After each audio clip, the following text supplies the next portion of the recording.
Tell you what I will do, though. Christmas dinner. Oh, come on. I don't do that sort of thing. You did it last year, you said so. And you might as well, because Mum always cooks enough for 20.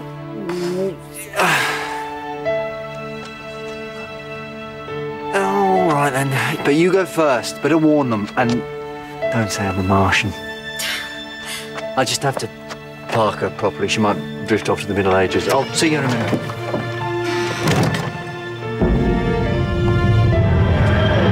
Doctor!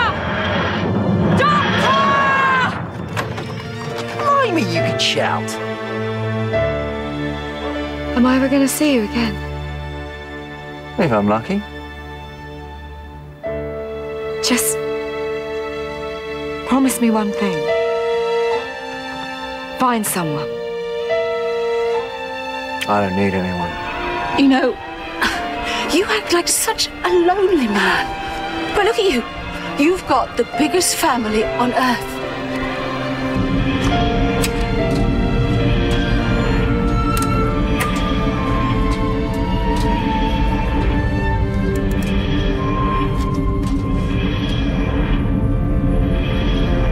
Well, you're welcome to join us.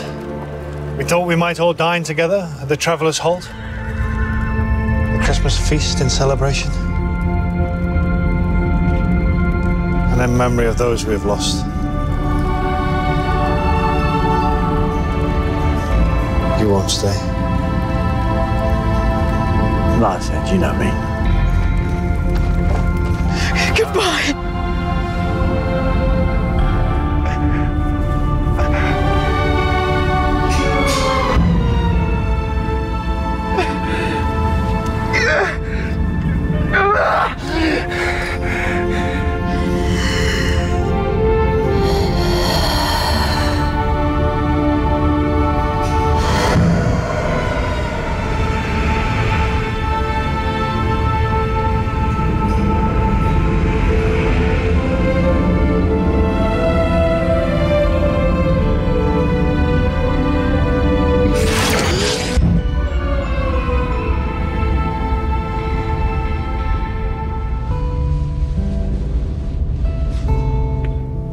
I can't keep doing this, Clara.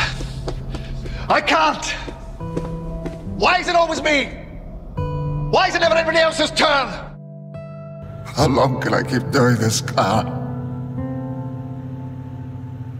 Burning the old me to make a new one. I don't want to change again.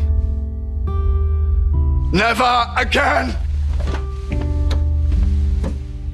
I can't keep on being somebody else.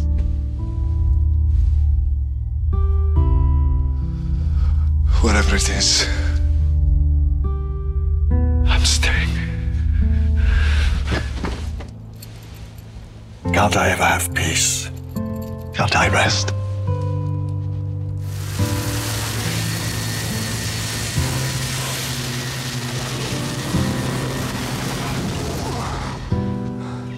I really do remember that.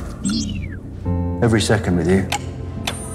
I'm so glad you're back, because it killed me, Donna. It killed me, it killed me, it killed me. We can have more days, can't we?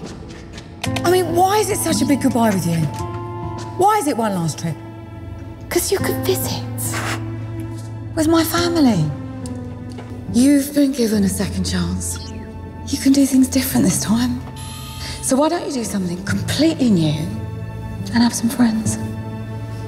So you talk about no one, ever. You just keep charging on. Yes, because I'm busy. Right now. But you are busy every second of every day. I mean, look at us now. We haven't stopped. I saw you, Doctor. I got a glimpse inside your mind. And it's like you're staggering. You are staggering along. Maybe that's why your old face came back. You're wearing yourself out. Come here. I've got you. Yeah? It's okay. I'm here.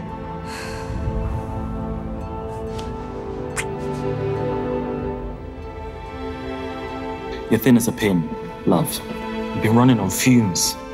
He's saying you need to stop. I don't know how. You've thrown me this face. Why this one? Why did I choose this face? Doctor, what's wrong with your face? I think I know why I chose it. It's like I'm trying to tell myself something. I think I know what I'm trying to say. I've worked out what happened. You changed your face. And then you found me. Do you know why? No. To come home.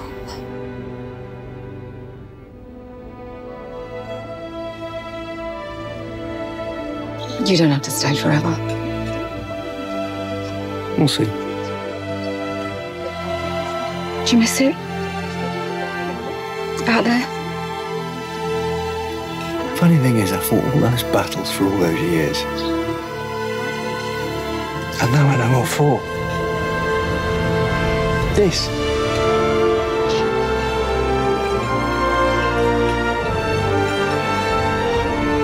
I've never been so happy in my life.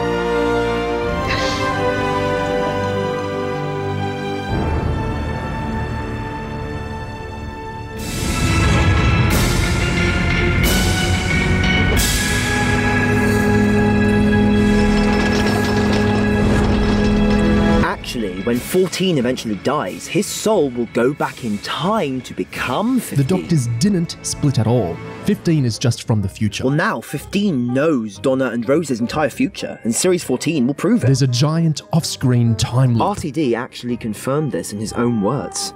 I don't remember where. Just go look it up. 14's body will just become pixie dust and disappear. Well, he'll get sucked back in time to the unit rooftop. The TARDIS didn't duplicate. The other one is just temporary. They'll merge back together. See, the future TARDIS came back and combined with its past self so that the Mallet could separate them again. It makes sense if you look at this diagram. Well, the Toymaker just pulled 15 from the future after his real regeneration that happened off screen. Ncuti told Graham Norton that there's still only one Doctor and that they didn't split. Look, it's obviously a time loop. RTD just didn't convey it clearly enough in the script. 14 is going to merge back into 15 just like the Watcher. I know 15 didn't mention living decades off screen, but he had amnesia. It doesn't matter what he said. When he said bi-generated, he just meant teleported back in time. Out of order means when things happen sequentially in a row. The leaks were more accurate about this than the episode itself. Rehab out of order just means doing it in order, then going back in time. I think I'm going to need a bigger flowchart.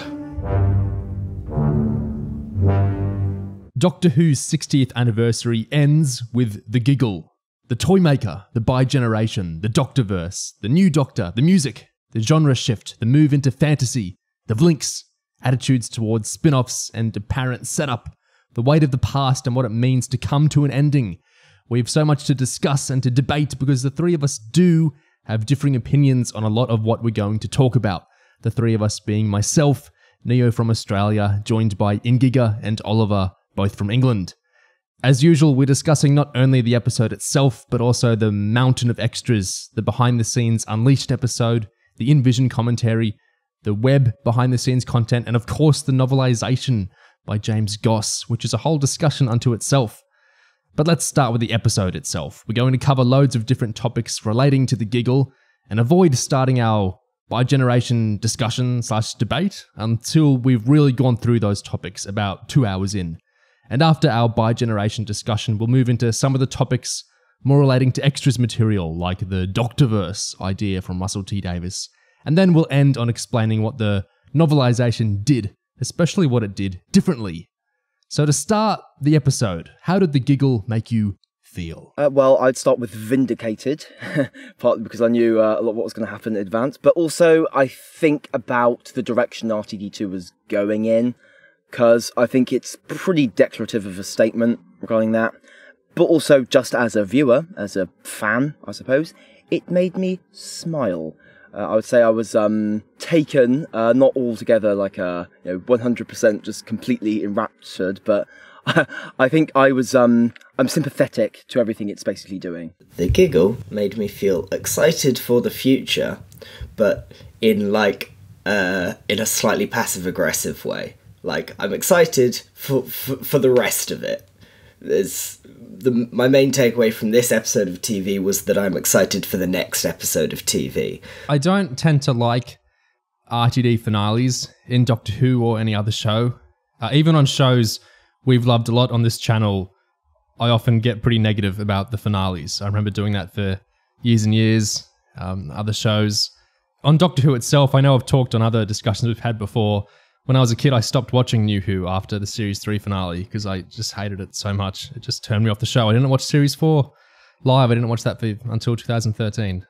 So I don't really like how RTD does finales, which was why this episode really took me by surprise, just because I absolutely loved it. I just adored this episode. I was teary in a happy way throughout the last couple of minutes. It did so many things I wanted out of the show, and I didn't think the show could do or would do. It really deeply satisfied me. It made me feel very just happy and warm and full, and I it wasn't really what I was expecting, but it really worked for me more than the first 2 episodes. Definitely, I love this. That's interesting, because my hang-ups all come from the fact that to me this felt like all the RTD finales, more in the drawbacks than in the positives. But it felt quite familiar to me overall. Yeah, it's probably worth flagging up here.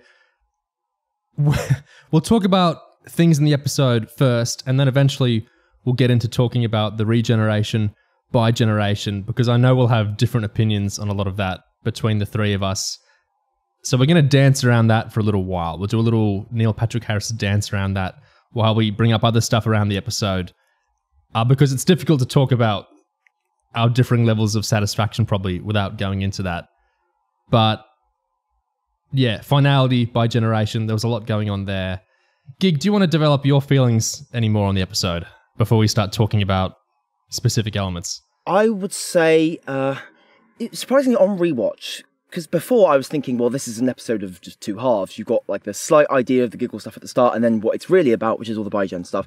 But actually looking at it again, and looking at it more on the whole, I think there does seem to be a point to it all, which I guess is just the reorientation towards fantasy on the whole. And the idea that we're actually part of, I guess the thrust of what this episode is doing, is reorienting the Doctor into a universe where I guess rules don't really apply, if they ever did.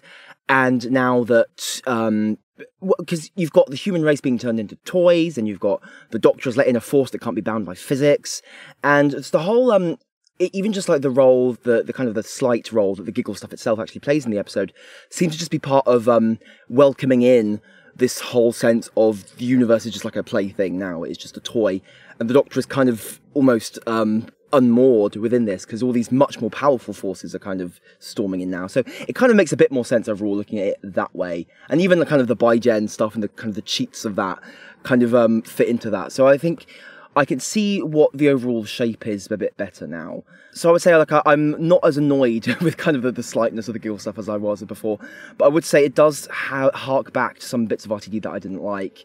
I think it does seem to, some of the kind of the rants about humanity that come in through it are kind of annoying, and you know, you can kind of easily pick up political hang-ups with all that stuff. But on the whole, I would say it's right, because what I think is it's a what are my exact words for this? I'd say it's a good fun episode, and I didn't feel it ever threatened to be an all-time work of brilliance. I fully agree that it seems at first glance like it's really 2 plots quite loosely tied together around the middle.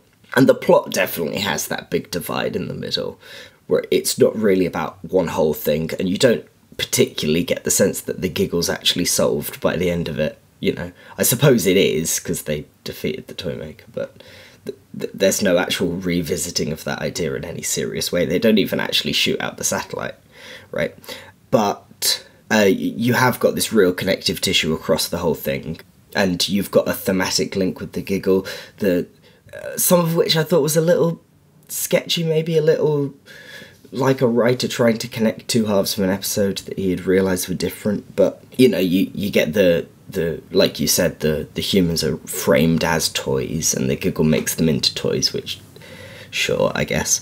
But you've also got the Doctor's exhaustion and need for a break framed as a result of him being so certain about himself and thinking he's right all the time, which is a nice parallel with the giggle. So there's connective tissue across the middle that makes it work as one story, even if it's not really one plot. I would point out they do shoot down the satellite. That 100% happens. There's a whole signal terminated. We did it. Boom. But I think you're right. And the issue is that, but I think the issue is that shooting out a satellite doesn't really arise from the story idea of the giggle and the humanity going mad or anything like that. It's just a unit thing. Oh, we shot the thing. Now we've broken the link. Is that after the? It's just as Donna and the Doctor are about to come back into unit after the whole. So it's just after. Oh, winner takes all 2023. Let's go back to the present. So just as they're doing that, they shoot out the satellite. But again, that's not fundamentally satisfying as a resolution to this whole humanity has gone crazy and all that stuff. It's purely just a fiddle with a technology solution. So again, I think it's because it's not really the story idea. It doesn't have a resolution drawn from it as a story idea. It's just kind of like it's a hurdle to get out of the way, and so we can get to the actual story idea, which is the Toymaker. The novel does more with all that stuff, as you could probably predict. The third act fuzziness or haziness, which I think you guys are talking about a bit. What am I even saying here? I'm not defending the episode with this. I'm just bringing up a curiosity that the book, from the perspective of Kate Stewart in the third act, tries to link in more of that. What we're talking about, because I think we brought up the fantasy stuff and we're bringing up some of the different goals of the episode. What are the goals of the episode? There's a lot of things it's doing. There's a lot of things it's trying to move to, and there's a lot of things it's changing. There's a lot of things it's honoring, I suppose. It's interesting to think about what this episode was trying to do, where while Blue Yonder was so simplistic in its goals, which was be a good episode, more or less. So the Star Beast had a lot of goals. It had a lot of plates it had to handle. The Giggle, I think, has the most that it's trying to do. There's the genre shift it's trying to do, which Russell has talked a lot about, in that he's trying to move the show more into a fantastical mode. He's trying to loosen the rules, so to speak, on the show. The Toymaker's kind of his prism into doing that, and he's really trying to formally and kind of in text do that, move the show into fantasy. That's one of the goals. The Toymaker said his legions are coming, and they are. Faithful viewers, listeners, podcasters, I can tell you they are. Possibly also involving pantheons of previous godlike characters. There have been gods before in Doctor Who. The gods of Ragnarok, for example, and other powerful beings who you can decide are gods or not if you decide that the Toymaker is the god of games. There are other ones. So have a talk amongst yourselves, like who in the past would have been in the pantheon and what kind of gods in the future and goddesses would you like to see? David, he says at the end, my legions are coming. Yes. They are. They are. And so every so often we get a chance to do an episode that's kind of supernatural. Not exactly supernatural, but where all the rules are suspended. Yes, that's what's so creepy about this one. Exactly. Yeah. So there's been a couple more episodes where we just gone, right, now it's this. So he's like a pantheon of gods. Right. And we're going to keep doing it, aren't we? We love it. It's just how many have we had now? 3? Well, our third now. Right. Just every so often. More to come. It's just it makes the budget every time. Just give it a different flavour, don't they? Actually, they allow you to go into different places. Is it really science fiction? Yeah. Sometimes you do. I mean, episode 3 next is hard science fiction, really good hard science fiction, and then you can swing the other way. And I think we've always been a little bit half-hearted about that. And the existence of the gods has allowed us to go, right, that's fine. Yes. It's the Toymaker. He set the rules. He's changed there are puppets walking around now trying to kill people. Yes. And it just allows him. It's just another bit of vocabulary. Yeah. Doctor Who's always done that. He did this on Let's Still Toymaker in the first place. It's the mind dropper. But it kind of allows it a bit more vocabulary. I can't wait for all these episodes. I don't know what's coming. Another one of the goals is kind of the plot, especially the first 2 acts, this kind of Russell commentary on TV, media, opinions, cancellation, madness, however you want to take that. Those are 2 goals. Obviously, one goal is introduce the new Doctor and introduce him in a new sort of way. Another goal, I guess, is what it's doing with Tennant and the 14th Doctor. Can you see other things that the episode is trying to do? I think one of them is it's kind of...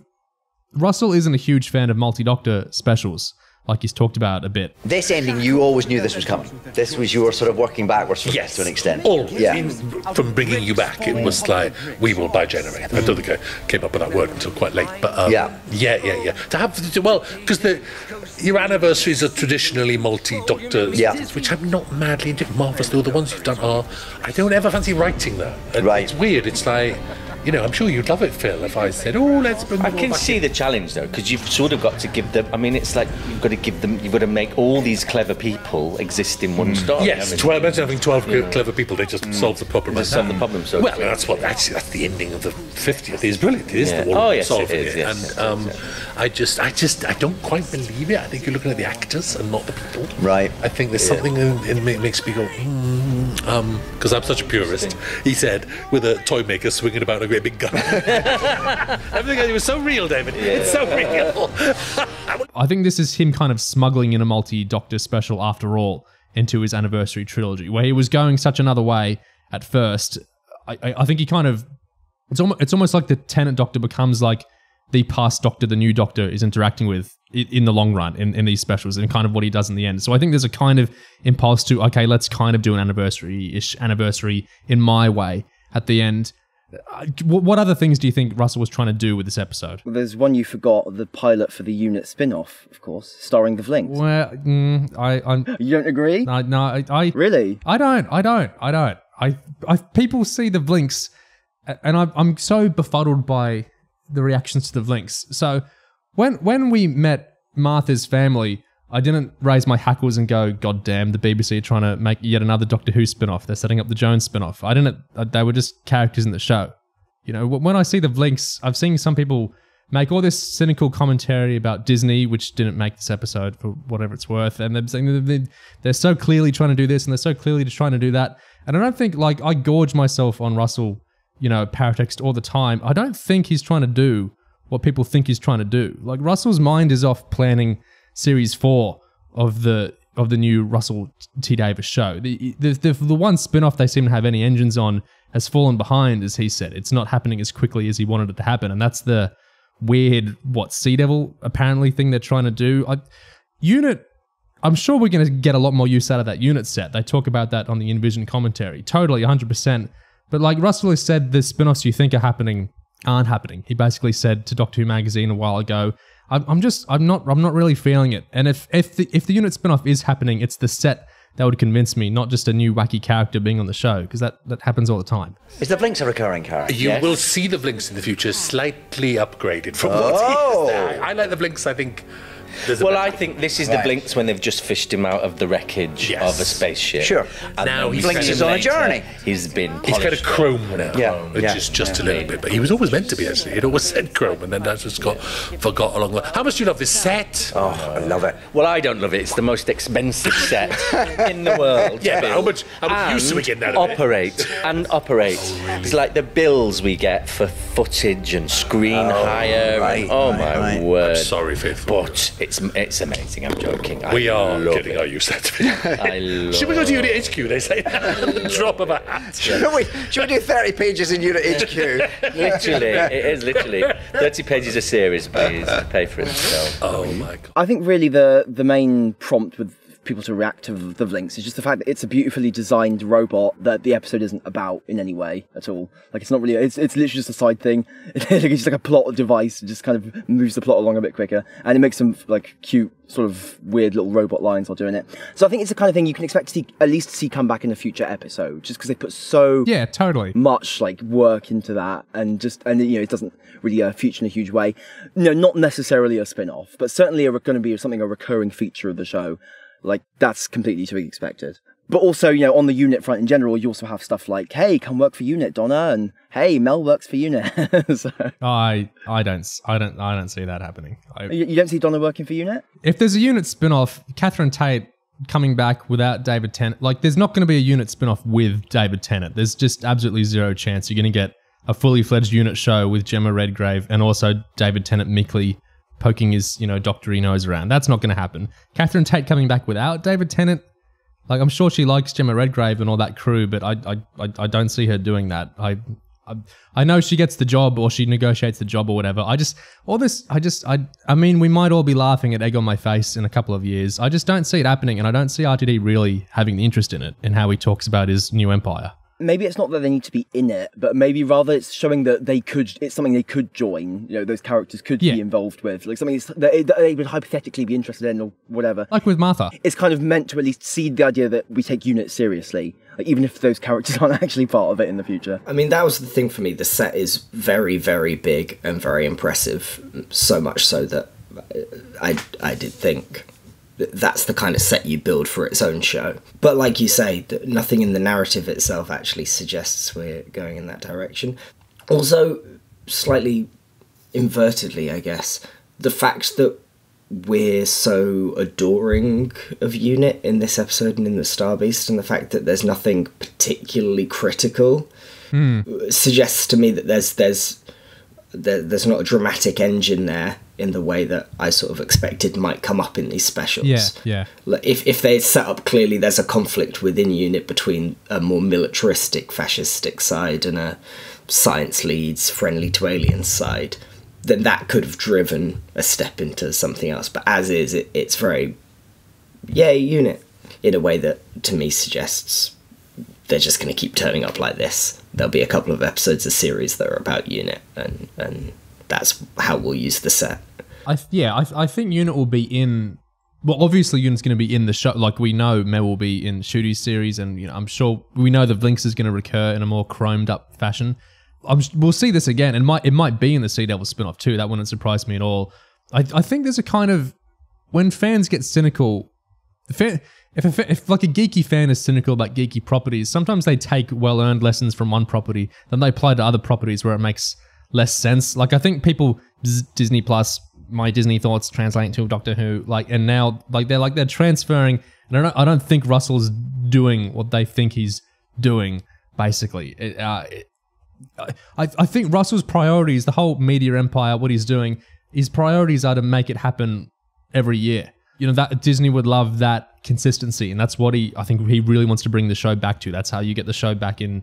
Blah, blah, blah, the normies, how they love the show. All that sort of stuff, I think, is the priority. I think that's why they're banking the series so much, that they've got so much filmed with Shooty already. I think that is the priority much more than, can we set up a dorky spin-off about, a quasi-military. I think he's smarter than that, and I think he's trying to do something else. And I think that's evinced by how much they've filmed already. So I feel like people are being unnecessarily cynical to a lot of the show. Like, I see so much commentary about Disney, and I'm sure even when we get into Church on Ruby Road, and we actually are in the era that Disney had involvement in properly with money, I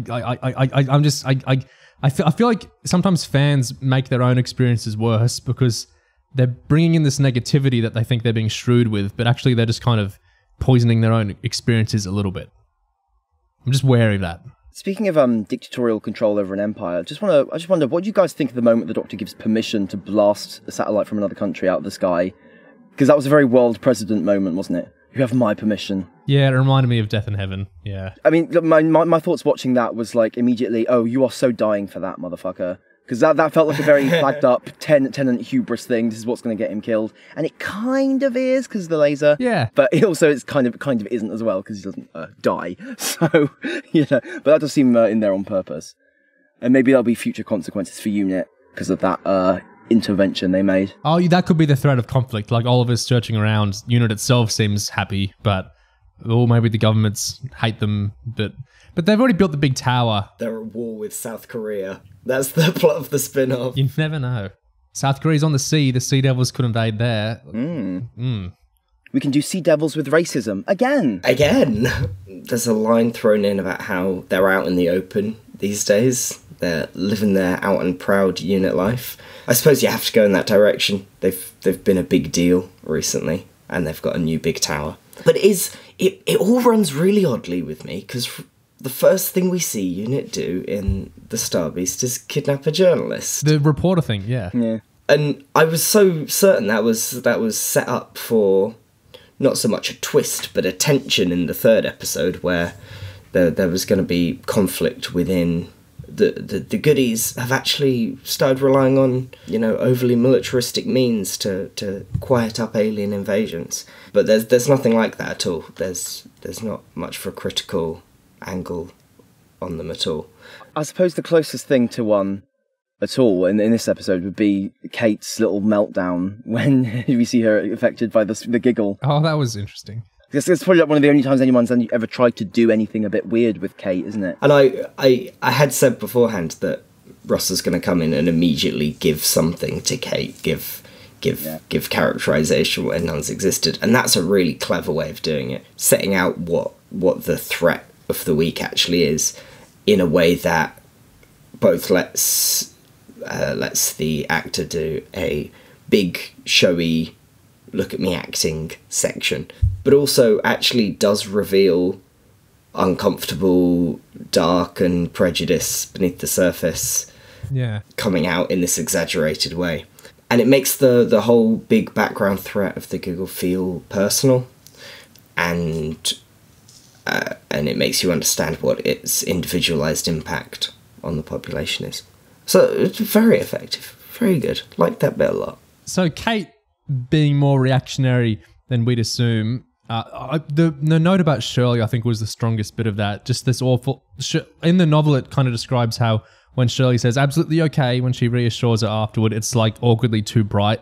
Like Shirley, you know, you assume kind of knew that she maybe thought that, and she's kind of used to that sort of thing happening. It just feels so real and awful, and just this awful bit of seeing too much into someone's soul. I really liked that with Kate. I never thought I'd say that, but yeah, that was a really good little character beat there. What you say they included in the novelisation about Shirley's reaction, I think that's fully in Ruth Madeley's performance as well. Yeah. That's exactly what I got from the scene. I think she's really good in this, much better. Well, she has more to do, I suppose, than in the Star Beast. But yeah, if she's the centre point of unit going forwards, then great, she's fab. And I also thought the specific nature of Kate's prejudice, that because Ruth Madeley isn't, you know, always in a wheelchair, that she must be faking it or lying somehow.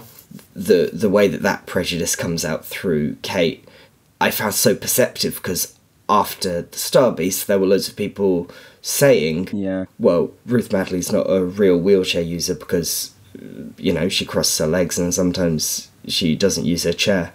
To have that reacted to one episode later, but also written and filmed years in advance, I thought that was very perceptive, to know that would be prejudiced people's reaction and to make that part of the text. I thought was really, really powerful, actually. Swirling around there, we're in the mode of people's dark innards, the dark things underneath. And so that brings us to Doctor Who Unleashed, the dark little underbelly of the main show. And in Doctor Who Unleashed, for the giggle, there was a very weird segment on the Toymaker, the character, the 60s serial. Doctor Who Unleashed, Stephen Powell, racism, Russell T Davies, the Toymaker. Who could ask for a better few minutes of discussion? I don't know where to begin. Like, it's not we've talked about the Toymaker serial because we did a discussion on that as well, us three. And there's lots of interesting stuff going on there. Russell interacting with it in this serial is really interesting because he's trying to do it in a very direct way. Then Stefan on the voiceover is talking about it in a very strange way. But I feel like to clarify this first, it's worth pulling in something from the InVision commentary. And it's probably obvious if you've watched the 60s Toymaker serial recently, Russell didn't rewatch it or reread it or go to the recons or the novelisation or whatever. Phil Collinson did. And on the InVision commentary, he's bringing up the Trilogic game and a bunch of other nerdy things from the serial. Russell didn't. Well, it's the same old tricks. Same old tricks we were doing 20 years ago, really. Every time. It is weird. 60 years ago. Well, yes. 60 years ago, well, exactly. Yeah. Oh, there'd have been a whole four-parter on this set. There was. Planet of the Doors. Planet of the Doors. Yes, fair enough. Yes. That's what they did. Well, did you go back and watch the surviving episodes when you... I really should have, shouldn't I? No, I just wondered if that was interesting. No, I kind of think No, I should have. It's funny when I handed in the script. I sent the script to my agent, like you do automatically, and who's not a Doctor Who fan, and she went, "Oh, Michael Gough is the Toymaker." It's how those things have sunk into people's minds. You know, we always think it's just fans who know this stuff, and she remembered it after all these years. She must have been about 10 or 12 or something when that was on. Was there ever a draft where David and Neil Patrick Harris played the Trilogic game and David disappeared for an episode? Was that ever? As we worked out the schedule. It got a week off. We could do that now sometimes, let's be honest. Just whip out a Trilogic game. Sorry, viewer. In the original, William Hartnell had 2 weeks off, and so they play. He plays a sort of game of chess with the Toymaker, and the Toymaker makes him invisible for some reason. Yeah. So that's a kind of clarifying thing there. Anyway, to go into Doctor Who Unleashed. The Toymaker first appeared in Doctor Who in 1966. This was a different time, when production teams across many TV series would not have appreciated the impact this form of stereotyping would have on the audience. It is said, and I understand this, there's a history of racism with the original Toymaker, the Celestial Toymaker. The word Celestial, and I did not know this, but the word Celestial can mean of Chinese origin in a derogatory way. I didn't know. Yeah, it also means from the sky, but it can also mean Chinese, and in a kind of imperial way, in a British Empire sort of way. And you know, there's a lot of debate, like why was the original Toymaker, who was a white man, dressed up as a Chinese Mandarin? Why? And that's not the actor's fault. I'm not blaming the actor at all. He was just implied. I don't know how much of that was unconscious at the time, nonetheless. Today, we live in a diverse society where cultural appropriation is not acceptable. So the 2023 Toymaker is a white character portrayed by a white actor. However, as a way of signalling his pure evil and in acknowledgement of his past, Russell's Toymaker still has a clear and deliberate racist aspect. I think you have to do it because I can absolutely guarantee you on transmission, people will pipe up saying in 1966 this was a racist character. And if we haven't acknowledged that in some way, we look ignorant. I'm very, very aware of it. And it's baked into him. And that's part of the reason bringing it back. I find he's a villain. Of course he's going to do terrible things, and that's one of them. I did not want to whitewash the Toymaker then, so I gave him this side of putting on accents. I wondered which one of you had the balls. He's a murderer. He's a mass murderer. So I like the fact there's that very slight thin thread of him playing with race, playing with voices, playing with accents, using it as an attack. And I do apologize for the rain outside. You must be used to sunnier climes. I was born in Cheltenham. So now we live in a society where racism isn't a good thing. That's, yeah. It was a different time. It was a different time when racism was fine then, but it's not now. Many studios. Yeah, now we live in a diverse society. People who aren't white exist. I was looking earlier today at a Canadian newspaper article of Chinese Canadian fans getting Talons not on air in Canada because they were complaining about it so much. I feel like this would just discombobulate all these people that seem to act like, what, did Chinese people not exist in the 60s or the 70s? Like, I don't really, it's a very weird implication, this kind of thing of now we get race. Who's we? Is it only white people watching Unleashed? Like, who was the we that now get that racism is bad? Are we saying in the 60s no one thought this serial is a bit weird in any, it's a really cloying, it's a very patronizing kind of approach, isn't it? Where it's, in what it's not saying, it's grouping in the audience in a way I don't need you to explain to me racism's bad now. Like, I was aware of that and people in the 60s were aware of that. I just, very, very weird implications in how they're framing the Toymaker racism there. Very, very weird. I don't even know how to approach the act.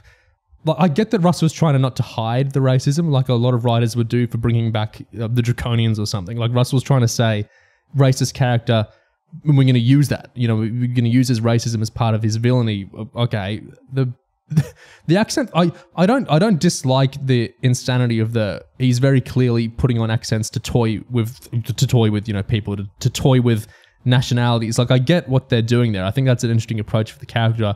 I just think it's kind of bizarre way to try and transpose the the Asian aspects of there's just so much going on there. What do you guys think? I mean, it's weird because the Toymaker has an actual racist line, like actually racist in the episode when he talks to the guy in the shop and he says, you're so used to sunnier climes, yeah. So it's weird that RTD doesn't bring up that, actual racist bit that he straight up put in. Instead it goes on, hey, he plays with race, like the race of German. Which okay, is that a thing? Like, I mean, I get how, like, those things are related, doing, like, mocking Eastern European accents and stuff like that. Like, I totally get how that is interrelated with different forms of racism. Like, I get it. But it is a weird thing to focus on, certainly. And I would say about that narration with Stefan, I think the official narration, as voiced by Stefan, is kind of trying to be more apologetic or excusing for the original serial than maybe than Davies is, because Davies seems very this was racist, we need to incorporate it somehow, whereas the narration is like, oh well, it was a different time and it's not anyone's fault really. so I think the official point of view as given by Unleashed is maybe not quite identical to RTD's, even if he's officially approved it. They say lots of studios did things like this. It wasn't just us. Don't look at us in particular. Like, what? Huh? They also kind of dance around the nature of what they think the Toymaker's like actually doing with like the Mandarin outfit. Because I know when we talked about it, there's a lot of discourse about that, about what is kind of what the racist element of it like really is, what it's saying, kind of like how the celestial aspect plays in, like what it's all doing. And it seems like Unleashed kind of they just kind of don't want to be explicit. They're just going to say, okay, we're going to impugn that it might be something. And obviously, RTD mentions the word celestial explicitly, but they don't really talk about the Mandarin outfit so much, or why it was there, or what they think it might kind of mean. So it's almost like they don't want to like tread like in that awkward bit of like, is he like a... Because, obviously we talked about how there's kind of disagreement about whether he's actually like a Fu Manchu type character, or whether there's, what I think what people I tend to be kind of coming around to, which is more of a mix and match kind of appropriation type thing. Yeah. Commentary. Like that. And again, like with Unleashed, it doesn't seem like they want to officially come down either side of that line. Because they mentioned stereotyping as well, I think is the thing. Yeah, there's a strange line where they say, we don't do a character like this anymore because we've recognised in modern society that cultural appropriation is bad, but the character's racist. The character's explicitly racist in the text, so I suppose they're talking about the cultural appropriation of the production team, but the way they phrase it really sounds like they're saying the character's cultural appropriation is bad, so we can't depict it, but we can depict just, other types of racism throughout the episode, which is an interesting line. He can say a racist thing, but he can't dress in a racist. And they're also sidestepping kind of the really intense racist bit of the first serial. Yes. In the first place. Yeah. Which is the slur. In case anyone didn't listen to our previous Toymaker discussion, there's a racial slur in that story. The Unleashed commentary on it, I found a lot less effective and a lot more jumbled and sort of self-excusing than the episode itself, which personally I felt actually worked. The playing with accents stuff sort of worked for me. So it in that section, so exaggerated, and also, obviously carefully reframed as a German accent. Having the bite of this being a genuinely vile figure with no respect for humanity worked in a way for me that trying to explain why they took that decision behind the scenes ends up sort of confused and unclear. The thing is, there's an actual kind of story reason for it, even if it's not all that explicit. Because I think in the script, there's a lot of focus on how the Toymaker has found all these games within humanity, and he loves how they play all these games with each other. They're always competing with each other, they're always doing all this.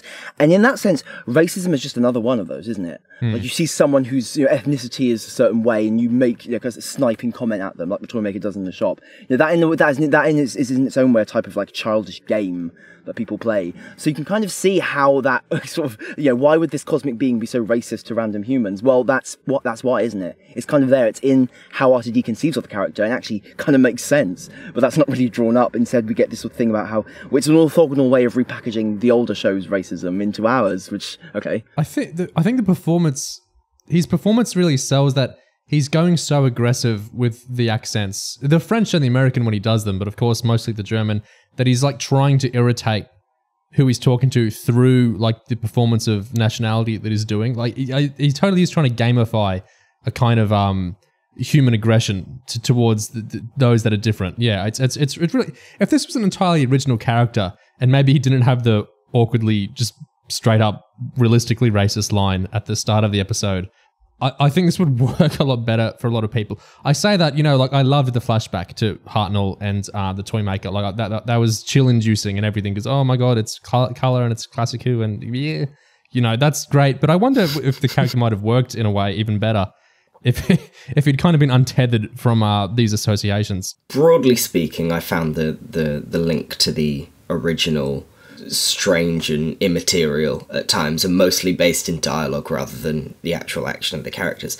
But that specific thing of framing racial divisions as a kind of game is, I think, actually quite clever in the games in this episode are all about artificial rules and making boundaries where they don't really exist, and, you know, that's how racism is played against humanity by, well, people with lots of power. And I think Neil Patrick Harris is bizarrely perfect casting in that he is without charm. Someone, that's not my observation, but somebody described it that he is sort of doing a charming type of performance but without an ounce of actual charm in a way that's really effective. And there's moments where nobody's looking at him, especially in that first scene in the shop where he's doing this big performance, and the moment no one's looking at him, his face shifts entirely into a different mode, and he's clearly just sick of pretending to be human and is frustrated by the whole endeavour. I think he's really good. More so at the beginning than at the end. He has this great, like, sneering, misanthropic, like, narcissistic energy to it. I know a lot of people in certain communities love that theory that the Doctor's like a Lovecraftian monster, like just in the human-y, fleshy, like, container. And the Toymaker has some lines basically where he kind of says that to the Doctor. I think Neil Patrick Harris embodies that so well, in that if you feel like there's something weird and huge and kind of awful underneath him or underneath his performance, and that he's kind of channeling into this manic charisma, which isn't quite likable the way like Tennant's charisma is, but it's still very powerful. I feel this even on his other shows, and he kind of, like his character in How I Met Your Mother, there's a charisma there, but there's not a likability, if that makes sense. And I think it's just worked so perfectly for this character, and it married really well with Russell's writing. This felt like a really seismic villain to me, and that was so much of his performance was behind that. Yeah, it was a very winning performance, I thought. I think he also feels small. It's an interesting finale in inverted commas, in that it has to balance, but it has to both show, you know, big epic finale, invasion story, Doctor Who stakes, Time Lord style villain, but also has to not go all the way on that. It has to be small in its own way. It needs to fit within the 3 specials. And he's a perfect fit for that, because it's, you know, the whole world's in havoc and it's clearly a big deal. But it also just doesn't really matter. He's just a bit of a punk, and he's not got any real objective. He's not like an existential threat in the way that someone with a real motivation would be. He's just messing around, and the Doctor calls him small, and he doesn't really want anything. He's just a guy being a pain in the butt. And so that balance of clearly cosmic scale threat, but whose actual ambitions are pretty measly, works well with the kind of episode this is, balancing huge scale and not actually mattering that much, because it's only a special at the end of a mini-series. He feels like a god or an elemental force in his motivations, not like a villain with a really humanistic or like a really character-driven kind of motivation. Yeah, I agree with that. Like in an actual full-on series, you might get a villain built up and their motivations are complex and they tie into the Doctor and whatnot. The Toymaker feels like a force. Like you understand the rules and why he's engaging. Yeah, I get what you're saying. Yeah. I don't really see how it connects to the Giggle. There's a few lines tying it together, saying that everyone's being made into toys. It doesn't quite line up for me. That's a bit of a rift. I don't really see why he's doing any of this. But then that's how a story works. The giggle's the hook, and then it gets you to the toy maker. The backwards logic justifying that can be a bit thin. That's okay. Well, there's two things I can think of. Well, I'll go in order. One, my absolute favourite thing with the toy maker is Murray Gold held himself back for a lot of this miniseries. Like, he played lightly, which is unlike him, but often he would toy around with reprising themes and then kind of hold himself back. Like the unit theme in this episode, we get it, but we get it after, like, I'm thinking, is he even going to do it? Like on the helicopter ride, I was thinking. For some reason, he's kind of done the shepherd's boy.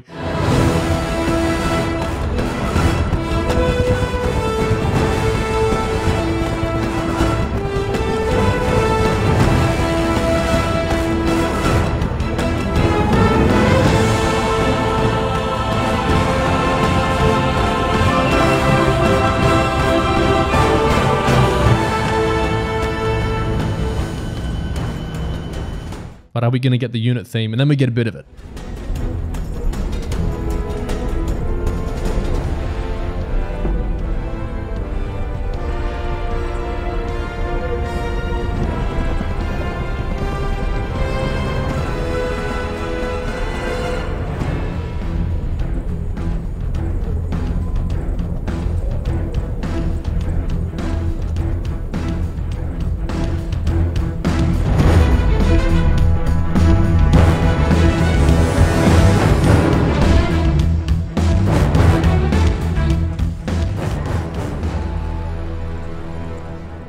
And then it's like, oh, we've gotten a kind of flash of it. And we had the same with Donna's theme earlier on, and this is Gallifrey and Wild Blue Yonder.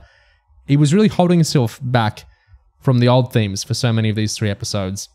And he wasn't really doing really loud new themes. Like the music in Wild Blue Yonder, he does some absolutely gorgeous stuff in that, but it's not like loud and melodic in a way Murray Gold tends to get flanderized as.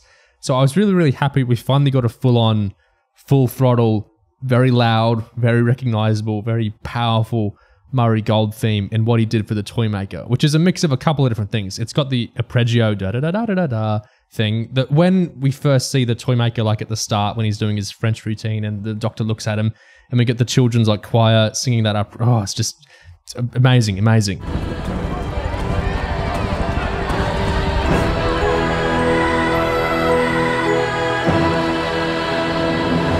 And then we have, the cranking kind of organy bit for different bits.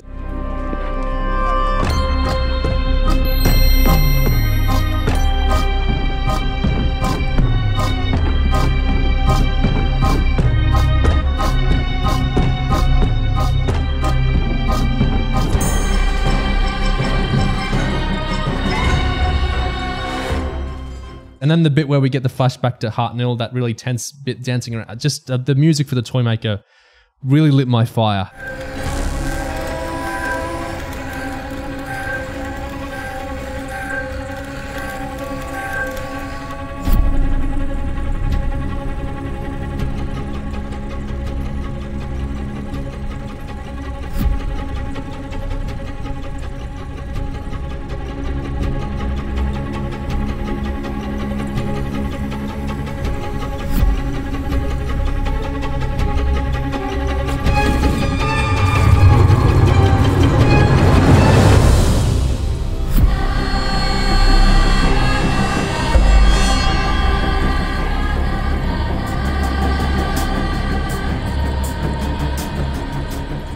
Gorgeous, gorgeous.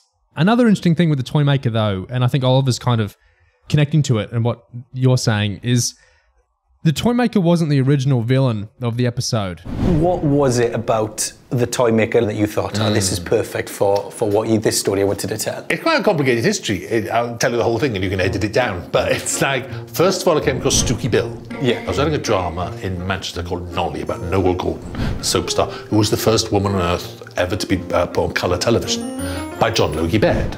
So I read up on John Logie Baird and then I discovered Stooky Bill. And I literally just sat there and went, well, that's a Doctor Who monster. Look at that. Hey, in 1924, the TV pioneer John Logie Baird successfully projected a flickering image between prototype television screens. The image was of the head of a ventriloquist's dummy called Stooky Bill. And then after a while of that, I thought, how long can you sit and watch a puppet being evil on television for? I'm stretching it slightly, and you're going to get big speeches off the puppet. I don't think so. So I literally thought, well, you need a puppet master. And the next thought along from that is Toymaker.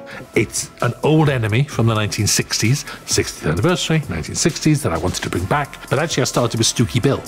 I wrote another drama about Noel Gordon. Noel Gordon was the first woman ever to be on colour television, put there by John Logie Baird. So I wrote that. In researching John Logie Baird for that, I discovered Stooky Bill, which is the puppet that Logie Baird very first put on a camera, which I just instantly went, oh my God, that's a Doctor Who monster. So once you look at John Logie Baird, who's got Stooky Bill, then I'm looking at puppets, I then looked at puppeteers, so you begin to think who's in charge of a puppet, and within the Doctor Who universe, then the Toymaker just fits it exactly. So why not enjoy the fact that it's 60th, that he hasn't been seen for 60 years, that he was in the 1960s, all the sixes come together, and there he is. What a game we are playing. I think originally Stooky Bill was going to be the villain. And it was all going to be, if you think about it, it was going to be about a puppet. Yes. Trying to be a man. Right. So he was going to kind of like steal the Doctor's regenerate, galvanic beam, because we can assume people have seen the end of this now. Yes. Oh, yes. Spoilers. There will be spoilers. Energy. I think the Doctor was spitting off because Stooky Bill was stuck in the middle or something like that. And eventually, after thinking about this for about a couple of months, I thought, I cannot imagine Gemma Redgrave pointing a gun, little puppet walking around going like this, saying, Deep Roy, we could have got him back. So Deep Roy could have come back. Yes. So the Toymaker was inserted relatively late. Not late, but well into the thinking, because then I sat there and thought, you can't just have a puppet running around threatening the Doctor. Although I think there are resemblances between Stooky Bill and you. It's like... I mean, it's not unlike. So I remember thinking, Stooky Bill, and there was going to be, like a great big puppet version of yourself. That would have been really creepy, actually. Yeah. With Well, there's a minute of that. Yes, but no, I mean like the face there. I would have given you a nose like Stooky Bill and everything. And which would have been genuinely scary, and then I thought it was so stupid. And so then I thought, what does a puppet have? A puppet has a puppet master. And I got a bit stuck then, because the Fantastic Four was a puppet master and things like that, and then that led to the Toymaker. And what? So was that like a light bulb moment when you went, oh my God, it needs to be him? Yes, be him. And I wasn't certain either. I thought, does that work? Is that an old-fashioned character? Does that? And then I sat down to write him, and those first 2 pages we just skipped over that were magic. I love those first 2. Oh my God, this is such a good film. I do think the kind of tangential connections between like the Toymaker and all the shit the Toymaker is kind of doing and unleashing in this episode, like the puppets attacking Donna. I mean, there's not that much of a game to that so much as like, okay, well, this is like a creepy thing that happens with toys, and I think that is kind of shares a lineage with the original Toymaker serial, which was also full of like madcap, random, inane nonsense that the Toymaker was just inflicting for reasons, just because he wanted to, because he was just fucking around. So I think that sense of, well, here's just some weird toy nonsense that we're going to insert, I think is kind of true to the Toymaker, even if it's not necessarily thematically, logically in line with what the Toymaker is supposed to be here. This is a tiny thing. The Doctor's only real sonic usage in the episode, when he's tapping away all the screens, and this screen, and we get the giggle playing with Stooky Bill on all the screens. Originally, that was a huge VFX sequence of like a huge Stooky Bill, and it was like a huge reveal over London, and like he's imposing down and everything. So when you first wrote this, Russell, this was a much bigger sequence, wasn't it? Oh yes, didn't I climb out of the window at one point? Used to go out onto the helipad, and all these faces followed him of Stooky Bill. I wrote this magician and budget now. You could do whatever you want. Russell, I wrote this magical sequence where the Doctor was like the Pied Piper, and all the images of all the televisions of London rose up and formed a great stood thing. On the edge. Right. David stood on the outside, facing London. The whole vast pixelated image of Stooky Bill formed out of all the televisions of London. And then the budget came in. They said, "Can you just do it on screen? Can you just tap a few monitors?" That's what you do. That's what happened. We'll put a big Stooky Bill on the telly. There you go. There's never an endless budget there. Well, on that, you could definitely have pushed the puppet and puppeteer thing further. Stooky Bill is barely in it. He's really just an image. But I suppose that works. What I think's really interesting is that in that gap, in linking, in doing the Stooky Bill on every screen ever driving people mad idea, and then needing to connect that to something bigger and bring in the Toymaker as this extra idea, which has all these extra rules and this extra thematic stuff that gets complicated, and it's very unneat, and it's also the most interesting bit of the episode, I think, in that it creates this thematic web that's much bigger than if it was focused on one topic. So you end up linking bigotry through the giggle to screens specifically, to the idea of puppets and puppeteering, to the idea of game playing and cosmic powers who aren't interested in human beings, and the link specifically between games and screens driving people mad is really, that's not a logical link to make, and I think it's a really powerful one. Yeah. In that you're linking that there's this logic that the screens of Earth are ruining people, it's making them radicalized, essentially, into their own belief system. And the linking that to the games and it being a product of game playing ends up being actually really accurate, I think. The gamification of social media especially, and media more generally on screens, is the driving force behind radicalization, as per my research. And so you only get that link because there's a broader thematic web than you'd usually have in a story like this, because there's one too many ideas, because it's a bit overcomplicated. But by getting that broader scope and that broader perspective, it actually ends up being really quite thematically specific in a way that I really appreciate. It's not just screens are driving people mad, it's screens are driving people mad specifically through gamification, which is true. So I think that's really effective and justifies for me the overcomplication of it all. I really, really love everything you just said. The magic and screens link, I really, some ways you can think of magic, right? One of is you say something, and by saying it, you bring it into truth, you bring it into existence. That's one, type of magic. Another is magic is a connection. Magic is a relation. I do something to this doll, and it affects the actual person. We're kind of manifesting a link, right?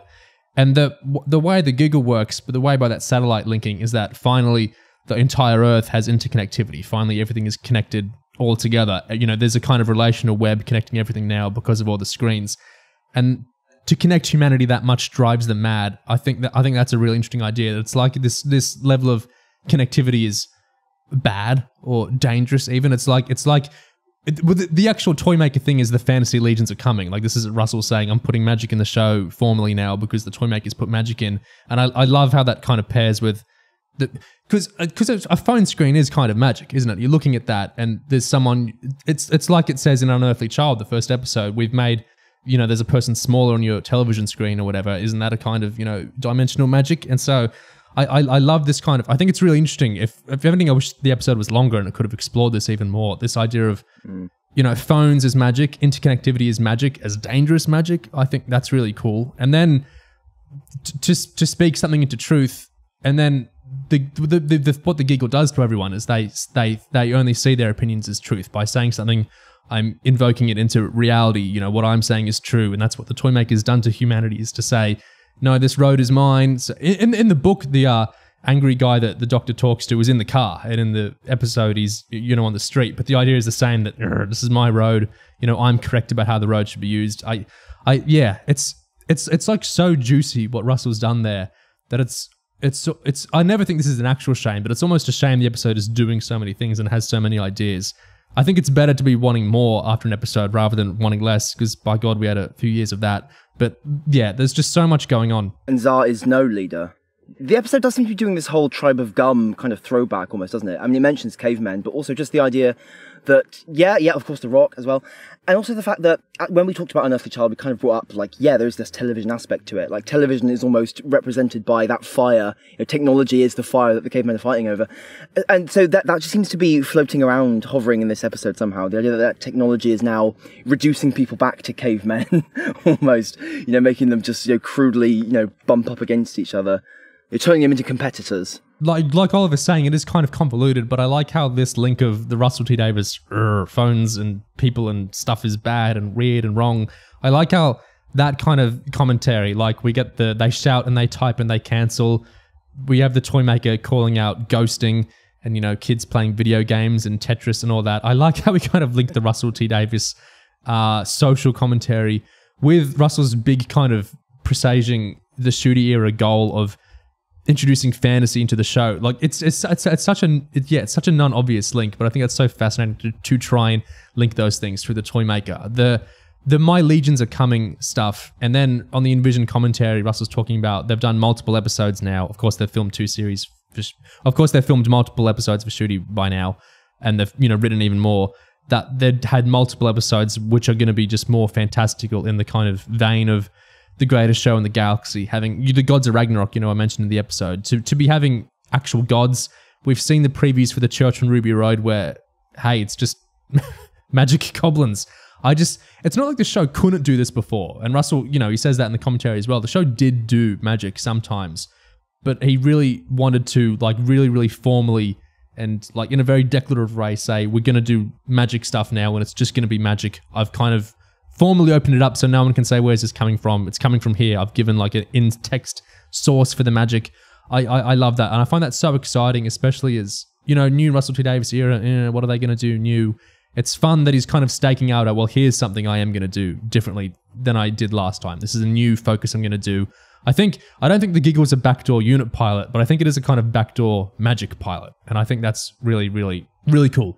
And really exciting. Certainly something that sticks out in light of that is the scene where the Doctor talks to Donna and he's like, well, if you take away the toys, what am I? Yeah. Because in that scene, he seems really discombobulated by the fact that this, you know, elemental force that can just manipulate reality is now in play, rather than your average, you know, Doctor Who alien who we can just, you know, beat with technology and rules and shit. So it does seem like that reorientation towards fantasy is also kind of reorienting the Doctor away from lonely god exactly, and more he's just a guy trying to do stuff. Yeah. And obviously, you know, there will be different levels of that. I think RTD is still going to write the Doctor as kind of a bit godly in some ways, but also I think just escalating the extent to the madness of the stuff that can happen in this universe is kind of a way of, like, disempowering the Doctor almost, or forcing the Doctor to be to play a little bit of a different role. You know, the Doctor can't be the Toymaker figure manipulating reality as he sees fit. He has to actually find some sort of other way. I think that decentering and relaxing of the rules as well.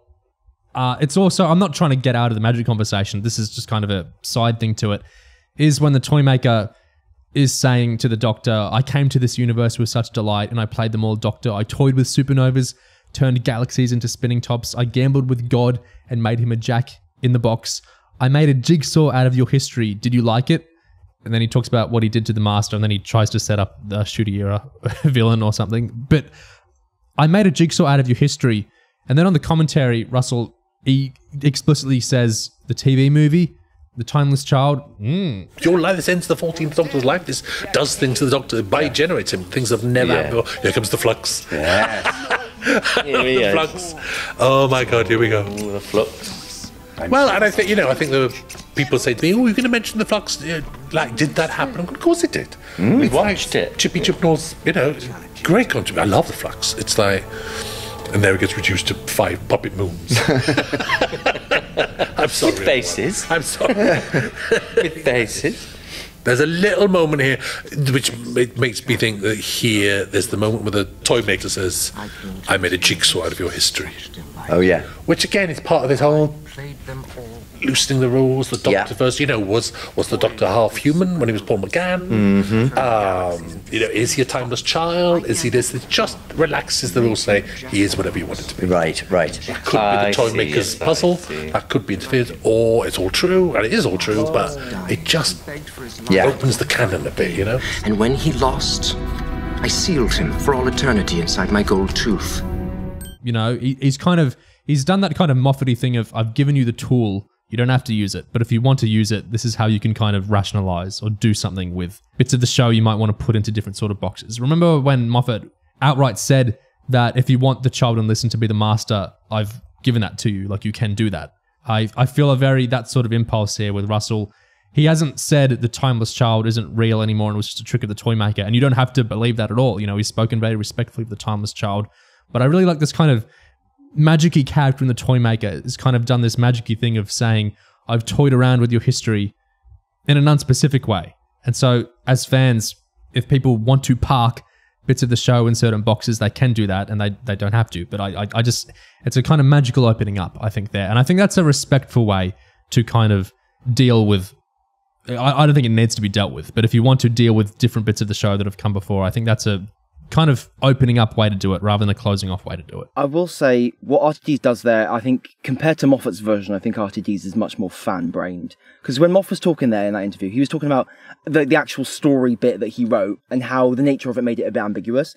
Whereas with RTD here, he's saying, okay, well, we need the Toymaker to give fans an excuse to choose whether they believe in Timeless Child. And it's very much like it's so, like, you don't actually need the show to litigate how fans are permitted to think about it. I think it's a bit strange. I think that's time you could be using, writing story, actual story, rather than stuff that is just sort of litigating other stories. I find it's all a bit, it's stuff that only makes sense to fans, really, like, you know, fan brain types of fans. So I think it's a bit like, I think it's indicative because RTD spends a lot of, well, he talks in multiple ways in this episode about how he's trying to open things up with little lines, you know, like the My Legions Are Coming, that's kind of justifying the swerve towards fantasy. Again, as if like, these things don't actually need to be textually justified to quite this extent. I think it's only if you like, I think it's this fan mindset that things need to have excuses given in this way. Like, okay, the Toymaker has a line, so now we can we can say there's an in-universe reason that the Doctor's history is ambiguous. Russell is unnervingly in sync with fan brain. Like people like Moffat seems like the prototypical fan of all three of them in a lot of ways, but Russell is the one. Remember that letter he did a few months ago, which it freaked a lot of people on Twitter out just because they were saying this is too much. Like he understands us too much. The way he's, you know, mocking us / himself / everyone. I think, yeah. But we know he's holding himself back. Like we'll talk about the Doctorverse later, but he can get much more fan brainy than he does in the actual scripts because he's I guess he's one of us. He understands our mindsets incredibly well, for better or worse. Yeah, I mean, I agree. For me personally, I don't think you need to signpost what you're doing this much. I'm generally impatient with stories announcing future stories. It's not my kind of storytelling. I'd rather just the thing itself be a declaration, and so I really don't need all the and I put salt at the edge of the universe and that's how we're going into fantasy. I don't need that kind of acknowledgement. I also think, like we've said, all this was already in the show. You don't need to give reasons to go in a more fantasy direction because, you know, Father Christmas is real. It's fine. It can just be magic. It doesn't need to be explained. But I also understand that there's lots of people who would want an explanation, and Russell's in tune with those people, so why not give them an explanation? That's fine, I guess. But what I really like about it is the way it interfaces with the Doctor as a character, not just the jigsaw out of your history stuff, although I do like that, and not because it needs explaining, but I like generally the idea of maybe we've exhausted the original premise of the Doctor, and so by taking out the past from underneath them, you're making them into a more abstract figure. I think that's a decent enough direction to take the character. But the way it plays out in terms of the looseness with David Tennant Doctor in these three specials, it really feels like there's more looseness with the character than certainly David Tennant the first time around. One big place that stands out is David Tennant had a specific age that ticked up each year the show was on air.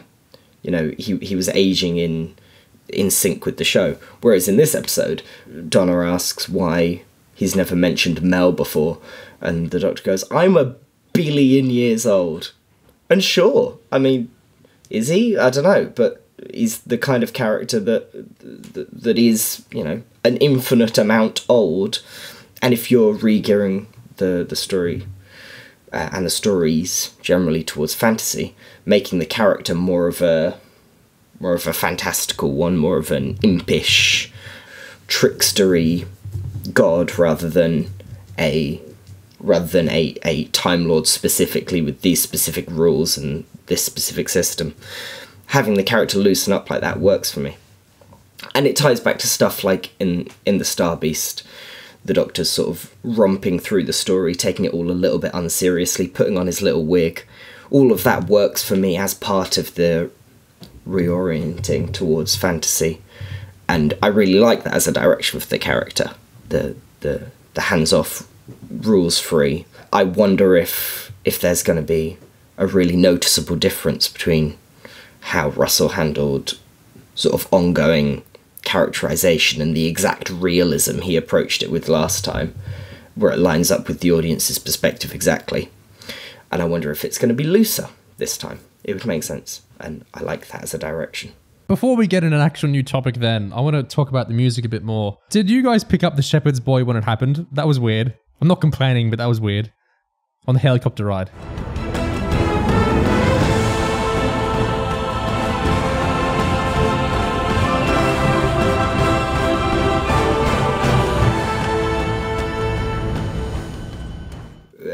Yeah, I noticed it. That was kind of a Twice Upon a Time-esque, we're playing it for no reason, but enjoy. But, yeah, but is it? You see, yeah, what's the link? So, I mean, that exact shot of the unit helicopter carrying the TARDIS is from Day of the Doctor, right? I mean, it's a new shot, but we've seen it before. And Day of the Doctor is where the Shepherd's Boy premiered, right? Yeah. Yep. It's from the Three Doctors around the button. That's one of the most obvious of a real motif across these specials. I hope it's a deliberate motif of repeat beats. There's lots of bits we've seen before just sort of happening again in a new context. And I wonder if using the Shepherd's Boy over that shot from Day of the Doctor that's almost exactly the same, celebrating the next 10 years after Day of the Doctor. I wonder if that isn't a way of drawing on the sort of endless repeating cycle, the keeping on yeah, of Heaven's End. That of course factors into how David Tennant's really, really tired by the end and really needs a break. That's neat. Maybe not that much thought went into it. I think Mari would love that explanation. I think he would love that. What I just a classic old reprise, and it wasn't a cock-blocked one like we've been getting so much in the other specials, was Parting of the Ways, the hologram music, the regeneration music of the Ninth Doctor.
When the 14th Doctor was about to regenerate, that was just lovely. That was an actual reprise. It wasn't like a have 5 seconds then psych. That was like an actual let's do it properly. So that was really beautiful. It's a really nice piece of music, and it was really nice to hear it again. My favorite musical moment of the episode, even more than the Toymaker, was, not to get ahead of ourselves, but towards the end, when we're playing around with the two TARDISes and we get the Doctor Forever, the 10th Doctor's theme playing, and then it literally, we have Murray like explicating what's happening in the show. We get the musical handover. We go right from the Tennant Doctor's theme into Ncuti's theme.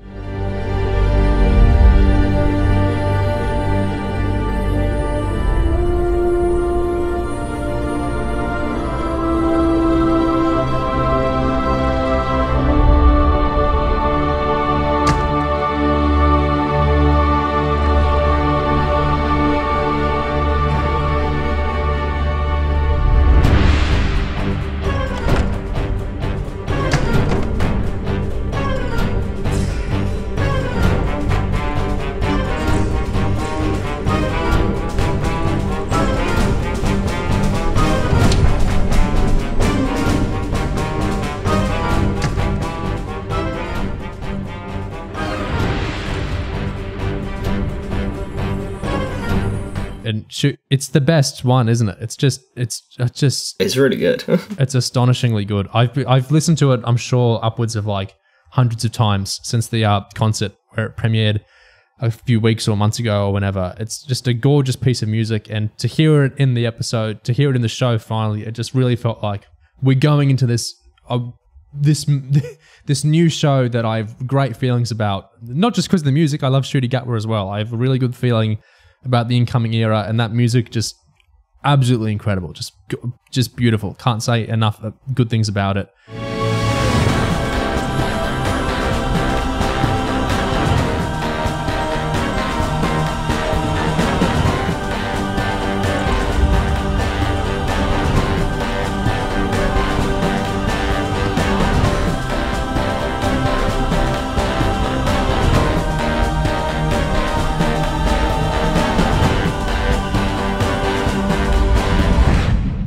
Other interesting music, not to talk about the event itself, but the music when the Bi-Generation was happening is pretty cool.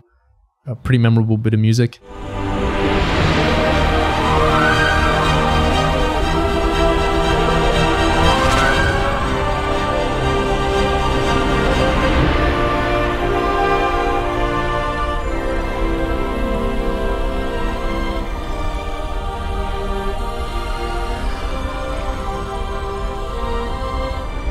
Like we said in our Wild Blue Yonder conversation, music from Last Christmas, the Capaldi Christmas special, was reprised in Wild Blue Yonder in the TARDIS conversation at the end, where Donna's asking about the Doctor's mental anguish. The Doctor saying he'll be okay, but in a million years.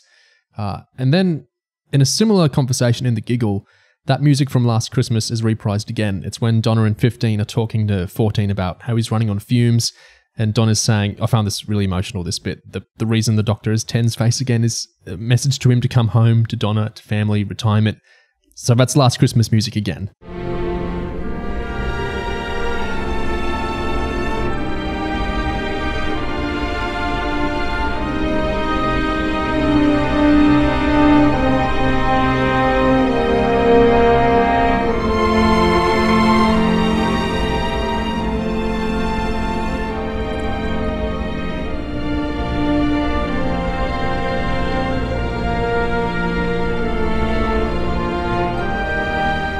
Another really interesting musical sequence comes in the Moffat Who companion montage the Toymaker puts the Doctor and Donna through. Worldwide premiere.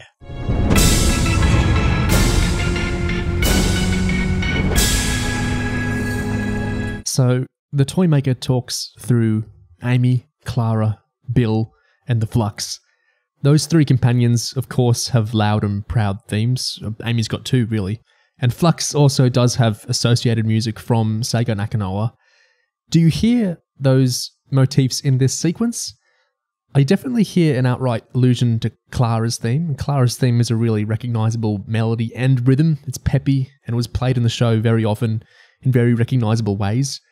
Amy's theme, I mean the female adult choir one specifically, was very based around instrumentation, very choral.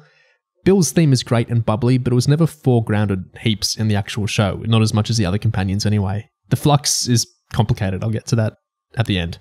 Firstly, let's hear a brief little snippet of Amy's choral theme from Series 5.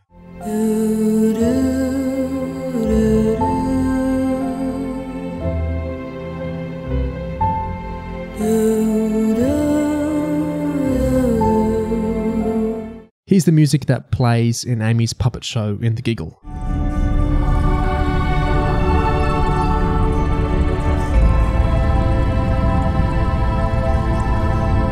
I'd be interested what listeners think, but to my ears, having four notes go like notes, higher, lower, relatively higher, I do hear a link there, especially because of the instrumentation, female choir, as that's the really iconic part of Amy's adult theme, which I think is the one being addressed here.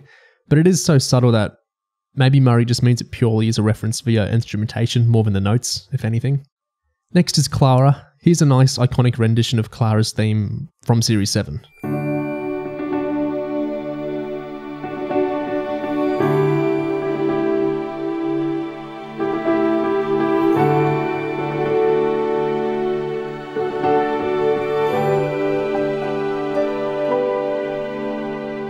Now here's the music that played during Clara's Giggle puppet show.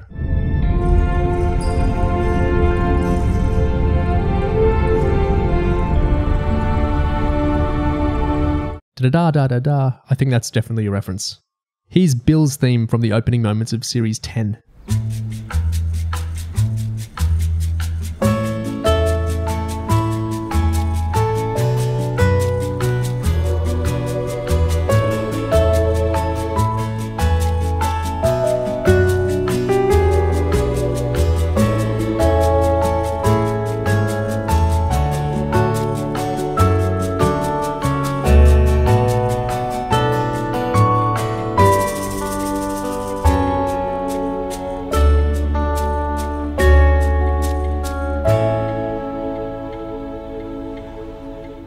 Here's the music in the Giggle from Bill's part of the puppet show.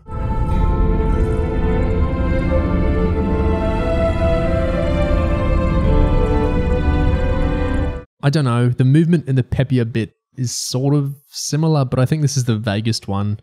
If it was done by piano, I'd have thought it was at least an instrumentation reference, like Amy's, but it's not. So yeah, I don't know about that one. Then we come to the Flux. Of course, Seigo Nakanola scored Flux and the rest of Chibnall's era. In these 60th specials, Flux was mentioned in Wild Blue Yonder. Let's rewind to that moment. Alien No Thing Donna is talking about the Flux to 14. We hear this music. I saw it. In your head. The Flux.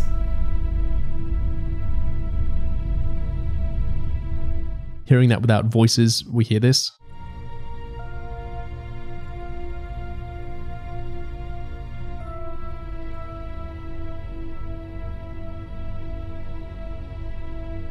If we go back to Series 13, this is the main bit of Flux's music.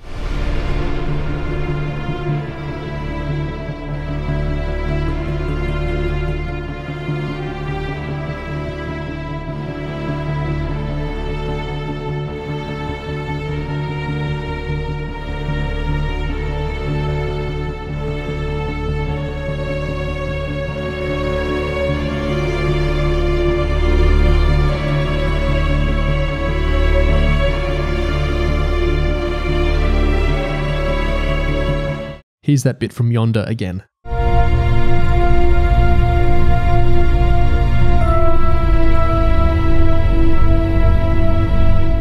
Is it a reference? It's just two notes descending.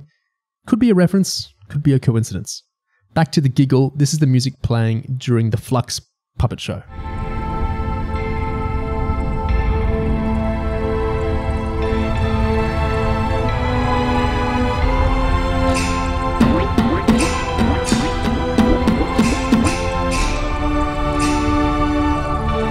I don't really hear it there. I don't really hear a reference. Too much of it is rising. It's not focusing on two notes oscillating or anything. If the reference is anywhere, I think it's in Wild Blue Yonder. But now throughout the whole Mofu montage in the Giggle, there is a new musical idea being repeated.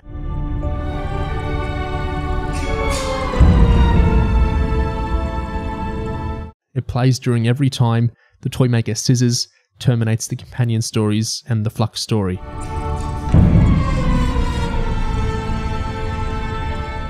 It's just 5 notes, semitones descending chromatically.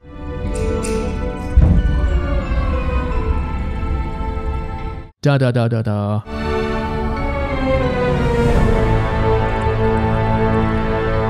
Very simple but very recognizable, and it feels like a loud new statement and idea Murray has made, I think. But either way, it's a really interesting sequence musically and storytelling wise. It's just, I can't believe we got a Mofu montage musically or otherwise. It's a cool way to nod, I think, to stuff that happened after RTD's era. I guess mostly Moff's era, to be honest. And I think it's kind of, it's very easy to snipe at the fact they skipped Chib, but I think it's sort of just gesturing to the approach Moffat took to companions in terms of, just conceiving them as traumas. Little extra additional traumas for the Doctor to go through and kind of losing them in these creative ways. I really dig that as mainly a Mofu fan. Really dig the throwaway references and the jokey approach to it, because that's the right approach to take to things that have already happened. It's not treating events sort of reverently, and doing a bit of a joke about how Clara was killed by a bird. Yeah. That's great. His face, yeah. Yeah, that's one of my favourite stories of all time. And yeah, joke about it. That's good. That's funny. And obviously the Doctor trying to justify each one. You know, it's not that bad because XYZ.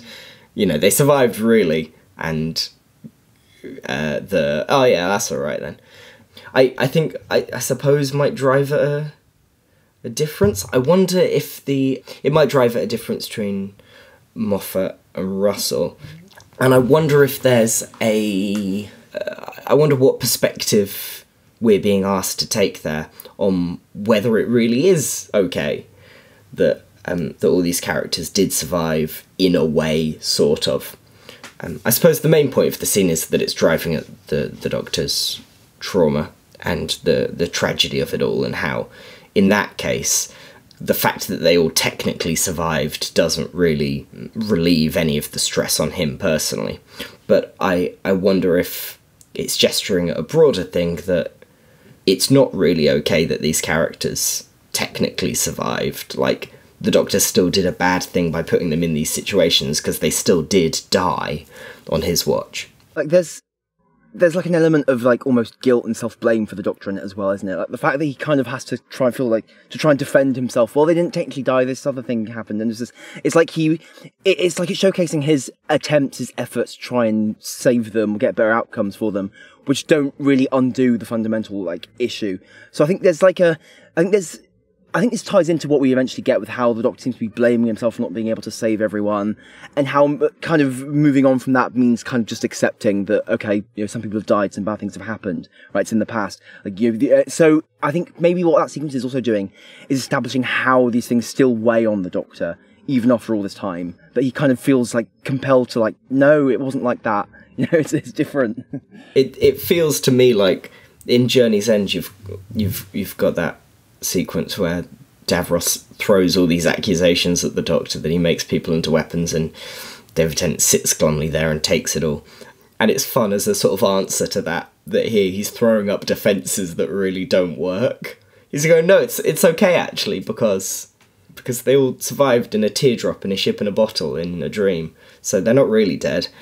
And getting laughed out of the room for that works for me. Kind of a funny inverse of how in RTD's original era you get all the stuff about how Rose Tyler, the story of how I died when she actually just alive.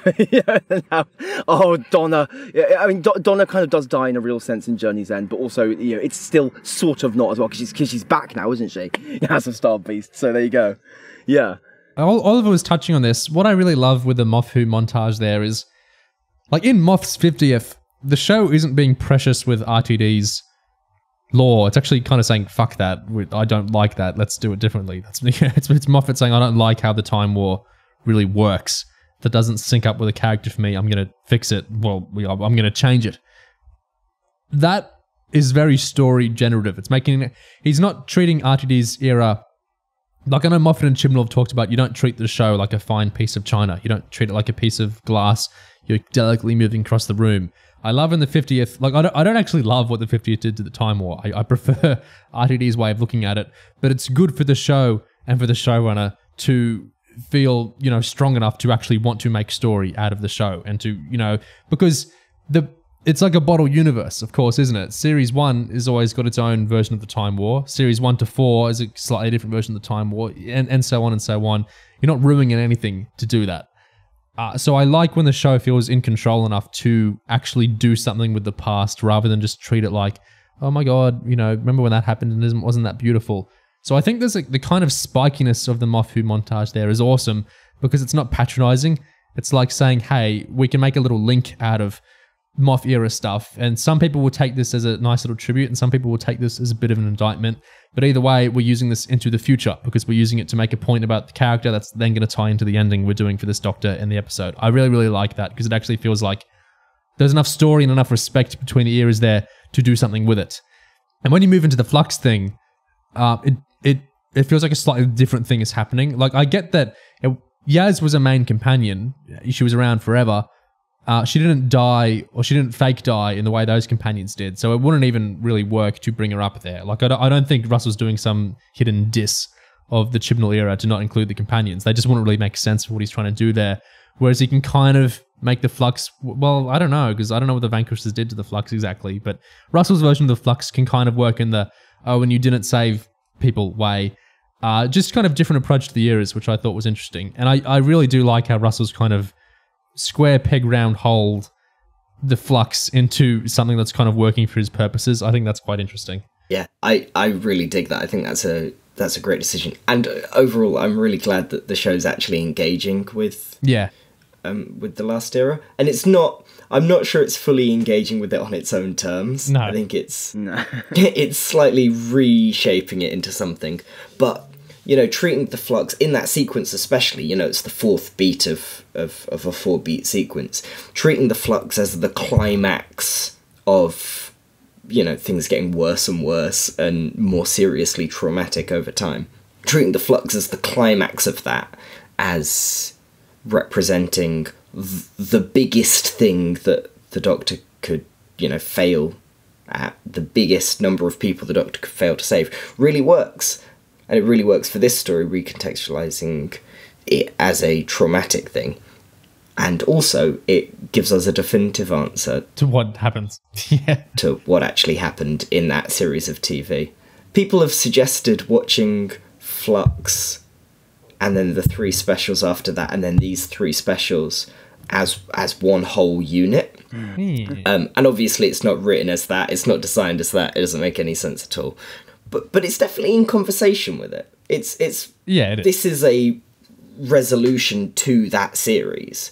This is tying up stuff from the last series of Doctor Who, which happened under a different production team with a different Doctor with a different writer, which is strange. That's something most shows wouldn't do, and most eras of Doctor Who wouldn't do. But yeah, I like making the Flux this inconceivably big thing, the biggest failure the Doctor's ever had, depending on how you count.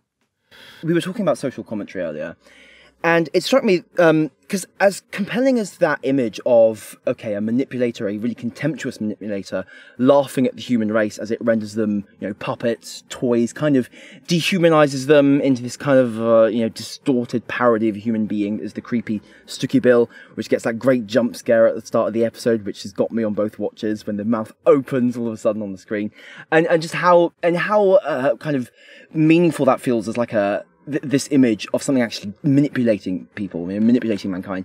I think it's kind of undermined by that bit that RTD kind of almost feels he has to insert a bit later, where the Doctor goes, well, don't go thinking you've got an excuse, because humanity is bad.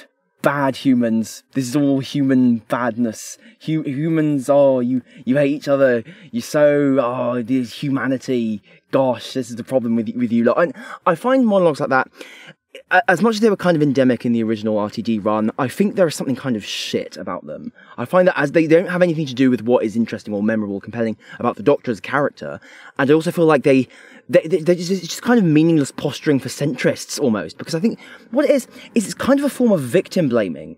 Because I think insisting things are human problems kind of gets you out of admitting that they are, well, in the way, class problems with perpetrators and victims and things done by groups of people to each other. And things that, it just feels bizarre to me, because you look at, like, all these things that RTD is obviously going to be alluding to with monologues like this, all these wars, all these devastations and genocides and famines and cruelties and stuff, and you go, well, that's just humanity, isn't it? Well, it's like, well, no, because you're kind of, in doing that, you're almost impugning the people suffering that as implicated in it, as the people doing it, and it's just a weird way to ignore, like, what I think is already in the episode, this image of this idea of, like, the Toymaker kind of representing almost the contempt and the manipulations and the cruelties and the game masters, if you like, in the Toymaker, and kind of, but taking that away and going, well, humankind, you must be better humans. It's just so flat in comparison. So I don't like it. It's that kind of like milquetoast, kind of liberal, kind of like kind of appeasing kind of writing that I think cuts against what the stories are actually doing with its imagery. I agree. So getting the Trinity Wells cameo, it's a bit odd, but works to put the manipulation of people through their screens in a real world context, right? That makes sense. Yeah. She's the real world, in inverted commas, example of what manipulation through television screens looks like. And I think the story could have done more to ground, because it's a bit of an abstract idea that there's a puppet in every screen in the world and it radicalizes people. The story could have done more to ground that in actual examples. That's quite a flimsy link. But what I found really interesting about that, linking the idea of the TARDIS as televisual with this televisual threat, and I do want to say this is the most BBC Centenary special that an episode of Doctor Who could be, and yet it's for the 60th. That's going to be confusing. But yeah, you get that beat that the TARDIS travel, prolonged exposure to the vortex in the TARDIS makes you immune to stuff through your screens. And I suppose that's probably just a plot fudge, because there needs to be a reason that the Doctor and Donna, and I guess Mel as well, aren't being mind-warped and spiked by the giggle. But there is something really interesting there that I think webs into the rest of the episode and actually connects to the second half of the story that we're going to talk about in a minute more directly, that there's something televisual about the TARDIS. The TARDIS represents a certain kind of television that, at its best, RTD suggests might make you immune to the worst aspects of television. That Doctor Who can work as an immunisation, right? Yeah. And he talks about that in regards to the Star Beast. He talks about how Doctor Who is for the transphobic kids on bikes. Is that Chelsea Wingate's boy? Just leave it. Well, I'm going to tell her. And those boys on bikes are watching Doctor Who. It's I hope they'll watch it and think, oh, yeah, maybe I shouldn't do that. See, maybe that's wrong. It's true. That's a part of our audience. Yeah. In that, it's for kids, and some kids are transphobic, and he's going to do what he can to impact those people. And you've got it as well in this episode with the Kate's ableism and stuff like that. I think in that moment, and actually in that plot fudge that the TARDIS has to make you immune to the giggle, you've got a sort of thesis statement that the TARDIS travel, that watching Doctor Who, that being involved in Doctor Who can immunise you against the bad parts of TV. That seems to me like an actually quite prescient sort of statement of intent, despite just being a little gimmick in the plot. And I think it links to what we're going to talk about in a minute, about the climax of the story. There is some precedent, I think, for the idea that being in the TARDIS changes your biology somehow in some abstract way. Because we got that with, like, I think with Amy in Flesh and Stone, or something like that. Or there was some mention how you're a time traveller now, it changes the way you see the universe. So that's kind of a recurring thing. In one way, I think it's kind of the show being able to self-congratulate its characters and its companions for being part of it. I only take the best. Yeah, we're great. You're Doctor Who. You love Doctor Who. We're awesome. And it's kind of that. And obviously you're free to be skeptical of how much, watching Doctor Who can actually immunise you to stuff like, racism and so on. But certainly, the two things slot together pretty straightforwardly. It's clearly there. In that whole sequence, I really enjoy the sort of World War III, as in the episode of Doctor Who, World War III, whittling down of what exactly is going on. I think that's one of Russell's real strengths when he's writing Doctor Who, is you get a bunch of characters in a room and there's something going wrong with the world and they just have to figure out what it is based on this room.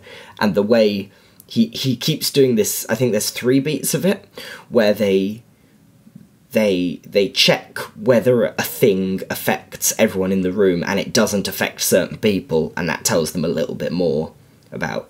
So the Doctor goes, hey, the Flinks, are you affected by the giggle? No, so it's only humanity. Cool, that makes sense. Donna, are you affected by the going mad spike? No, you're not? Okay, so it's only people who haven't travelled in the TARDIS. There's that nice sort of just working through the problem pretty directly, beat by beat, but making it all characterful and character-based is one of Russell's best Doctor Whoings. And the Vlinks, I think that's the main reason the Vlinks is there. I think it needs to be there for that plot purpose, but it works to that effect. And is actually characterised really well immediately by having it named the Zedex thing, just because it was a good name. Just to follow up on that, I think RTD is clearly at home and really enjoying writing those unit sequences. So I think I can see them, you kind of see why they're probably going to be a recurring feature of the show, just because I think getting all these characters who can be ruthlessly competent and good with computers and just like see things and swap ideas constantly. I think it's almost, because it reminds me in Wild Blue Yonder, the whole climax of that episode is just like a four-hander sequence, a big dialogue. So it's kind of like, it's almost playing to RTD's strengths, isn't it? Just getting characters in the room to talk about stuff is almost what RTD kind of excels at, maybe better than the big like images and monster fights and shit. Yeah, the straightforward character dynamics are always more his home than, you know, moving plot and theme pieces around a board to create a statement often gets a bit messy. What did you guys think of Mel? Mel's in this. Do you remember Mel? Yeah, from Flip Flop. She's in this. Yeah, from Flip Flop. I think it's easy to kind of look at this and be like, why is Mel here? And people have asked that because kind of, to a certain extent, she's kind of interchangeable. I think, apart besides, you know, Bonnie Langford being lovely and RTD, you know, loving her, wanting to bring her back. But I think I was thinking about it, and I guess the point, if there is one, is that because she's a companion from, you know, ages ago, who is kind of overlooked in the sense that older companions get overlooked, that kind of becomes a proxy for the Doctor kind of running away from his past, because, you know, Donna kind of calls him out after they meet Mel, and she's like, you never talked about her, you never talk about anyone. So in that sense, the show's, the way that kind of past eras of the show kind of fade, I guess, from memory or get sort of dismissed or whatever, is kind of being made into a statement about how the show's relentlessness and kind of its inability to actually, I guess, stop and just kind of reflect kind of forms like the Doctor's inability to actually, I guess, come to terms with it all. So that sense of the show constantly running away is kind of also the Doctor running away and refusing to just like say, hey, that stuff happened and I'm kind of sad about it and I miss it. And that's pretty direct with Mel, because we get, you know, Mel's life story up to this point. She catches us up, and the big thing for her is she realised she had nothing, and she came home to Earth and she had to make a family with UNIT, right? And so that sets up quite cleanly. And I think they even refer back to the exact wording at the end, but that sets up the resolution tenet. You know, there's very intentional parallels there. I do find it slightly odd that she spent the rest of Sablon Glitz's life with him. They were together forever, for his whole life. That's often the thing with Bring Back Old Companions, though, is you need to draw a straight line from where they left off to where they are now. And so if she left with Sablon Glitz, she had to stay with him for as long as possible, and there needs to be a reason that she left in that he died. Rather than, it can't just be that she hung out with him for a few months and then did something else. The way Mel was brought back, when Sarah Jane was brought back in series 2, I didn't really, when I was a kid, I'd seen Sarah Jane episodes before. I'd definitely seen Time Warrior. Anyway, I didn't love that. And when I got older, I don't know if it was the same reason I didn't like it, but I felt like square peg round hole a bit with how Russell, well, through Whithouse, brought back Sarah originally, in that it was very much to kind of make a point about Rose, but like Mel is here and it's kind of making a point about the Doctor, but I don't feel like we're changing Mel's character. I don't feel like we're like rearing her into something else to make that point. Whereas with how Sarah was brought back, like some people, I'm sure plenty of people might disagree, but I felt like they were kind of, retconning's the wrong word. I felt like they were framing Sarah really differently than Classic Who to try and make a point about the wider Series 2 arc with the Doctor and Rose. But then in her own spin-off, she felt much more like classic Sarah to me. So it was a brief irritation, I guess. With Mel felt like Mel, as much as Mel ever feels like Mel to me here. even though she was still serving the narrative in the ways we've like talked about, like building up to the Doctor tiredness thing and the Doctor. I liked how the Donna, you'd never mentioned her thing. It wasn't like with some companions, there would be how dare you, you know, I'm the woman and, you know, that there was another woman and, yeah, you know, boring het nonsense. I like that it wasn't for that. It was more, you know, just kind of compounding his, man, you just keep going through life, don't you? That's probably not healthy. Mel, the actress, you know, that's an actual star. So it's nice to have stars in the show. That's just a big, fun Russell T Davies thing to do, have lots of stars around. And but most of all, what I liked with Mel is it wasn't a big deal. Like this wasn't if this was a New Who, especially RTD1, it would be, we've brought a classic companion back. All the papers must be reporting, this must be the biggest deal in the world because we need to earn this. Classic Who, but it's Classic Who and we're bringing it back and Classic Who is actually good because, you know, blah, blah, blah, blah, blah. It would be a huge event in RTD1 and even in Moffat Who, this would be a pretty big event. I liked it. It was not an event. Mel was back and that's cool and we move on. The episode's doing other things. I feel like at that stage, we've kind of finally broken a barrier, haven't we? If we're not cleaving Classic Who and New Who anymore and it just kind of is, well, you bring back whatever and, you know, it's not a big deal. I feel like we've kind of moved into the new, whatever you want to call it, the Disney Who era. I feel like it's been so long since Survival and it's been so long since Rose that I feel like there's just this kind of breeziness to, we can just do whatever now. Like the show's kind of earned that and we can bring back whatever and it doesn't have to be a big deal and we don't have to earn it just because the show's big enough. It's a big enough lattice that it's totally cool to do anything like that, which I just feels really good to me. That sense of having matured, I think, feeds into how Mel is kind of played because unlike with School Reunion and Sarah, they don't relitigate Mel's old relationship with the Doctor. Yeah. Okay, they were friends, you know, it's just accepted. Like Mel can come back, meet the Doctor again, hates the Doctor, it's so good to see you. They're back, they're mates. You know, we don't need to go into some whole thing about how, when I was with you, I was actually thinking this, and it was actually like this. Like, there's none of that, because it's in the past. It's so long ago for both of them. They've grown up, and that's really important. And I think the show is trying to grow up in its own way as well, in how it relates to older eras of stuff. I think that works with Mel, because she did just dump him, right? She just left and moved on, so she can come back and, you know, there's not a big angst about it. It's not... You know, it's not like Ace where it's all very complicated and very messy. They can just be old friends, and that can be allowed to work. I suppose another part of it is that Mel hasn't been mythologized the way Sarah Jane was, like even before she came back. You know, in the sense that that Tom Baker Sarah Jane pairing just gets so like mythologized as like a global Doctor Who sort of thing, whereas Mel and nothing from the 80s ever really got like the same treatment. Every 80s companion is back. They're all back all the time, and they all work for UNIT. It's very funny that across Power of the Doctor and The Giggle, we've got the story of Mel getting recruited from a companion meetup. The way that these two stories, yeah, I think there's a sort of emotional link across this era, this set of specials and the last era, like I mentioned. But the realism of the world, and this is something I want to talk about later as well, but the realism of the world of Power of the Doctor next to The Giggle, both of them as they both depict UNIT and they both depict old companions, and there's absolutely no way that the two connect together at all. Like, they're, in terms of proximity, they're set in essentially the same place. They're both set in a UNIT tower block. They're both set within this cast of old Doctor Who characters.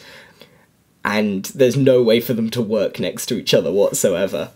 You know, well, we meant to believe Yaz is out there somewhere? This is the time to bring it up.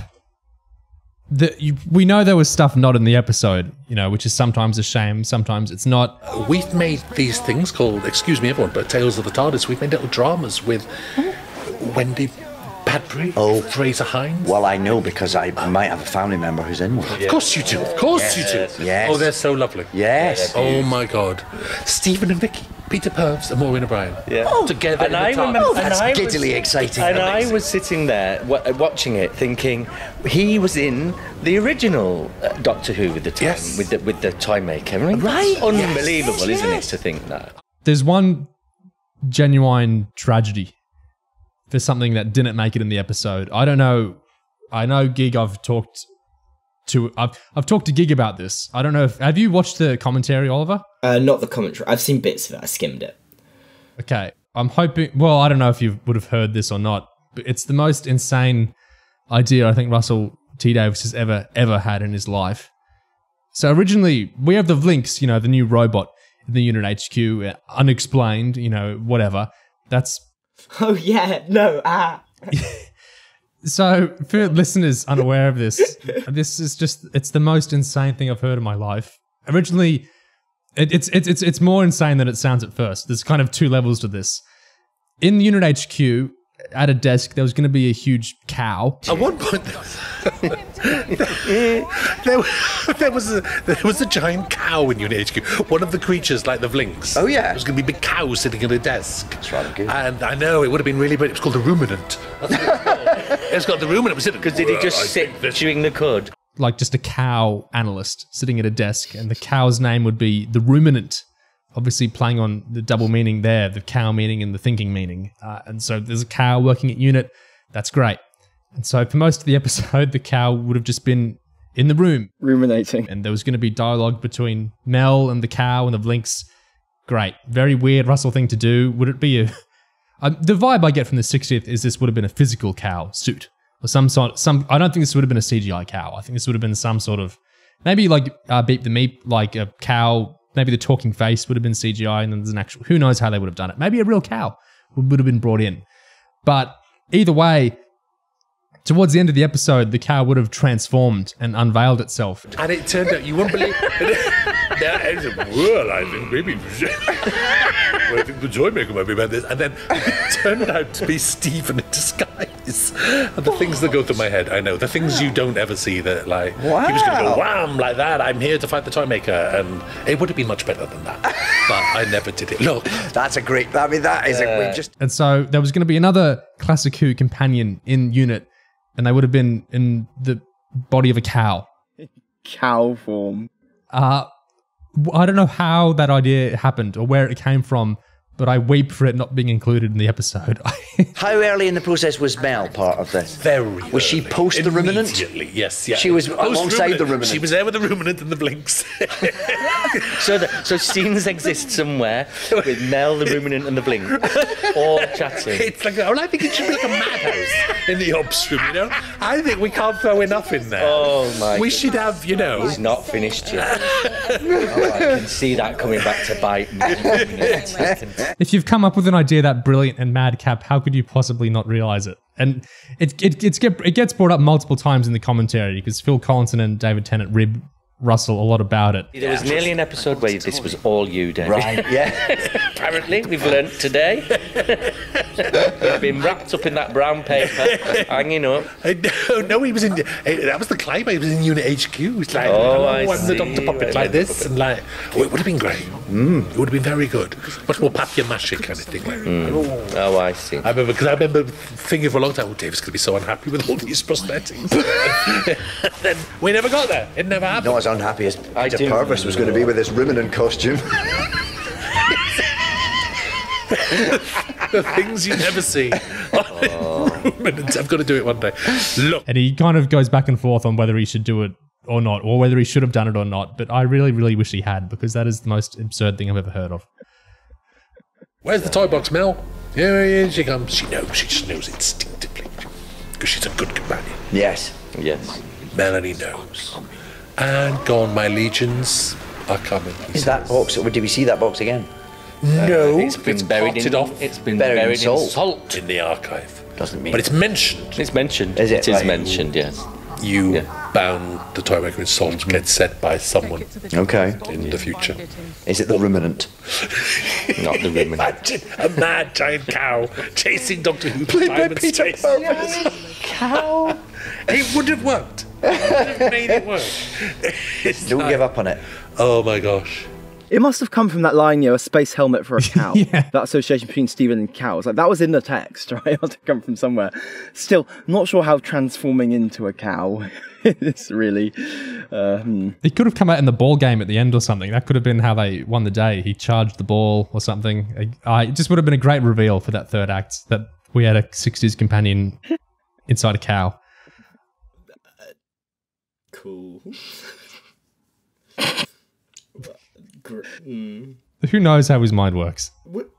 Was not that this matters even slightly, but Stephen wasn't left on Earth, was he? No, he was not. No, he was a king. His Tales of the TARDIS, what do you even call those? The wraparound new videos around old serials establishes, yeah, he was a king. He went off and he ruled as a king. So I have no idea how he would have got back to Earth. Off a Zingo, presumably.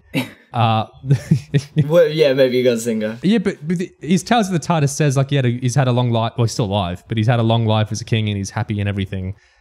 So I don't know why he would have come back to UNIT. To be a cow. Whether he was voluntarily a cow? Like to be a cow, I think. Did he get cursed into a cow or did he choose to be a cow? Like there's so many questions. It's a shame Russell's explicated this because this would have been a great surprise for the 70th or something. Use this somewhere. It's too good of an idea to pass up. Well, now we'll spend 10 years wanting it, so it'll be more satisfying when it happens. Yeah. The cow would have been... It wouldn't have been a costume in universe. He would have actually been a cow. Well, that's the question, isn't it? Well, we don't know, really, do we? It could have been that Quillian sort of thing where it is actually, you think it's like a rubbish, like, just costume, but it's actually a rubbish costume in universe as well. It should work like that. Great. No, this should have been in there. It is nice we have the companion from the first Toymaker serial alive. And he's like healthy and he looks pretty robust. I think that would have been pretty cool. I like that actor and I like that character. Stevens has got a really weird arc across Classic Who. It's very interesting if you actually watch his episodes in sequence. It's a very kind of almost New Who-esque, weirdly linear but complicated little progression he goes through. But anyway, we're not here to talk about Stephen. I suppose the issue is if Stephen's there, then there's somebody in the story to push back against the idea that the Toymaker's this serious mythic villain. Yeah. You know, if the Doctor's talking about how big a threat the Toymaker is and Stephen goes, what are you talking about? Didn't he make you move triangles for 6 hours? It's just, you know. That's my favourite thing about the story. I wish they played it a little more ham. There's a little bit of that. There's a little bit of the idea that the Toymaker isn't a serious threat. But you cannot watch the original story and come away thinking the Toymaker is a big, serious villain. It's weedy. The whole original story is about a weedy, unimpressive guy playing unimpressive games. And the animation seems to be epicking the games up. It's turning the sort of hopscotch game into giant floating platforms in space to I guess heighten the stakes and make it all seem more serious. But to me, the crapness of it was part of it, wasn't it? Yeah, I'm not sure if it's part of what, I wouldn't say it's part of what makes it good, but it's certainly part of it. And I think that taking that away misses the point somewhat. When we talked about Toymaker, I think, Oliver, you talked about how, you know, the fandom has created like an epicified idea of the Toymaker that is not accurate to the original, and that is so the version RTD is writing here. Because as we know, RTD didn't rewatch the original serial. He just went with the fanon version, the epicified Toymaker, and just wrote that pretty much into the episode virtually unchanged. I would say the only thing that I guess cuts against that in the end is the fact that he's defeated by like a stupid little Classic Who-like ball game. Just like a really rubbish little action sequence of the characters doing physical exploits. And I guess that ties back into the whole reason Stephen would be a bit redundant. Because in a way, characters like Stephen and Ian were kind of in the show to almost like do stuff like that. Whereas now kind of the Doctors are played by these young, robust men, virile men. They can kind of do all the stupid shit like stunts and rolling around on mats and catching balls and shit and stuff like that. So that kind of falls to the Doctor. I will say about the ball game, rewatching it, I realised what it's missing, actually, and that's more reaction shots like in Unearthly Child when the cavemen are killing each other. Oh, yeah. Really, I think more reaction shots like that would have made the ball game sequence way more entertaining and funny, to be honest. Super close-ups that we smash to every couple of shots. Yeah! It's like Mel being like, oh my god, he nearly missed the ball. Just like Donna and Kate Mel. The cow gasping. We're very much talking around the thing itself here, but the ball game definitely is missing something, right? I like how it's such an absurd, like if a couple of weeks ago, like this wasn't even part of a leak, so if you tried to say, oh, and by the way, the climax of the 6-year specials is 3 men throwing a ball at each other for a couple of minutes until one of them drops it, you know, there's a lot of leak stuff you laugh at, then you go, wait, could that be real? I don't think anyone really would have entertained. No, that Russell isn't having these big miniseries climax on a ball game.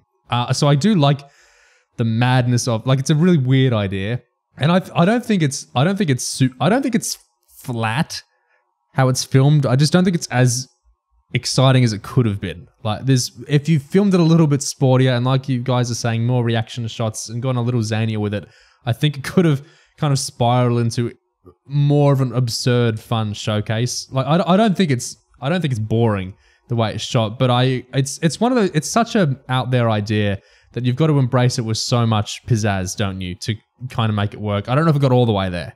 I had fun watching it, but a lot of that fun was just going, this is insane, rather than this is being filmed in a coolly insane way, I guess. I think the fact the actors couldn't actually catch the ball and they had to pretend to catch the ball and edit it to make it look like they caught the ball is kind of almost like the main problem, isn't it? It kind of stops you from really getting the kinetic sense of movement. Good?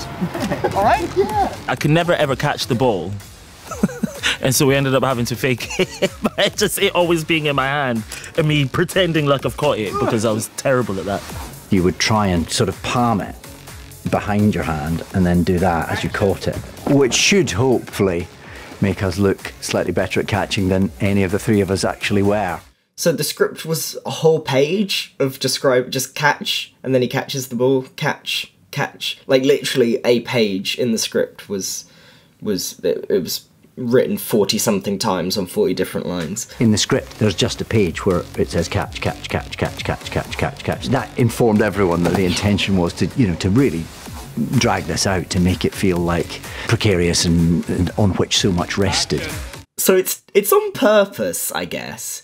The game of catch starts with a sense of continuity, and you follow the ball, and will they catch it, won't they catch it, and Gatwa Doctor throws to Tenant Doctor, and but he throws it a bit hard and he almost doesn't catch it. And there's that sort of, it's an actual action sequence, and it's a game, but it's shot like an action sequence where you can keep track of what's happening. And then it just keeps going and keeps going and keeps going until it's just abstract shots of people pretending to catch balls, until eventually it just ends. It just sort of ends, and we don't really even see the build up to how it ends. And that's deliberate, which makes me... My first reaction is that it doesn't really work. I didn't think it was very visually interesting. My instinct would be that either you need a clever ending, like to downplay it, it needs to be so small it's clever, or you do a big silly action sequence of catching a ball. And trying to have it both ways, where it's both anticlimactic and climactic at the same time, doesn't quite work. But the fact that it's deliberate interests me. It does seem like a fitting throwback to the inanity of the original Toymaker serial, and just the shittiness of the games that were being played there. The way they were just like, yeah, just filling time here. I mean, I don't know if that's a sensible thing to put in the new episode, but certainly it's not inappropriate. I think I guess if there is a point to it, because it's easy to dismiss an action sequence like this as it was just meaningless. I guess the point is that, it might be that the Toymaker can create all these incredibly cruel and dangerous games, but when it comes down to it, the Doctor can play games, and the Doctor can play ball, and he's just better. He's just better at shit like this because he's actually lived, and he actually has experience. So I guess that's sort of that, I guess that becomes the point, in a way. If it just comes down to something as like simple and brutal as sports, like the Doctor can just beat you.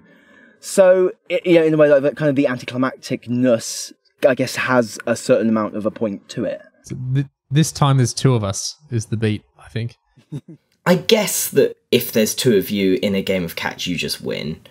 But it's not particularly played like that. It's not played like the moment there's two of them, that's why they win the game of catch.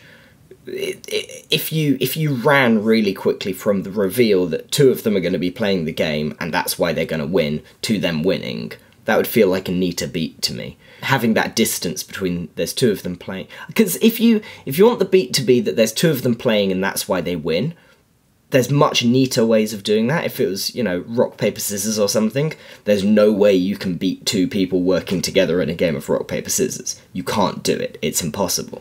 So something like that would be neater. And when we've already shown that the Toymaker has unlimited physical prowess, and he can teleport and he can fly and he can make things into magic and whatever, it doesn't quite work to just play it as a straight game of catch where they're all confined by ordinary physics and laws, except that the Doctor can double. It just, something about it doesn't quite... I'm thinking of the Community episodes that use... They direct silly games like paintball and the floor is lava and stuff as if it's cinematic, and they treat it very seriously in the direction to highlight how stupid it is in the story. Clearly it's not what the script is trying to do. The script has a different intention than that. But I think it would have been a more broadly effective ending to treat the ball game like it physically matters, like the physical throwing and catching is the important part of it, and to track continuously who has the ball and where it is and how they win.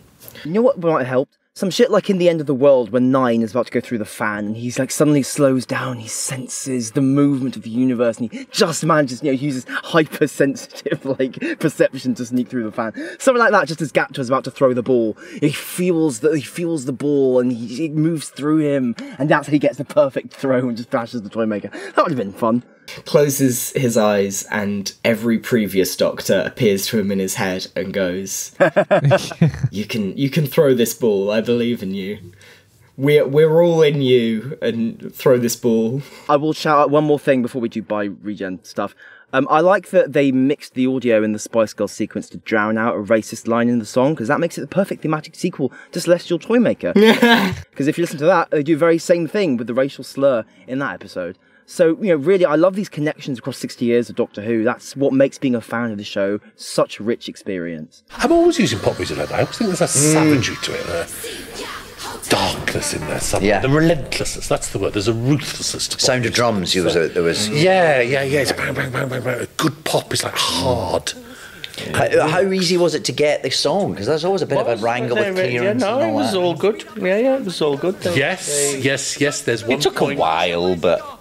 So there's that one line in the lyrics that could be said to have racial connotations, a bit unwise. Even the Spice Girls think that now, and when they sing the song, they've changed the lyrics, but the lyrics haven't changed on the version that is licensed to be played on television. So therefore, we have to lift the volume and cover the line. Yeah, which is wise. Russell draws on the racist history of the word celestial as in reference to the original serial, which I don't know enough to say whether the title is or isn't the slur itself. People say it both ways, but he's clearly recognizing that that's part of the original, and then goes really out of his way to include the line anyway in this episode. Yeah. So is he making an argument that it has always meant from space? Is that the point he's making, or is he trying to recontextualize it? I think he's feeling clever that he's found a way to reference the title of the episode in a way that doesn't. It's in a way that's not about race. In a way that's very. You can't possibly interpret the line as anything but about space. I think he's just feeling like he's done a writerly little cool move. There is my impression.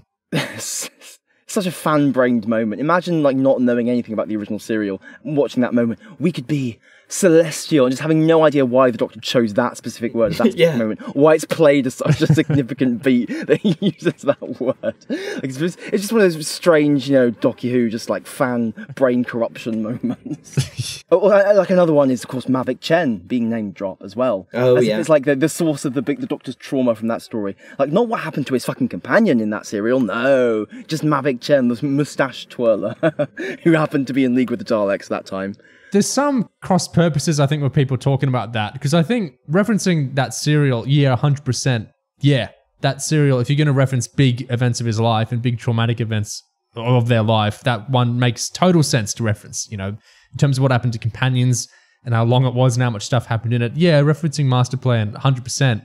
I think you can happily put that alongside the Pandorica and the Time War, but why gleefully do it referring to the Yellowface character, and why hype that up in Doctor Who magazine months before? You're excited that you've found a way. You know what it's giving? It's giving the Ben Cook Russell T Davies exchange about Agatha Christie in the Writer's Tale. That's what it's giving, isn't it? We found a way we can do the naughty thing, but not everyone will know, and we get to do it, which is really creepy and weird that he's excited about. Obviously he likes the controversy of I get to put the racist thing in, without like, not everyone will know it's racist, and I'm not quite being racist how I'm doing it, but racism, I'm kind of I'm teetering on the edge there. Like, and that's just really gross. And he obviously likes doing that because for years he's like talked about these ideas. I think something about that relationship to the past and the racism is almost it's puerile and giggly in a way. They're giggling like school children about we can say the thing. It's like when white people kind of make a huge fuss about the N-word and the fact that like, I'm going to make jokes about the fact I can't say it. Aren't I clever? Isn't that hysterical? It's just like that weird kind of thing. Ultimately, it's just showcasing the fact that it's very low stakes to you. It doesn't really matter that much to you. It's not sensitive to you, and that's why you can play with it like a toy. You're like the toy maker. Let's crack in. So I don't even know how to... Gig, do you want to do the opening spiel for the Bi-Gen talk? All right. Well, I don't know if I can recreate your style exactly. But I guess the climax of this episode, in a way, or just before the climax, the big tentpole reveal, the twist, that of course was leaked months and months in advance and had people debating whether to believe it, whether it was real, whether it was misinterpreted. Would Russell ever do something like this? Will it ruin the show? Will it kill Doctor Who? All of this. We come to the regeneration of David Tennant again. And instead of him just transforming into the next Doctor and being replaced, being, kind of disappeared and replaced, we get this weird CGI effect where the two kind of split, like mitosis. We see Ncuti Gatwa's head kind of being pulled to one side and kind of with this whole stretchy effect, just blobbing his way out of David Tennant. There's a big shot where the camera goes over both of them as they observe their conjoined state with wonder and amazement and confusion. And then, they start laughing and they separate each other, they push each other away, they kind of hug and kiss it out and they're having lots of fun. The scene kind of turns really comedic and wacky with everyone being like, what the fuck's just happened? And then, of course, we kind of snap back into the episode and it's time for the two Doctors to team up. And so I guess the nature of that and what has happened there and what it actually means for the Doctors split like that has just been a huge source of litigation in no small part because RTD doesn't really spend much time trying to explain it or how this can be possible or what it means, like what specifically it means, like biologically, physically, what are the consequences. And it's just kind of there, I guess, to serve those goals that we were talking about at the start of this, which is in one sense to launch a new era and in another sense to close up, like wrap up the old one. Neo, you're dying to say something, so please go ahead. Yeah, it's worth, before Oliver starts talking, mentioning, first of all, like Gig alluded to, this leaked ages ago. I'm sure we've so cleverly and so subtly been referencing it here and there for a while now. Really subtly. So the fact it leaked months ago, I'm not saying that in a aren't we so clever because we look at some things online, like obviously not way. But the thing with that is, it was so long ago, I cannot even remember, Gig, how did I or you first react when we even heard about this? I don't remember. I feel like when we heard about this, I feel like our reaction was like, oh, that's exciting. Because we were kind of worried that RTD would be like well, we weren't worried, but the fans, when they heard Tennant was coming back, they were like, oh, this will be a chance to apologise for the end of time and apologise for the Tennant favouritism that RTD showed. And of course, hearing this leak would be like, oh, so it's the polar inverse of that. This is going to boil so much piss. This is RTD almost leading into the favouritism and kind of just completely just subverting everything. So I think we were interested, I think, when we heard it. That's, okay. Where you've situated us there is, the first thing is, even if we had a positive reaction to it, our reaction to it months ago was not the reaction to it we had watching the actual episode. For most people watching the actual episode, like on the Envision commentary, Russell talks about he knows it leaked, and so he knows a lot of people are already aware of it, but they're a minority because they're fans. Now, what's interesting, of course, is what the audience thinks about to happen, presumably, because it's kind of leaked, so a lot of fans will know about this, but that's just fans, and my sisters will sit there screaming at it. We're saying this before it's been transmitted, obviously. For lots of people, including fans, watching Ncuti come out of David Tennant was the first time this concept was in their brains. And so there's a kind of different mileage of reactions happening there. I guess it feels weird to call it a luxury. I don't really think that's the right word. But we've had, the three of us have had time to sit with it one way or another, whether it's to like it or dislike it. We've had time to kind of mull it over in our brains, right? Which is a different experience than lots of people watching, including lots of super fans that aren't just soaking up leaks and whatnot. Gig's right also that I was definitely entering the 60th with a huge chip on my shoulder because I absolutely hate the thing of, actually a lot more than you, Gig, because I know you This sounds weirdly accusatory. Sorry for my tone there. Go ahead. I know that you you, how dare you? I know back in 2010 when I wasn't watching the show, so I have the luxury of not being part of this. You didn't love some of how the Tennant to Matt switchover was handled because you felt like I'm like, you might correct me in a few seconds, but Russell was at such a top of his empire, and so was Tennant, and so Matt and Moff were the underdogs coming in, so they needed all the goodwill to come in properly.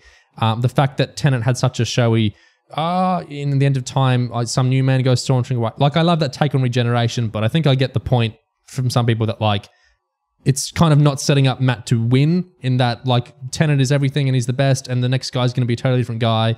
I don't want to go. I literally don't even want to leave, guys, but they're tearing me away. And then off I go, and then I become Matt. That was kind of not, like, I get that some people didn't like what that was, like, positioning Matt as. Am I getting your mindset right, at least for 2010? Yeah, I would say personally I've grown up since then, but that is certainly a thing that a lot of people kind of felt. Maybe, I think what it really is, it's ultimately just kind of, it's a proxy for resentment about, I think, Tennant's popularity in general, just his enduring popularity as well. Like, even not necessarily even so much as that specific story, and oh, it ruined Matt, it made people not like Matt, because that's bollocks, people liked Matt. You know, maybe not, like, to the same, like, overwhelming extent, but, you know, Matt launched in America, Matt had a whole wave of popularity, the 50th was hugely popular. So it's like, it's not a real thing. It's not this real violence that RTD did to Matt. Like, it's bollocks. But I think what it is that I think fans have always still had that chip on their shoulder about Tennant. Like, that makes sense. So my chip on my shoulder is related to that chip on those people's shoulders, formerly your shoulder, I guess, in that I'm not a Tennant, well, I'm not a 10th Doctor like... Stan? What do you call them? Hoobies, as Stephen Powell would say. I'm not, well, however you want to call it. I'm not like a 10th Doctor. Like, I quit the show because I wasn't enjoying his era. Like, I'm not a 10th Doctor guy. But I like his last line, and I dislike so much of the End of Time, but I like the idea of really digging into how a Doctor feels about regeneration and doing this kind of spiky, I really don't like this, and I really don't want this to happen, and I actually really like who I am right now, and I don't want to change. I like that, because that's a very human-y, womany way to do a Doctor and to do regeneration, and I like new things, and I like spiky, weird character things. That sounds so patronizing, as if other Doctors aren't doing that. I'm not trying to say that. But I liked that take on the Doctor's characterization there. And I love his last line. I think it's such a decisive statement. And I have the luxury of not watching it properly till 2013. I mean, I'd seen it on YouTube or whatever, but I'm not properly experiencing it until Matt had very clearly had a hugely successful era. So I don't have any connection to those emotions. But for me, I got to watch that in a silo, basically. And I loved it. I love that. I love tragic endings. I love tragedies. I love that he didn't want to go and he had to go anyway. He died when he didn't want to die. I think that's just awesome. I love that he had a big blow up at Wilf about it. This is a real character. I'm not saying the other Doctors aren't. I'm just saying it was a really spiky way to go out, and I think that's really interesting and dramatic. So I loved his last line. And what I hate is sanitizing away drama. I hate... Oliver, have you seen that old Mr. Bean movie where Mr. Bean gets like a bunch, he like sneezes on a painting and he gets paint thinner on the painting to try and clean up the painting, and inadvertently he rubs the face off the painting and then he draws like a stick figure face on it? Oh, yeah. I feel like that's the way a lot of fans want the show to be treated. They want to kind of paint thin away the drama and do a little smiley happy face on it instead. And I've seen so many fans want to scrub away the drama of the End of Time and the 10th Doctor in general, and want to put a little smiley face on top of it. And the smiley face is, I am ready to go, and I applaud everything that came after me, and I rescind my complaints, and I'm totally happy to go, forget that I ever caused any drama, and let's all move on, and everything is wonderful forever, and let's all go sing Teletubbies songs and hold hands. Like, a lot of fans want this to happen. They wanted the Toymaker must have brought Tennant back to comment on how you fans watching the show are evil. How dare you want Tennant back? It's bad to be a Doctor Who fan. You're wrong.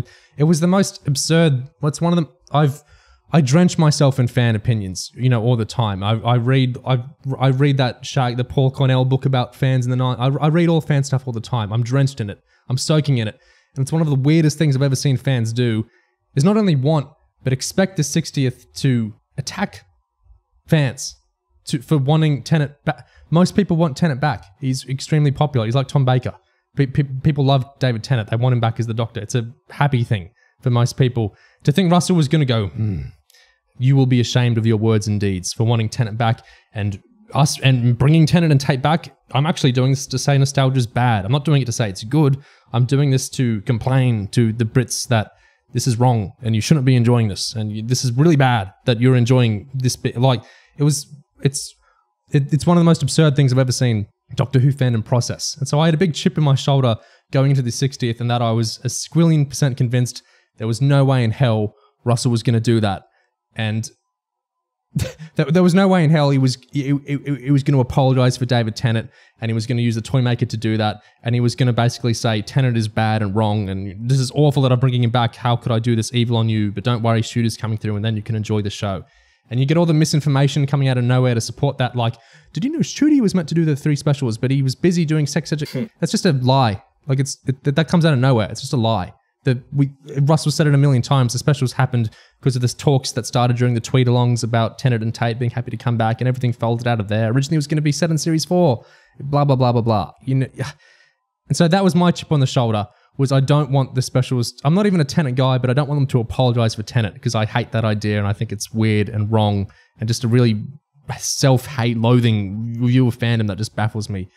So the bi-gen on its most basic form of we're not getting rid of Tennant fully, I guess tickled me at first because I was like, it's not what I didn't expect Russell to do that. Like, he's kind of done it once before, hasn't he? He kept a Tennant around. It's an odd we talked about patterns in Mofu companions with, you know, they all kind of die, but not quite. They have like trauma undeaths, the 3 of them. Russell kind of forms this pattern of they nearly all get their own Tennant to keep around. And so that's an interesting kind of pattern to formalize as a showrunner. But I guess that kind of tickled me because that was a weird thing to do, and it was very clearly not doing the meta anti-nostalgia narrative thing that I really specifically hated the idea of. I guess that's where I entered into the bi-gen from. And then it was so many months ago, it's a bit of a cloud because it's just become part of like personal history for me that I knew this was happening for ages. And then in recent weeks, new leaks started coming out where a different form of it started being proposed. Like, after some of us had time to settle positively or negatively on it, like that the idea is the Doctor splits and there's 2 of them now, we started getting this other version said that was like, no, they're the one being, but it's like a time loop thing. Like, I don't want to characterize that. Do either of you want to talk about what changed in the last couple of weeks with how it was getting characterized? Well, I guess like in this new round of Discord leaks that started happening, the idea was that, well, 15 has simply been transported back in time. So he's actually lived all of 14's life normally, and he's just been sort of brought back in time to just kind of be here, like in the present with 14, rather than 15 actually being like born. Actually, 15's birth is going to happen in the future, off screen somewhere, and he's just going to be stuck back in time to now for reasons, basically. I think what that does is ultimately, it means that there is one Doctor rather than them actually diverging into 2 separate Time Lords, and I think that kind of led to a bit of a reaction. It's like, okay, well, actually, I think this will be fine now if it's like this. Because I really hate this idea of 2 Doctors separating away, but if they're actually ultimately just the same Doctor, then that kind of neutralises the bit of that I was kind of worried about. And that kind of idea of Tennant being around forever that I was worried about. I think a lot of fans are worried about that aspect too with Tennant. We've got 2 pieces of the puzzle there. We've got the initial idea, and it's kind of shirking of the nostalgia thing. And then we've got the second idea, which is a kind of, it's not a mitosis thing, it's a time loop thing. So it's like a gimmick, the way it's getting framed, but it will resolve. And then there's the third thing, which Oliver is going to have the most to talk about, which is the way the episode actually connects it to it's not just in the episode as like a function plot thing, is it? The episode is connecting it to I don't know why I'm dancing around the word therapy and mental health and sort of things. Is how the episode actually deals with it. So we knew from months ago that it sounds like the episode is going to have the Doctor split in 2.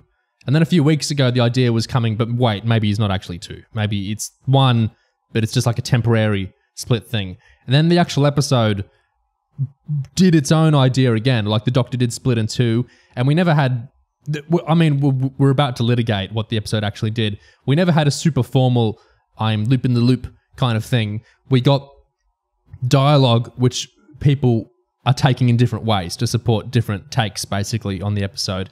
And then, of course, another thing is Russell outlined can you call it a fan theory? Because it's not something you really put on the episode, but he outlined a kind of separate idea linking into the bi-gen, the Doctorverse for that's its own matter. We'll talk about after we discuss the bi-generation. But also ties into semi-narrative Tales of the TARDIS stuff, which I suppose is meant to be actually existing. This was the 60th anniversary. Russell, obviously these Tenet specials were filmed, it feels like decades ago. Bad Wolf bank stuff so much now that it's like they've done so much shooty, it's insane by, the end of 2023. It's awesome. Anyway, they realized at a point, Russell realized he wanted to do more anniversary stuff because he didn't feel like he'd done, I guess, as much as he could have. Like the 50th was resplendent in. Do you remember, like, there was that Brian Cox thing, and there was Adventure in Space and Time, and there was just constant radio special after radio special and TV. Wait, hold on. The Brian Cox thing and Adventure in Space and Time. Brian Cox is in Adventure in Space and Time. Do you mean the other Brian Cox? The science of Doctor Who. The scientist guy, yes. Oh yeah, there's two Brian Coxes. There was a squillion things. I had trouble keeping up, and I was in I'd gotten bad at kin to Doctor Who that year because of the John Hurt thing I saw on YouTube, and I was like, what the hell? That's what got me back into Doctor Who, from the name of the Doctor. Anyway, I was following it all, and a million things were happening with the 50th constantly. It was really, really cool. It was awesome. So many things were happening along with the 50th. I think Russell got the impression, I've done 3 specials, so haha, my fault, I've made more TV for an anniversary than you. But I think he felt he hadn't done enough like other stuff that he could have done. And so we started doing, we got Destination Skara, and we started getting more and more other things. And I guess the biggest one of those was Tales of. Oh, yes, it is of. TOTT, Tales of the TARDIS. Tales of the TARDIS, which I think, I love the idea in theory, not in practice. But in theory, it's, we get a Classic Who episode and we edit it, not Ben Cook style. I haven't seen that yet. We get a Classic Who episode. We remove the repeated endings and openings and the credits. So we make an omnibus cut of the Classic Who episode, which is cool. That's already happened for some Classic Who episodes. And I do tend to prefer watching them that way.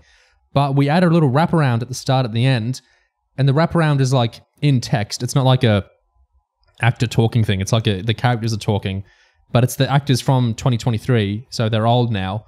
They're reunited in these mysterious, slapdash TARDIS made of lots of different pieces of TARDIS. Then they sit around a quasi campfire, which is like Jodie's TARDIS prongs, but the phallic prong things, but in miniature. And then they talk about their past adventures, and then that leads into showing the classic omnibus episode. And then at the end, we come back and the 2 actors reminisce about it. And so we had the cow himself, Peter Purves, and Maureen O'Brien for the Time Meddler, which I quite like that one. That's probably my favorite one.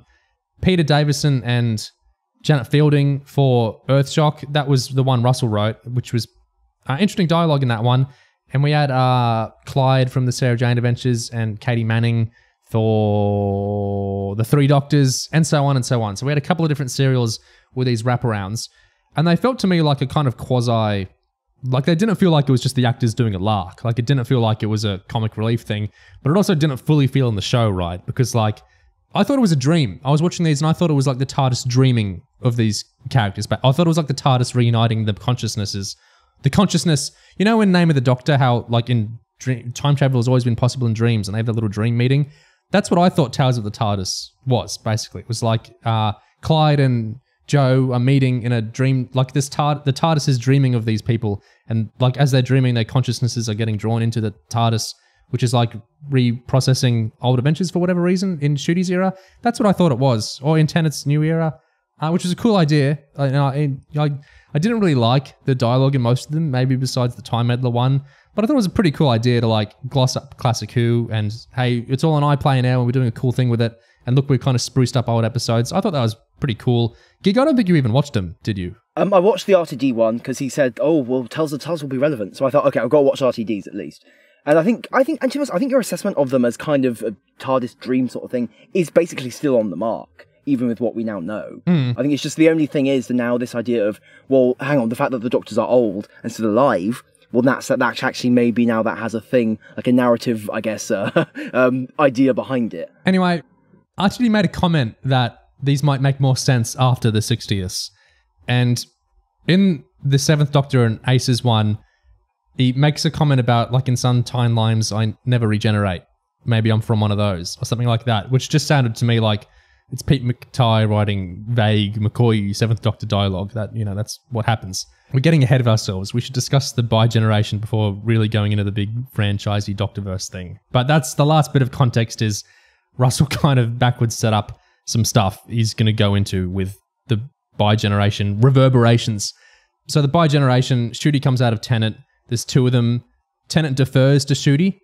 In the rest of the episode, Ncuti comforts him. Ncuti uses the Toymaker's mallet. It's never called the Toymakers in the episode, but the novel and one of the behind-the-scenes things call it as such. I don't know how that... Is it from the 60s serial, or where did he get the mallet? Anyway, TARDIS splits into one Doctor... It gets out of the TARDIS? Yeah. One Doctor stays back. Pulls it up from a panel in the floor. One Doctor stays back, not in France. The subtitles are wrong all the time for everything these days. Streaming service subtitles are just awful. France? Yeah, the iPlayer subtitles in I don't know if it was Unleashed or it was one of those things, a behind the scenes thing. RTD says, okay, the Doctor's staying behind for once, and the subtitles had it as staying in France. So you got people saying, oh, so Donna lives in France? She doesn't. She does not live in France. Liverpool legions. Yeah. But one Doctor stays parked, as Russell describes him. The end is very simple, actually. It's not much of a tease. It means David is parked. And the new Doctor goes sauntering away into an era that looks like, I like these 60ths, but I want what he's having. I want what that music's doing. Yes. I want to launch into Christmas ASAP. And I didn't really feel that way beforehand. Like, Ncuti, I hadn't watched anything he was in before, but I trusted Russell to cast, a great Doctor. But the Tennant stuff seemed more interesting to me than whatever Series 1 was doing until I watched The Giggle, where I pretty quickly was like, hell yeah, I need this ASAP. I need whatever this actor is doing, and I need that music, and I just want one. Anyway, Doctor split in two. There's two of them. People are arguing over what exactly happened there. People are arguing over whether they liked it or not. Different people have come to it two different ways. Obviously, we don't all agree on how it was all done or what it all means or how we feel about it, so... that's what we spent 2 hours avoiding. Let's stop avoiding it. Oliver, what do you think of the bi-generation? That's a big question, isn't it? First, I imagine we all agree that there's not a definitive thing set out. We see what happens. We see a physical thing occur, but in terms of the attempts to flowchart it and explain it and Sankey diagram how Doctors come out of different Doctors. I assume we agree that there's no definitive... It's not clear what actually happened. It's described as a myth. Even the Doctor doesn't actually know the details. I think it's not forthcoming. Earlier, we talked about how when Russell wants to be really clear, he's annoyingly clear about something, right? Like by the way, guys, magic is coming in Series 1. And have I said magic is coming enough? I'm saying the legions and the magic and the magic. When Russell wants to be super clear, he's super clear. So I agree insofar as if Russell wanted the 15th Doctor to turn to Tennant and say, I have no idea what adventures you're going to go on now, and, I don't know if we'll ever meet again, but, it's going to be fantastic. He could have done that if he wanted to do that, which is, I think, is what you're saying, that if he wanted to be clear beyond all doubt, he could have and would have done that. It's intentionally very vague in a way that really infiltrates the extended material. What are we calling it? The paratext stuff? Yeah. Commentary, mostly. Where that all has exactly the same approach, where there's, in Unleashed and the YouTube behind the scenes thing, there's specific sections that go, okay, so what actually happened? And they set about discussing it, and then no one really talks about what actually happened. We need Chibnall's Flux story breakdown thing. We need the 15-minute story explanation. We do. Anyway, yes. So I want to start there because I've seen a lot of people say that it's actually very clear what's happening in the episode, and then go on to explain different versions of what's happening in the episode to each other. There's lots of people who... Opposite versions sometimes. Yeah. Who have very set versions of like an explanation of what this means, how the characters fit together, how it's possible that someone can... The most common one seems to be that time loop. Somehow, in some way, the 14th Doctor ends up becoming the 15th Doctor, and that explains how the 15th Doctor has the benefit of the 14th Doctor's therapy. That's the most common one I've seen. People have equally said the exact opposite, and I think both are just as textually justified, which is not really. I think basically what happens in the episode is the two of them split, and then lots of people say things that don't quite add up in lots of different directions, and it doesn't, you know, at no point does it quite coalesce into a whole meaning. Just a tiny thing. I saw on a certain website a person make like over 30 comments asserting that Russell confirmed that the flowchart theory that 14 dies and turns back into 15, and they just kept confirming this in replies to different people and to different people and to different people. And so a lot of people went, "Oh, awesome! Oh, okay." And a handful of people asked, "Can you give me a source for that?" Never to be replied to. But yeah. Anyway, go on, Oliver. Yeah. So the actualities of what happened aren't clear, and you know, ambiguity is a powerful narrative tool. But for me, I've got lots of thoughts. There's lots of layers of thoughts. I suppose my first thing is that Russell is a writer defined in my eyes by the complexity of the realism of his world and of his characters, right? He refuses to define characters within certain bounds. You know, he outright rejects the never cruel or cowardly thing. But equally, you see all the time in his characters that they do a thing you couldn't possibly have predicted. He doesn't like putting them in boxes. That seems to me to tie together with a broader approach of material realism. The idea that Russell's characters actually exist, Russell's world actually exists, they're bigger than the story itself. You know, they have lives, they are more complex than can be depicted in any given story. They will always be able to do things that surprise you. They will always be able to act unpredictably. Like Wilf shooting moles. Like Wilf shooting moles. Seems very unlike him, but, you know, I guess they've recast, so he can do what he likes. Did they pull that line at the beginning of the giggle from the Poison Sky? Yes. Okay, cool. Which, to me, that bumps pretty seriously with Russell's tendency towards big hand wave identity magic, right? He's got this long track record of having a character's identity totally overridden or magically changed or impacted somehow by vague and unexplained forces, usually tied to regeneration somehow. And going back to Journey's End, especially to a lesser extent the stories before that, that's really bumped for me because the realism of the characters and the world gets reduced when you're adding this vague magical element. You're not building on the complexities of the characters as they exist. You're sort of painting over them with these broad strokes. And so it concerns me that there's this suggestion in the episode that a person can just be better vaguely. A person can just get better as if they've done therapy without doing therapy. And the mechanics aren't important. It's not the mechanics that bother me. But I think if you are making a point of this new Doctor being unburdened and flying off into the future, you need to put in material groundwork. If your characters are centred on their realism and their complexity of actual experience, you need to base that change on actual experience. And I don't understand how the 15th Doctor has the benefit of the 14th Doctor's time off. I don't understand that. Doesn't make sense to me. And it runs against the realism of Russell's characters. It's a bit of a hand wave, it's a bit of a broad stroke that undermines my favourite bit of his writing, which is the complexity and the realism of the people. That's my overriding thought. I've also got concerns about keeping David Tennant on a back burner. I think that's not very interesting, generally speaking. And also, I don't like stories generally setting up future stories. There's a sense to me that there's an amount of franchise piece moving going on in the Giggle, and, you know, wouldn't it be convenient if all future Doctors could return without having to explain why they aged, and all that stuff is distractingly dull to me. And in terms of the narrative itself, as a final thought, it's just not a very satisfying way to tie up the story.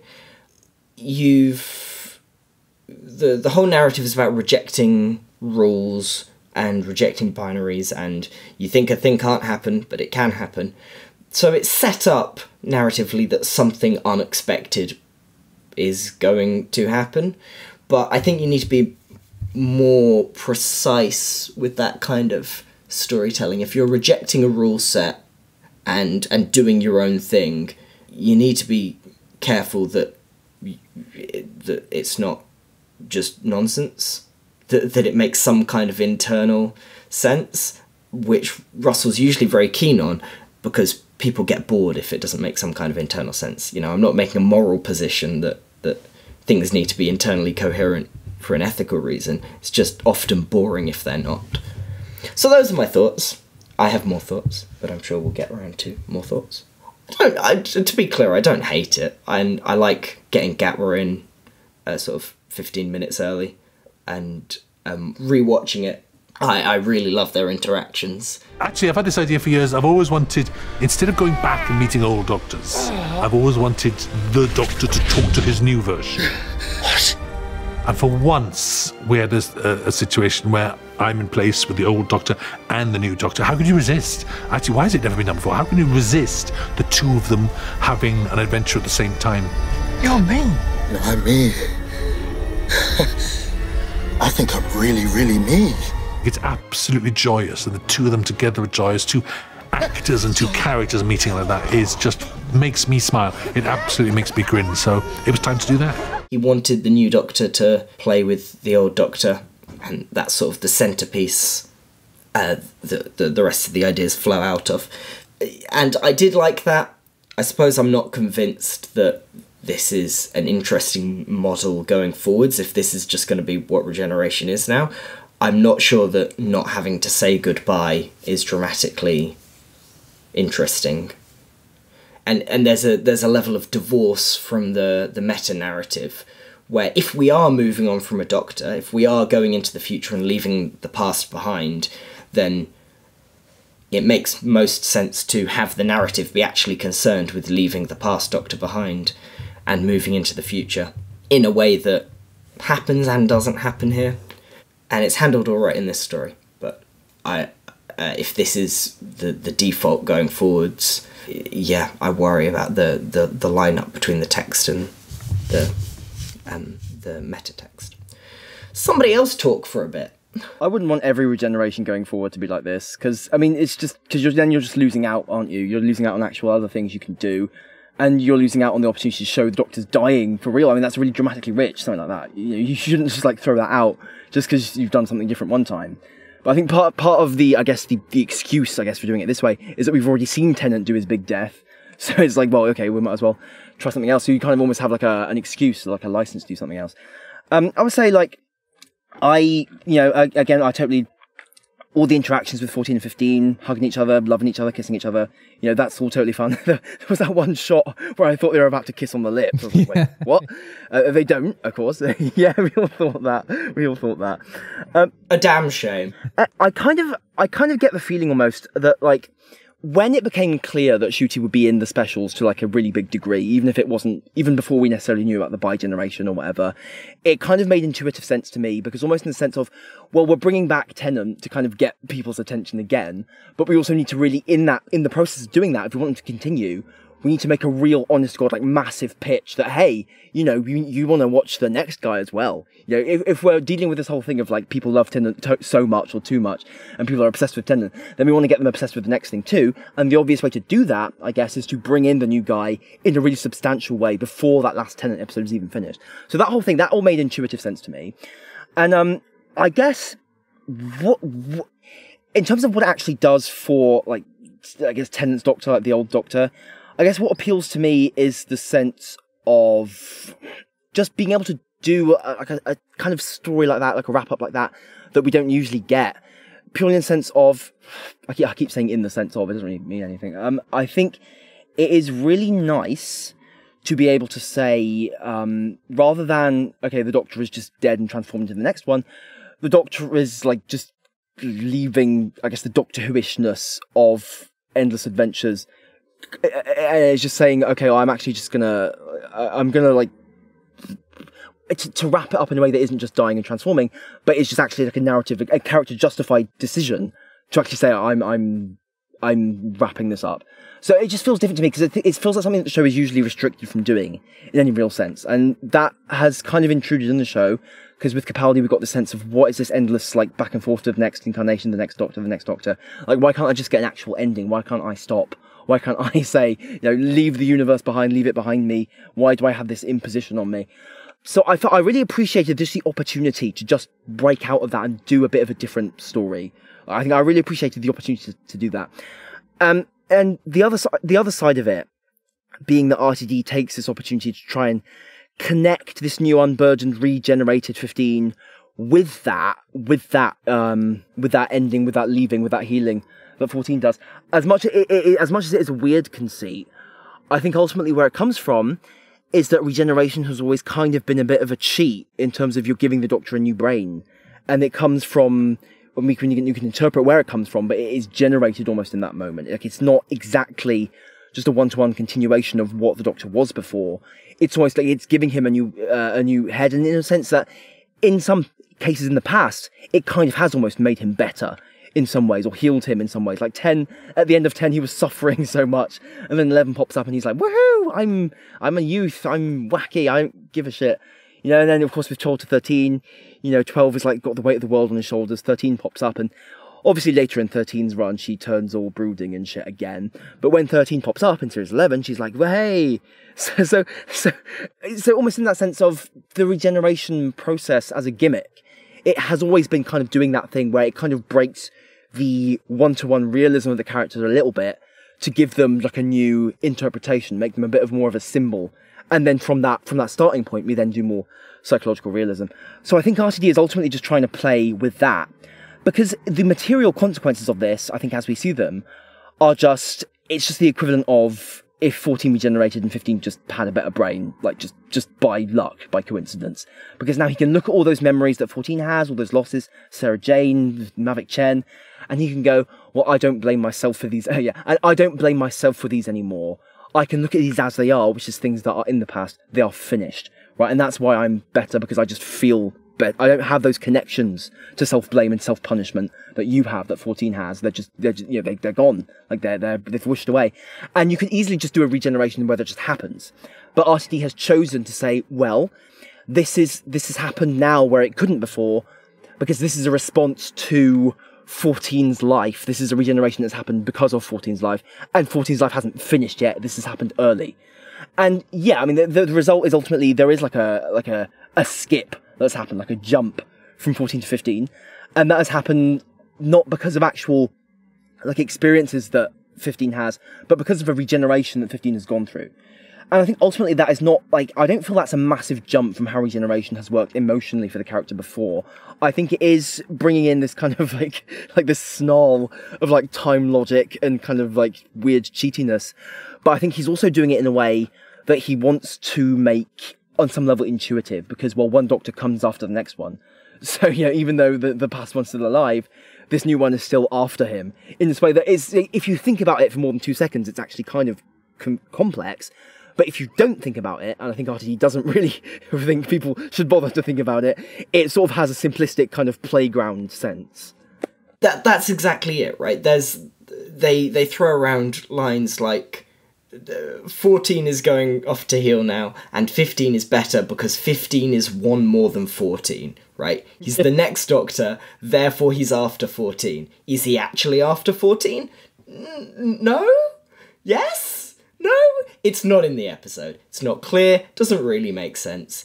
It's a cheat, right? And it's textually a cheat. We're set up, these are the rules of the game. It's all about games, it's all about the rules of the game. And this is a cheat. Right at the very beginning, in the first scene, you get the toy maker, Neil Patrick Harris says that line about the rules that I've got written down somewhere. About, hey, the rules are the most important thing, right? You can't break the rules, and then winks. Right, winks right at the audience, in the first scene of the episode, we've clearly set up there are rules of the game of Doctor Who, and we're going to break them. The whole thing is about breaking the rules and cheating. And so I don't think anyone would push back against the idea that this is a big cheat. It's textually a big cheat. The characters are cheating in the story. They're cheating at this game, and that's how they win. Like, they're technically not breaking the rules, but they're breaking the rules. And narratively, this is an enormous cheat. Like you say, regeneration's always a cheat. That's the point. And I'm very sympathetic to the idea that regeneration has always been a bit of nonsense for franchise reasons, and so this is a bit more nonsense for a bit more franchise reasons. But again, the issue with cheating is the twofold issues. One is that you really have to work to make cheating satisfying, and I'm not sure this episode does. At least I just emotionally engaging with the plot, I felt, oh, this is a cheat. But also, when you're approaching... I think therapy is an important thing to approach seriously and not try to cheat. It's important to me, the realism of actually healing, and cheating that realism, having a character cheat therapy and be better for it, rubs me slightly the wrong way. Like you say, you could just do this with a regeneration. The Doctor could just regenerate from David Tennant into Shigegawa and feel a bit better, and just feels unburdened and flies off into the universe unburdened. And that would be basically within the rules of how regeneration works. Instead, there's an attempt to tie it to the material, actual psychological process of healing, but because it's cheating that process, it feels to me like it's getting in the way of its own point, that you do have to take time off to feel better, because 15 doesn't. And it's just trying to juggle one too many balls in that moment, I find. Both trying to portray a kind of humanistic, actual experience of trauma and healing, while also engaging in the high concept cheat of regeneration and really flaunting the cheatiness of it. Those two things really bump for me in a way that I find slightly irksome and unpleasant. I suppose in a way what it does in that cheat is that it kind of changes, it kind of uses a different view of the Doctor almost. It's doing that thing, and in a sense we're almost going back to End of Time here, because we're almost looking at the Doctors as not so much one person, as beings kind of linked by this, beings that birth one another. Like Russian dolls, like one that gives birth to the next one through some, I guess, symbolic process, rather than exactly like one person who just changes his shape, changes his face. So it's like, and you know, there is not one specific right way of looking at the Doctor, and this way is kind of almost more making the Doctor into this, it's this more cosmic thing of like, well, okay, we're stepping back, we look at all of 14's timeline from above, from start to end, like a complete block, like you just walk around it like a city.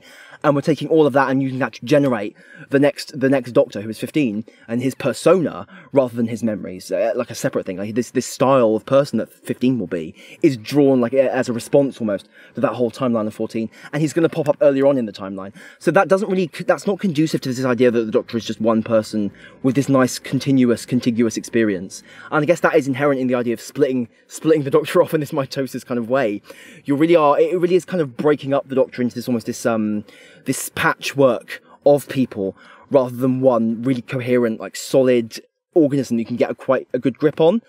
And I guess the consequence of that is that we tend to look at the Doctors more, it lends itself to looking at each individual Doctor as their own person who comes from somewhere and ends up going somewhere.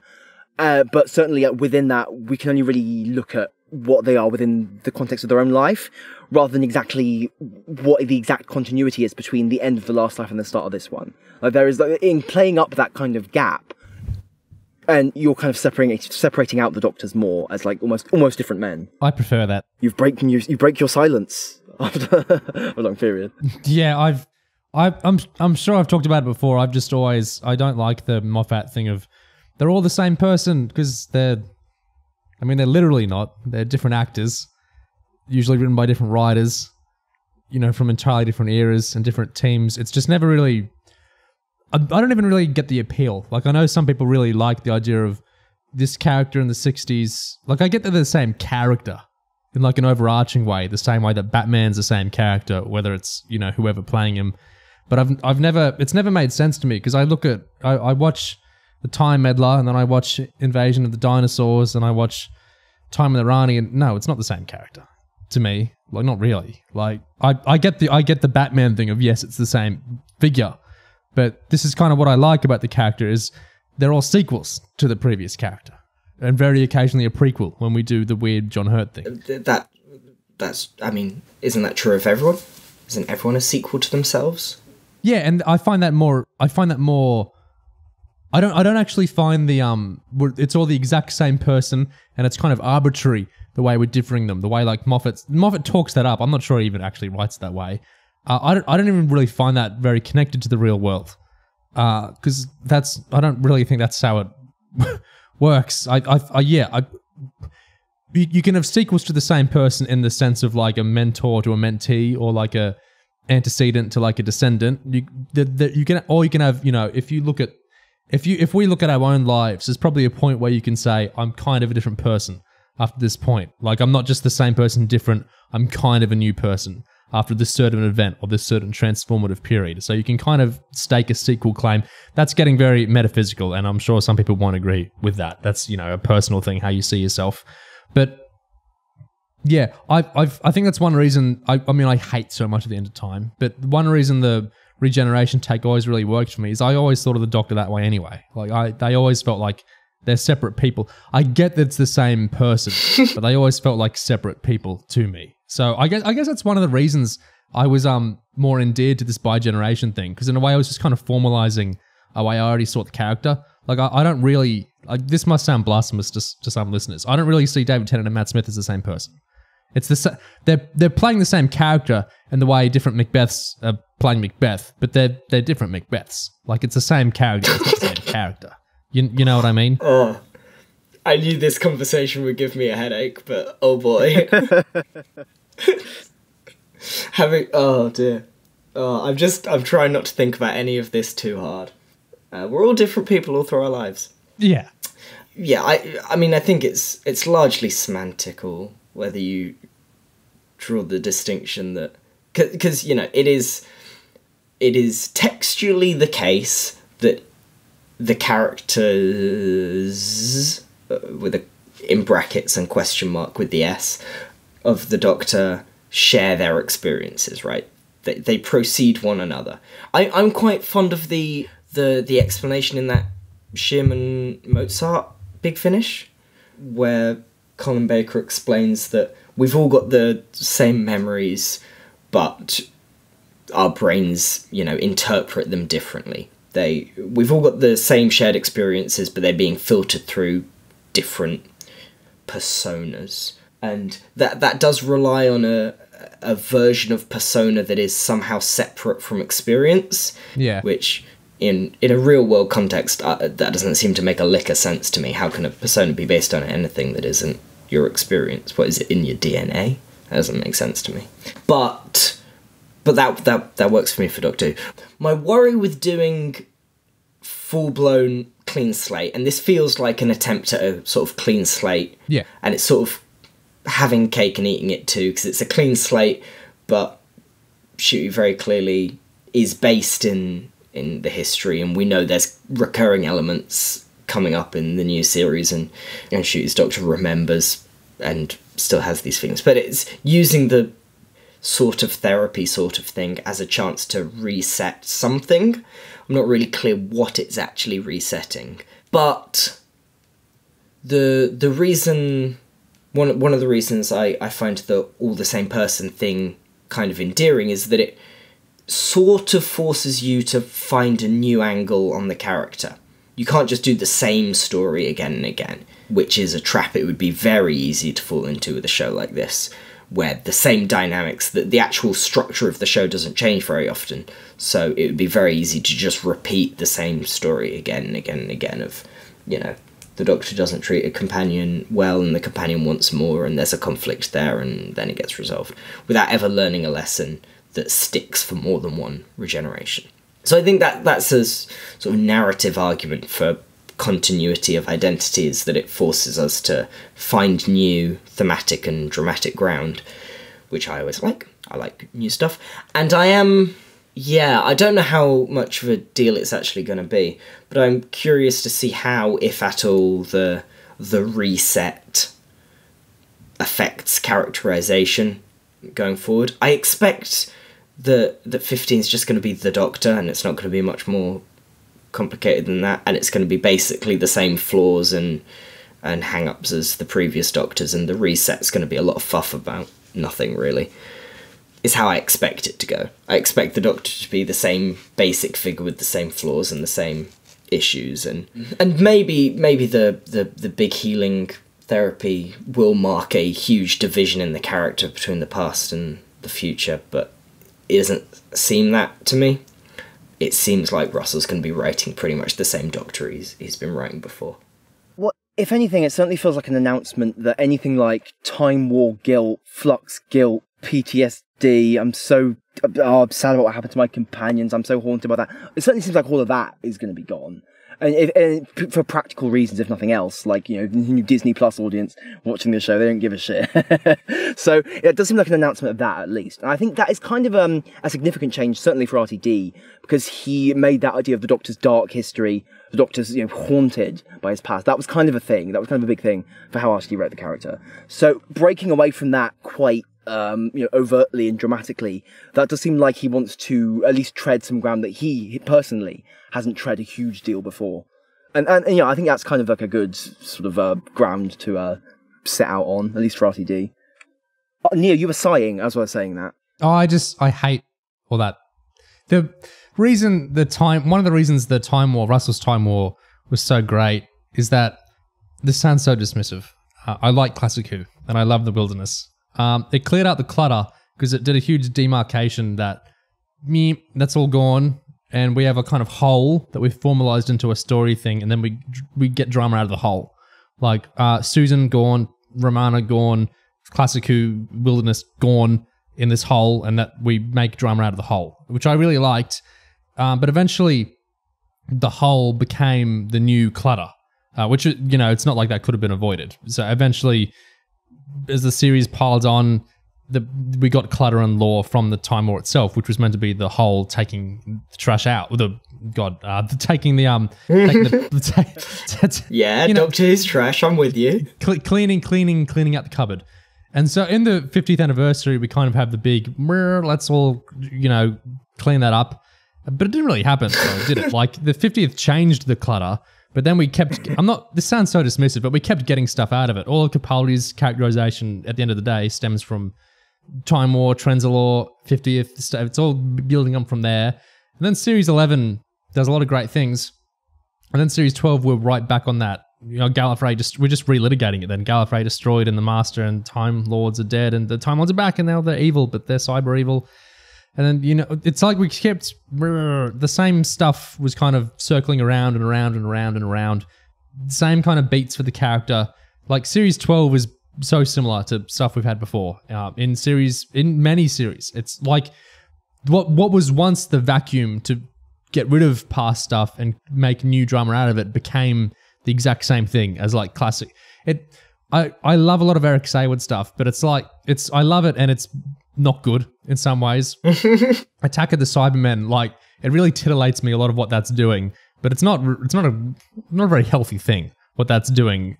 It's spiraling basically, and I really like that. And I love a lot of what the 80s were doing with the bizarre approaches to lore and kind of the show going up itself. But New Who was doing that as well. Maybe too much. Like I don't care. Like I don't. Some people are really, really invested in the show. Needs to be successful and it needs to keep getting made forever and everything. I don't care about that. Like if the show, yeah, this is a very personal thing, but it doesn't matter to me. Like personally, I don't jump up and down or get sad on the ratings or whatever. Like that's fine. But the show, in a storytelling sense, was circling itself in some ways, and so I think doing another Time War to kind of, it's not it's just drawing a huge line to say, yes, that stuff happened, but we're really splitting and we're going to get eventually we're going to get new clutter, but for now we're just drawing a big line between the clutter. I think that I think that's one of the things it's trying to accomplish in that Tenet, you keep the clutter and, you therapize out the clutter maybe, but the 60th were drawing so many direct things about you're traumatized by this and that, and it was explicitly saying companions and the Time War and Pandoric and all these things. I think it's drawing a very clean line. We've literally split the Doctor in two. This one's going to deal with all that stuff, or at least it's his problem one way or another. And then this new guy, it happened to him, but however you want to kind of think about it, whether it's the split itself, his brain chemistry, the therapy, backwards, timey-wimey, however you want to think about it, in actual storytelling function, we're saying we're moving on. And he's going to get new trauma, but it's going to be trauma you can jump on with and start afresh, which I think is great because I think the show should do that every now and again, every 20-ish years, I suppose. So I think that's part of the function of the bi-gen is also just to kind of cleave this trauma goes there and that trauma goes there. It's the same thing that Time War did in 2005. I agree totally, but don't think you need to do that on the screen. I think what works about the Time War is that it makes it a whole by putting it off screen. We're going, we don't need to talk about it. We're not going to mention it. It's over there and it's gone. And it dramatizes the absence by its absence, right? And maybe this is just a very long-winded thought process that gets me to I'm more interested in New Doctor Who than I am in a big 60th anniversary. That might be ultimately my take. But I stories that set up future stories, I don't really care. The idea that the bi-generation functions as a plate cleaner doesn't do a lot to endear me to the idea, because you can clean a plate with one line of dialogue. You can just it's so easy to just sweep it all away. You have one line about the flux and then we never need to talk about it again. And this does feel, obviously it's doing stuff in its own right, which I'm more sympathetic to, but in a way this does feel like a story that helps us tell future stories, which I think you very rarely need to do. The thing about that is you don't actually need to watch this to understand Ncuti's era. No. At all. Like, it doesn't actually set up anything that you need to understand to watch Ncuti's era. You can just get straight into it. And that is kind of the point in this way. So I guess maybe it's more useful to look at this in a way, almost like in a backwards looking way, in the sense of what does it say about what's come before? Because what it says about what comes later isn't actually that, important. Because, it's not changing anything that you can just be changed by itself. So it's really, I think it's more like to be able to have 15 show that compassion to 14 and say, hey, look, you can get better, you can be better, you can heal from all this is possible for you. That seems almost like the point more than setting up the future of 15, because the future of 15 is almost a given. We know he's going to be like this and the new is going to be a clean slate and everything. So it's almost like the ability to actually comment on the past is almost the more important function of getting this crossover, this split moment here, because it's like a backwards thing for people who have been watching up until now. It's not really for the benefit of people jumping in with Ncuti, because it doesn't benefit them at all. It's funny, Oliver, we've just had such different experiences with it. It's interesting. It helps me understand how other people are coming to the episode, because for me, I think the whole discussion, I think we've kind of been doing this. I shirked a lot at the units setup thing. There's lots of other... This to me, not at all feels like it's like a future seeding story. The stuff around it, like the Doctorverse insanity Russell talks about, totally. I can see that in a mercenary way. But Legion? Legion's fair enough. Legion's fair enough. But... The one who waits. Yeah, okay, yes. okay, yep. I didn't like that either. But and the Master's in a tooth. Yeah, okay. I had a very emotional... Your actual point, though, with Tennant, you have an important thing to say here. I had a very emotional experience with the Tennant thing, because that to me, I get, I'm not an idiot. I get that Tennant probably will come back on screen at some point. I get that. I'm not pretending that that's the last we'll ever see him on screen. I totally get that functionally will see Tennant and Tate again one day. I don't think they're getting a spin-off. I don't think they're going to be like main cast on a unit show. Like, I think people are going way too far with the shrewd, this was all to, that's that, like, even just look at their careers. It doesn't really make sense. But I got my face if it does. But like, I think that's going way too far to think they're doing a spin-off. Anyway, I think it's going too far to, no, I don't see it in this kind of shrewd, cynical way that this is all just to engineer more brand synergy and more brand stuff, and we're churning out more Doctor Who than ever before, and we're going to have concurrent Paul McGann Time War show and David Tennant Doctor Who show and Ncuti Gatwa Doctor Who show. That's not how I take it.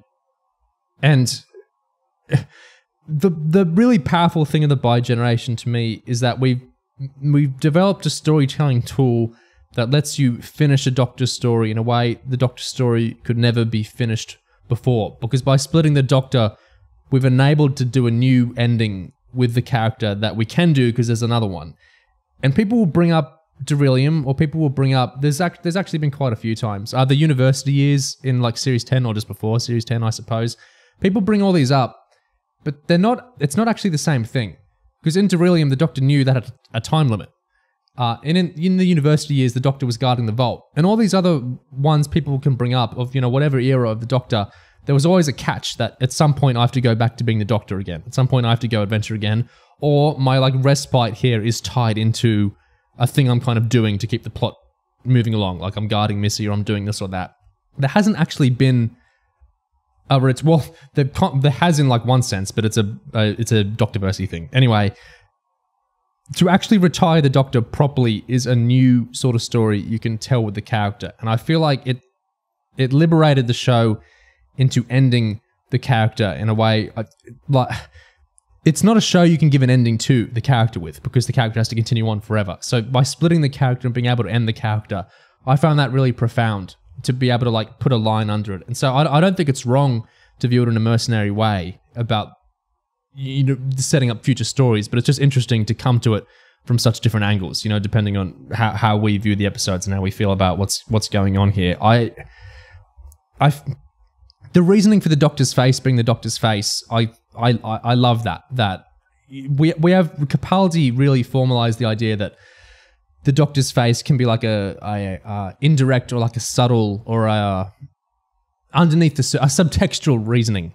He's got the face because it's calling back to Mind Series 4, just save one person from Donna. And I like this idea that the Series 4 connections can run even deeper, that the Doctor, as we got so much in the Capaldi era, they're running on fumes, they're getting tired, this has been going on too long, they feel like they're kind of having an eternal struggle about living in general. To get the idea that he's chosen this face subconsciously because he wants to go home, he wants to retire, he wants to go to a domestic setting, he wants to be back with Donna, that sort of thing. I just find that such a powerful ending, and it's not something the character could ever do otherwise. To be able to have them actually stop, I think that it's a message the show can't really do unless it did something crazy like this, to say, stop and slow down, and everything Donna said at the end of the Star Beast in the TARDIS and everything, we've had the little run-ins to it in other dialogue throughout these specials. It was a very emotional experience for me to see the Doctor retire, surrounded by family that he loves.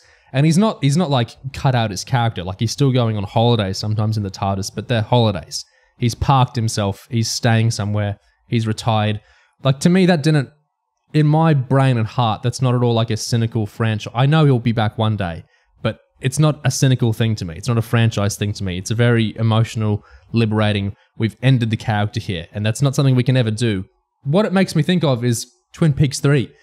If anyone's seen that, how do I talk about this without spoiling it? There's a thing towards the end of Twin Peaks The Return where something similar happens, and it's a really, really wacky, bizarre thing to do to a character, and you can argue if it makes any sense at all or not, but I think there's a really transformative thing in being able to kind of retire a character through kind of sci-fi nonsense. And yeah, I just found it very affecting, basically. It worked like magic for me.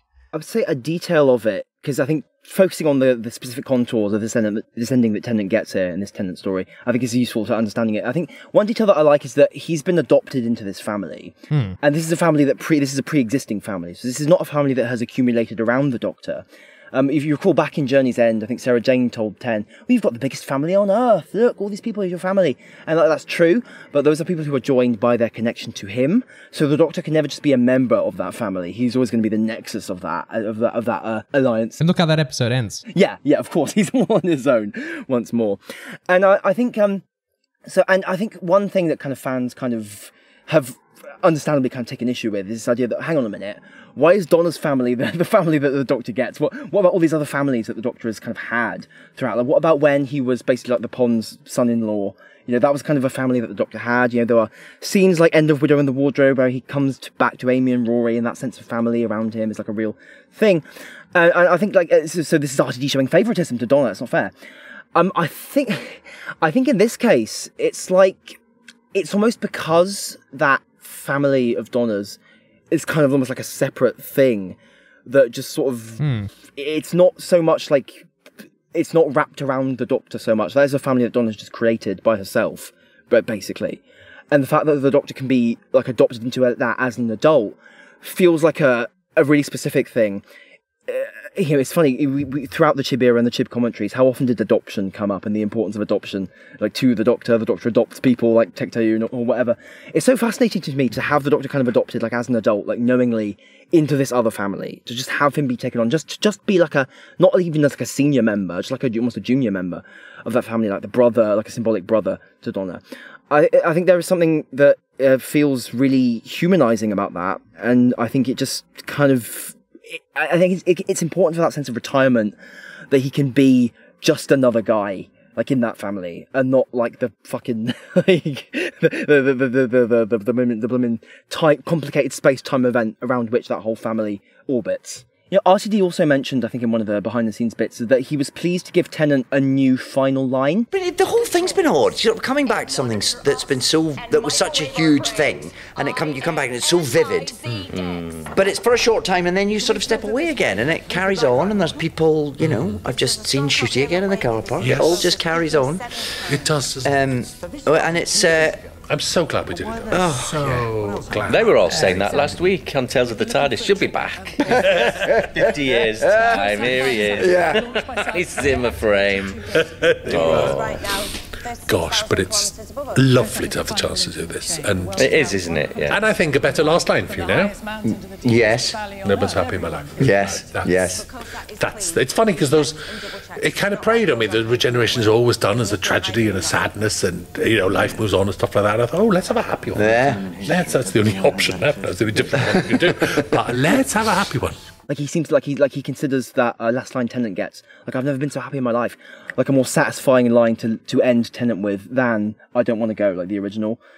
So that seems to contribute to this idea that RTD actually is relishing this as like an ending for Tennant and like a positive thing for Tennant, rather than like a cynical future franchise construction sort of thing. I think that lends itself to kind of Neo, like, your point of view on it. Oh yeah, he says the end is very simple, actually. It means David is parked. The end is very simple, actually. It's not much of a tease. It means David is parked.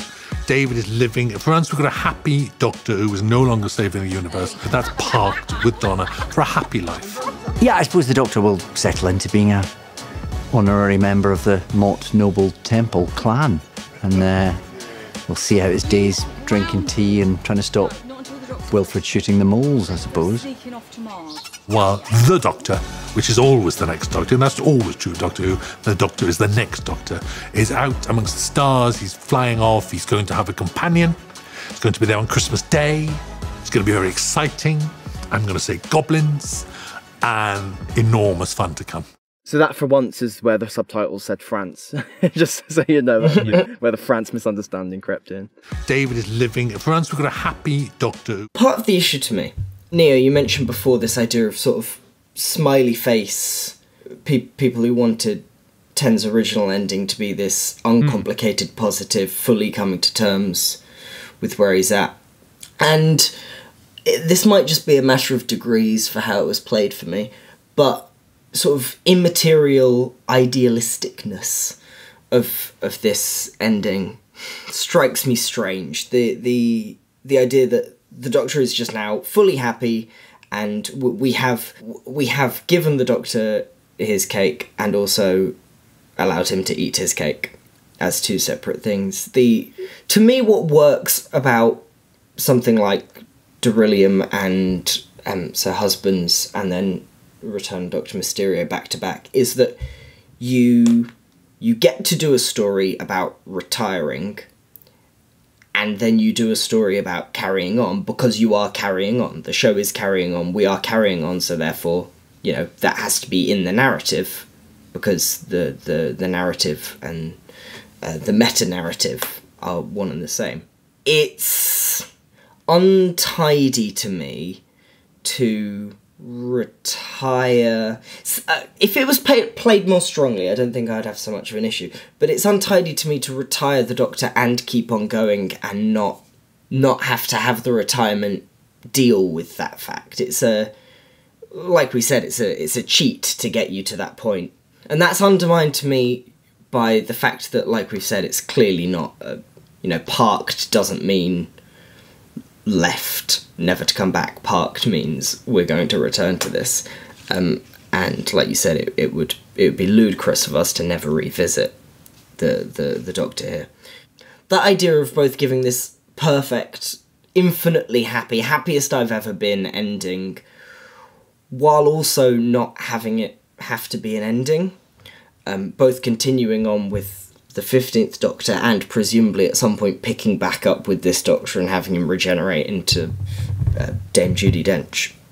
It's obviously it's playing two notes at once. Obviously it's having its cake and eating it, and that is the point. You know, thematically it is a cheat. That's the point of it.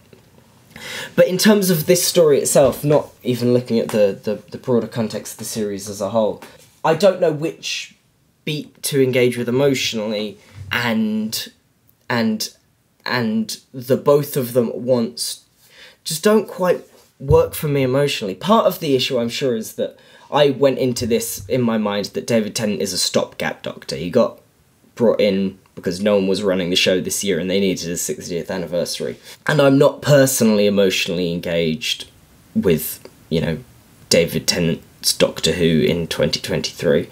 And I've enjoyed the specials plenty, but I've been waiting for him to shuffle off so we can get to the good stuff. And so having this belaboured exit thing, not quite exit, I don't know, it didn't get me emotionally. I checked out emotionally around this point in the story because I was being asked to indulge in a cheat that wasn't emotionally or narratively justified for me, and in a way felt cheaty. Like, this isn't the fact he goes on some adventures. Like, in the future he'll be in another anniversary or he'll be in an episode or whatever. But that doesn't mean he's stopped. That's not like a cheat out of, no, he's not actually retired. That's just, you can retire and still go out sometimes. You know what I mean? Like, I don't feel like that undercuts. I don't think for him going to Mars with Rose or whatever undercuts that he has ended and then he has parked and then he has retired. The fact we'll see him again in some sense doesn't undercut it, because it can be the exact same thing. That he has an adventure, but he's not going out and saving the universe and, weight of the universe on his shoulders and the flux and wah and everything. He's still ended in a way that Ncuti's Doctor won't end or can't end. I'm not really clear on what that distinction is. On what the distinction between doing adventures sometimes and hanging around some of the time and doing adventures full time. I'm not really clear on what that distinction is. I mean, 12 lived at a university and taught lectures and had chips. But he lived there to do something. He was there to take the vault, the Missy, the meta plot of the series. He was there to do a job. Even though it took, decades and decades, he had an excuse to be here. He doesn't have an excuse to be with the nobles. He just lives there now. That's his life. 12 was also kind of tortured by that whole university deal. We see at the start of the pilot, he's like so conflicted about the idea of, can I allow myself to be emotionally engaged with Bill? Like, I have this great duty. I'm guarding the most deadliest creature in the universe in my basement. Like, can I even allow myself to love someone again, be happy again? Like, so I don't think that we can really think of that university stay as quite like a relaxing thing for him, because it was in the sense of him doing that thing again of the great burden. And I think RTD in this episode, he tries to kind of lay out what he thinks that distinction really is, which is that idea of that in being the main character of Doctor Who, in doing the show, in kind of almost being like accountable to the universe for saving it in all these stupid ways, the Doctor is kind of is carrying on this great burden. So even when he's stopped for a bit, or like he's paused for a bit, or he's like having a like fun trip to Rio or whatever, or the honeymoon of honey and stuff, that is still in a sense, well, or at least we're reframing that as still the process of him running away from and run to the next thing, like just constantly relentlessly like chasing the next hit, the next story, the next like craziness. So in a way that's there to try and really draw sharply that distinction of, okay, I'm going to live the boring life now, like for real. Like, yeah, I'll have fun sometimes, but ultimately this is like the day by day I'm committing to this family in a way that I'm not just going to like fuck off at like blooming Vincent and what's his name in Heat at the first sign of like drama. So I think even if that distinction does not strictly or realistically apply to all those past stories, for the purpose of this one, RTD is trying to lay out what it is, and that might be in a kind of a cheeky retcon sort of way, but like the narrative kind of is there, the logic is presented. Like you say, it's a difference of framing. I don't really buy there's an actual distinction between. I don't think it's the case that the Doctor has been non-stop adventuring for a bajillion years.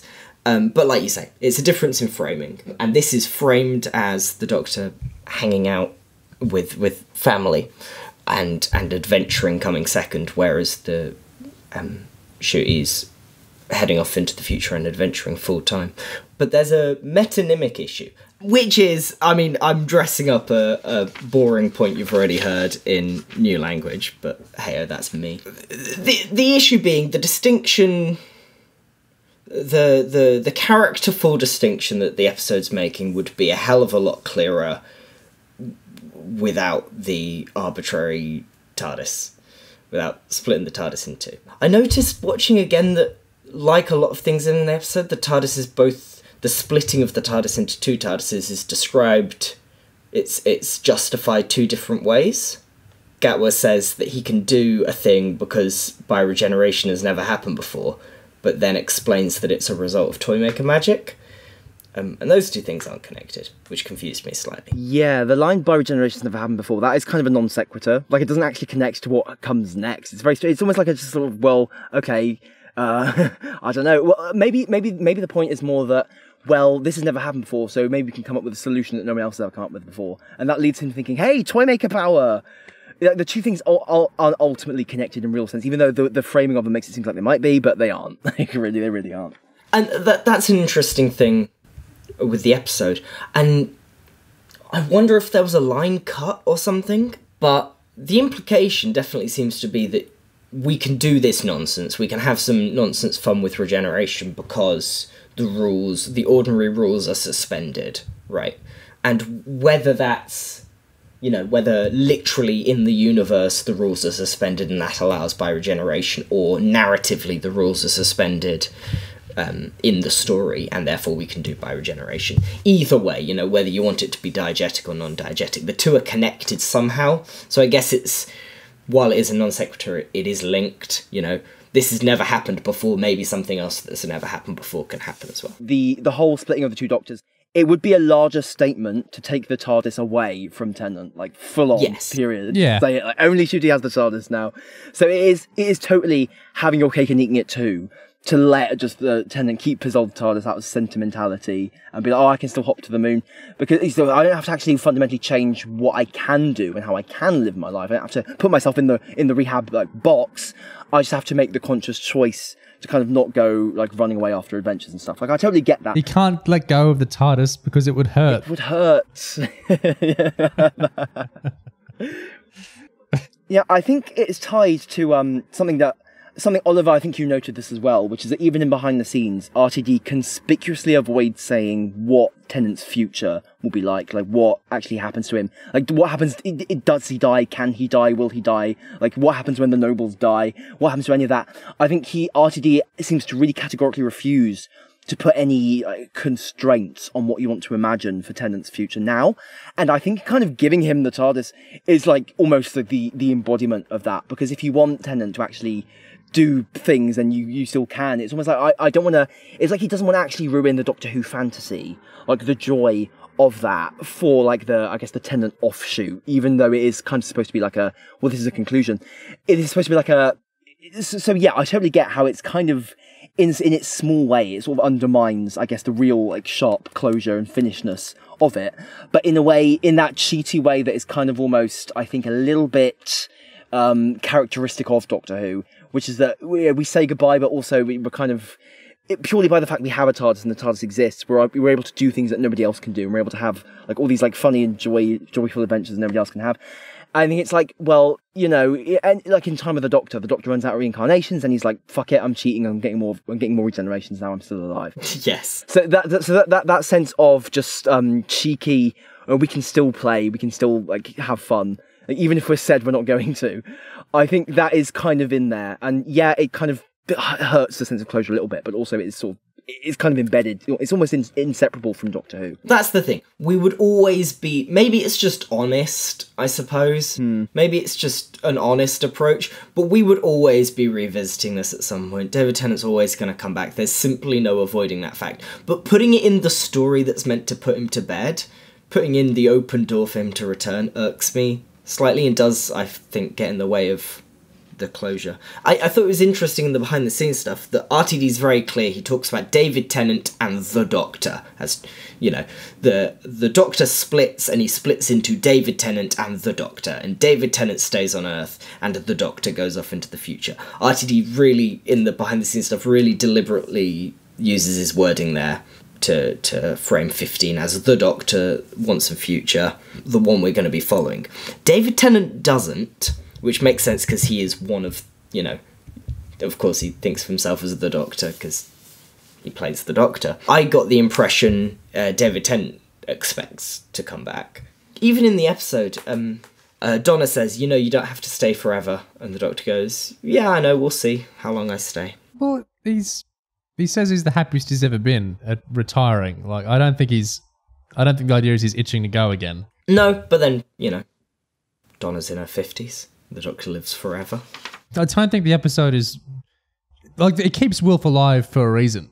You know, it's to kind of avoid this mortality thing. I feel like what the episode is doing is kind of separate from these discussions, but I get that they emerge out of, thinking about it. It feels very true to life to me, the idea... I actually think it's more true to life, the idea that he doesn't fully stop, that he has the TARDIS, that he still can visit, or he still can even visit the show again itself in an anniversary or whatever. In some ways, I think that's more realistic than like the huge closery things the show might try and do with some characters where like Amy and Rory are blocked off forever and never...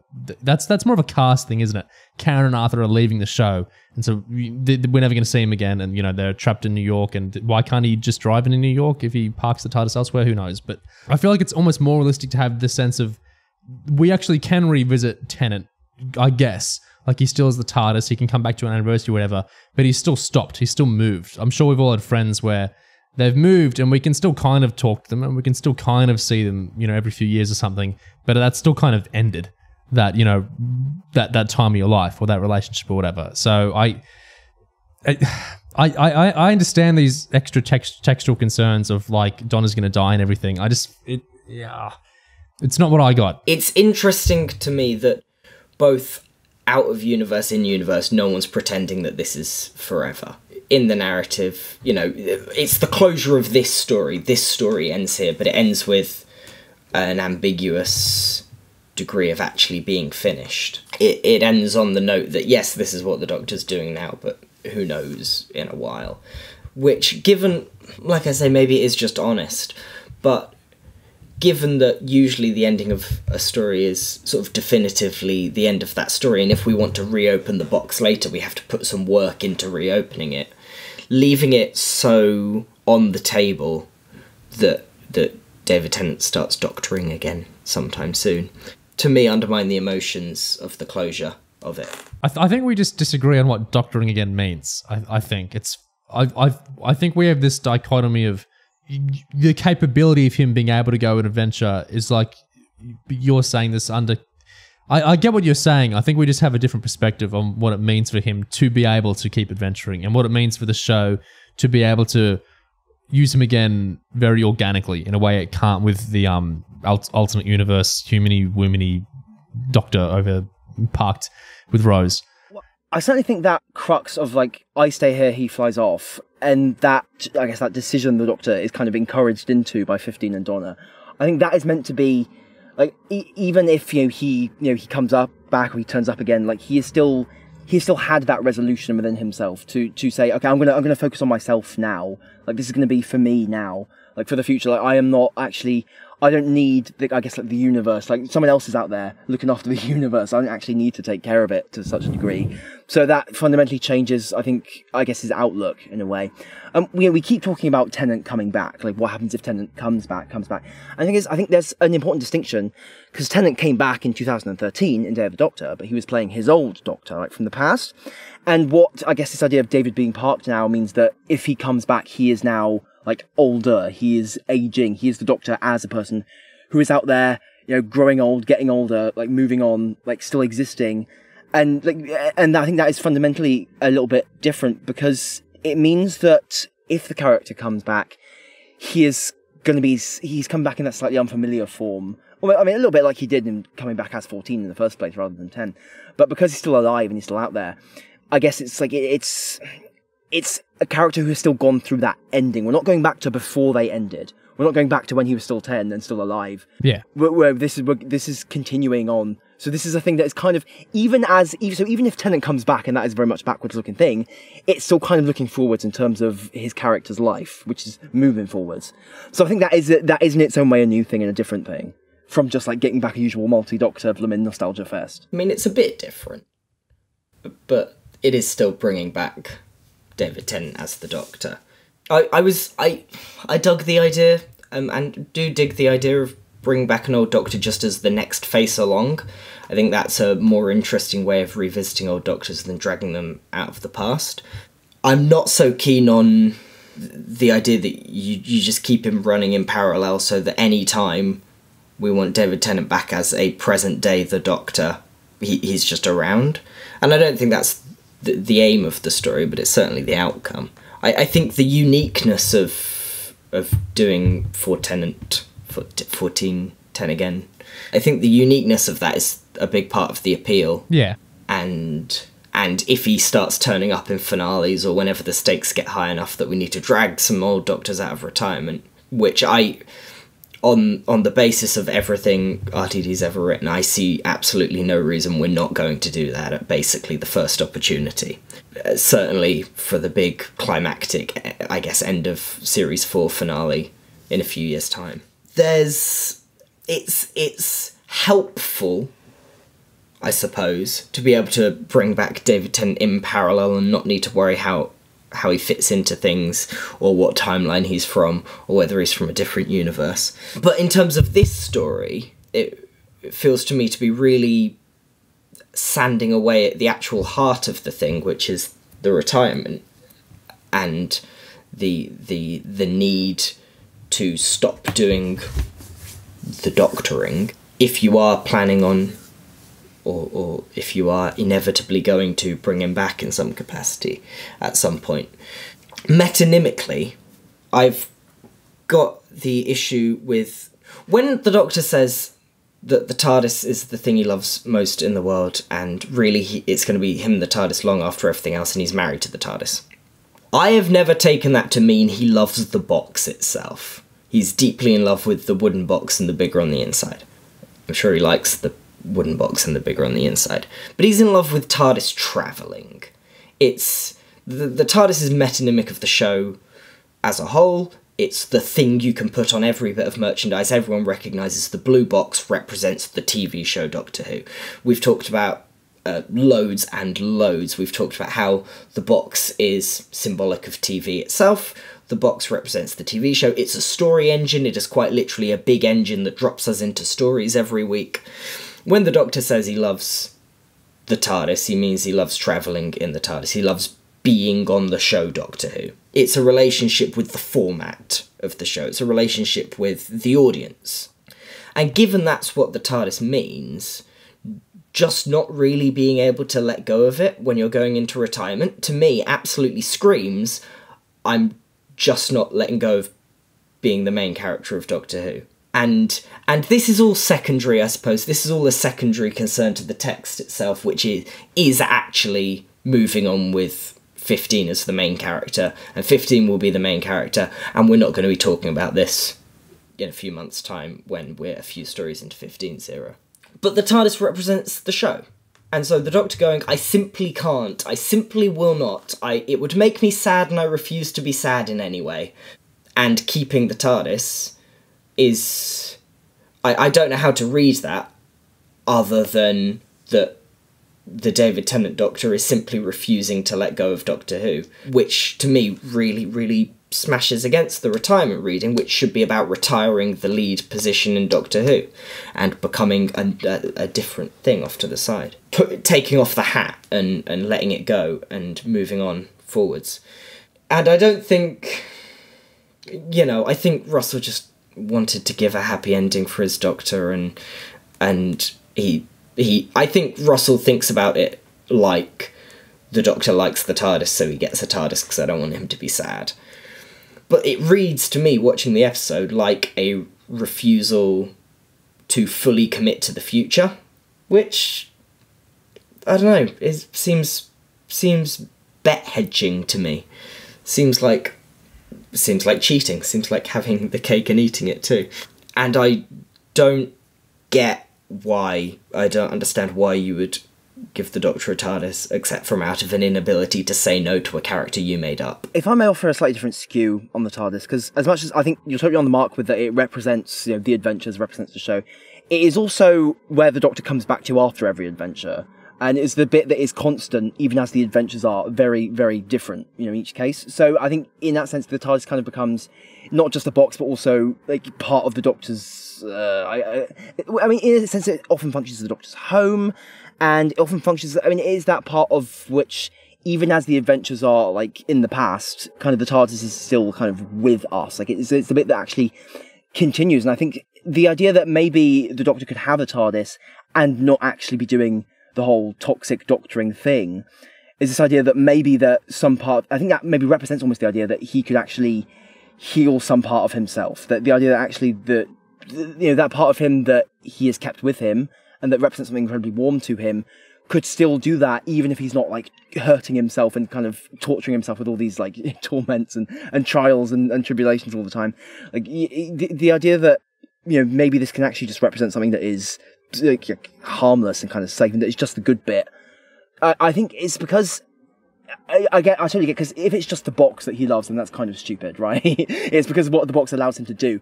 But what the box allows him to do isn't just like fly off and fight monsters.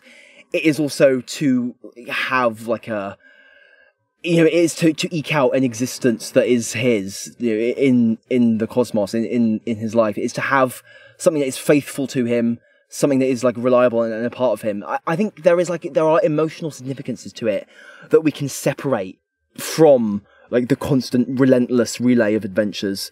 I think it is possible, even if it's not like super obvious. I think it's kind of there. And I think the sentimental value of the TARDIS is kind of there. Yeah, the sentimental bit feels foregrounded to me. Yeah, that it's a sentimental attachment. You don't need to get rid of your car when you retire from your job, is how I see it, really. Like, he's chosen to retire, but he can still move around. I wonder how much this is a signal of RTD moving away from his old Doctor Who thematic concerns. But this, after the Star Beast is very materially concerned in a classic RTD way. It's very concerned about money and the material conditions of people living in Britain today. We get this big framing of Donna's existence as a regular human mum, as this day-by-day struggle, and it's difficult and it drives you mad, and life's hard, and that's the adventure of it, right? Which is wonderful. I think that's... It bumps slightly against other things that we've talked about. But the idea that this is the whole new adventure, they even say it in those words, it's the adventure the Doctor's never had before. It's like nothing else. The adventure of an ordinary life. But in the actual resolution, that gets divorced from any material concerns. The Doctor's got an infinite amount of money. Do they explain that it comes from unit back pay? Is that what it is? The Doctor's got an infinitely nice house, and it's huge, and everyone can fit in it, and Donna's got now all the money she could possibly need. She's got a stupid big salary. Or it seems to break out of the dynamic dichotomy of Rusty Davis's previous Doctor Who writing, that previously you had the sort of unburdened magical world of TARDIS travelling, where money isn't real and we don't worry about paying the rent, we adventure and save the day from monsters. And you have the real world, which is hard work and materially demanding, but the real world has treasures that the magical world can't offer, like family. In this case, we get the treasure of the real world in the family, but simply don't have to worry about the material concerns. We go, that's not an issue. We're not worrying about material concerns at all. All the characters are fine. They're going to be fine. Which, again, it's an ending. You know, it's trying to get a happy ending. It doesn't want any big pressing concerns over the rest of the story. But it seems to betray the drama in that original distinction, that ordinary life is hard. And one of the reasons the Doctor doesn't have a family is because it's a hard life in the real world. Really taking care of real people is a difficult thing to do. And that's work in and of itself, and it's not saving the universe, it's a different kind of work, but it's something the Doctor's scared of engaging with, and then doesn't engage with in this story. Which isn't necessarily a problem, but strikes me as a strange choice to not engage with the material issues of living in the world today as a non-time traveller. Yeah, I think that there is a degree to which it feels like a fairy tale ending for Tennant and Donna, like in that garden, in a way that kind of, it's a happy family life, also with the TARDIS in the garden and the chilling. We're not really worried about like how that logistically works out. I think there is an element of the beatific sort of fairy tale happiness ending to it. Like certainly for Donna and the Nobles, that's like the what could be better, bliss. You have a blooming Doctor in your family now. So it's like it's and that definitely cuts against, I guess, the realism of Donna struggling with money, struggling with stuff. But also, like, last time we saw Donna, like, RTD gave her a fucking lottery ticket, and of course he walked that back, much later on. But he had the Doctor give her this timey-wimey lottery ticket to set her off on her way. Woohoo! And that sense of, well, the Doctor kind of is magic. Like, even if he's retiring and saying goodbye, he's still kind of doing this little magic thing. I guess like this infusion of magic that kind of still sort of, as much as it can lift you out of kind of, I guess, the material, the poverty, the crushing real life concerns. I guess he is also still someone who longs for actual, like, real world treasures, like, I guess, family, compassion, love, and in this case, as we can see, just a trivial, like a standard existence in the right order. So I guess it's trying to marry the fairy tale world with the real world in a way that is, I guess, kind of convenient. But I think it's like it's being like a third thing, like its own third thing.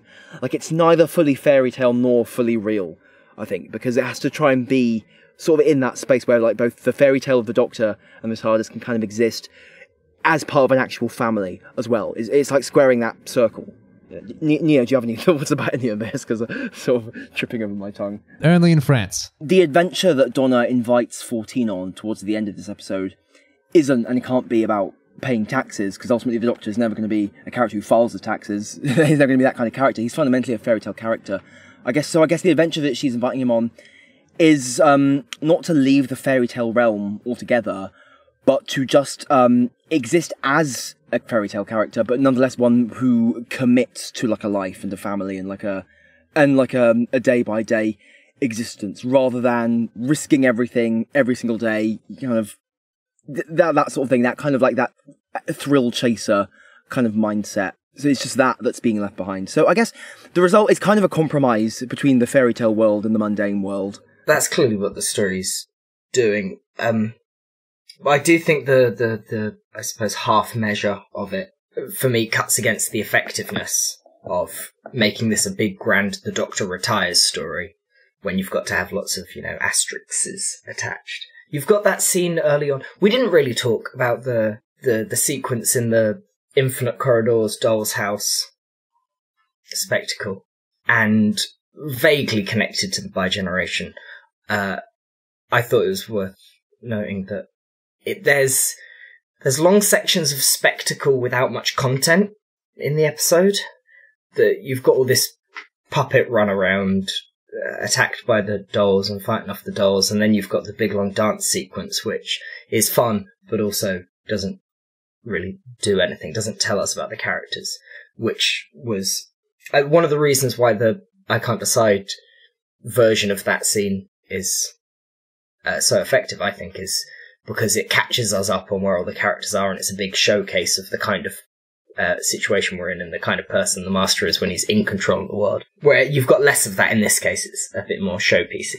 And I think that factors into the throwing and catching at the end as well. That it's very big spectacle, but not quite as characterful as spectacle can be. And with stuff like splitting the TARDIS in half, you've got that's the natural continuation of the spectacle of splitting the Doctor in half, but in a way that I find cuts against the actual content that the scene's going for in a way. Because you get that scene earlier in the episode, when they're the doll's house Infinite Corridor thing. And the Doctor says he doesn't know what he is without the toys, without the TARDIS, without his gadgets, which to me sets up a question, a dramatic question of, okay, who is the Doctor without the toys, without the TARDIS? Can he learn who he is without that? And the ending sort of answers that. He can be, he can leave the complete version of this life behind. He doesn't have to full-time be in the TARDIS. But it definitely doesn't answer the question, who is the Doctor without the TARDIS? Because he's not without the TARDIS. It feels to me like you'll both know that in Journey's End, originally, the real 10th Doctor was going to give the Meta-Crisis 10th Doctor a big piece of ginger that he could grow into a TARDIS one day. And it's very sentimental, and that's, Russell really wanted to include it in his head. It happened anyway. Producers said that it cuts against, the emotions of the ending, and that's exactly what I felt in this case. And that was a big cut, this one, from episode 13. It's like a whole minute-long scene from the end on Bad Wolf Bay, the Doctor giving the second Doctor the chance to grow his own TARDIS. We argued over this, and part of me still wishes it was in. Julie was right, though. It was just getting in the way of. There's so many complicated endings and so many complicated emotions. It did just throw you in the middle when they suddenly start talking about a new TARDIS. So I like to imagine this still happened, though. So one day we'll come back and put this one back in. Okay. The finality of the retirement is supposed to be this big emotional sacrifice of being the main character. I don't have to be the main character anymore. I can sit back and let other things happen and let the show go on without me. And then it steps it back just a bit, just a bit of compromise on its own point, which in the end to me is less effective than going in for the whole punch, delivering the whole thing.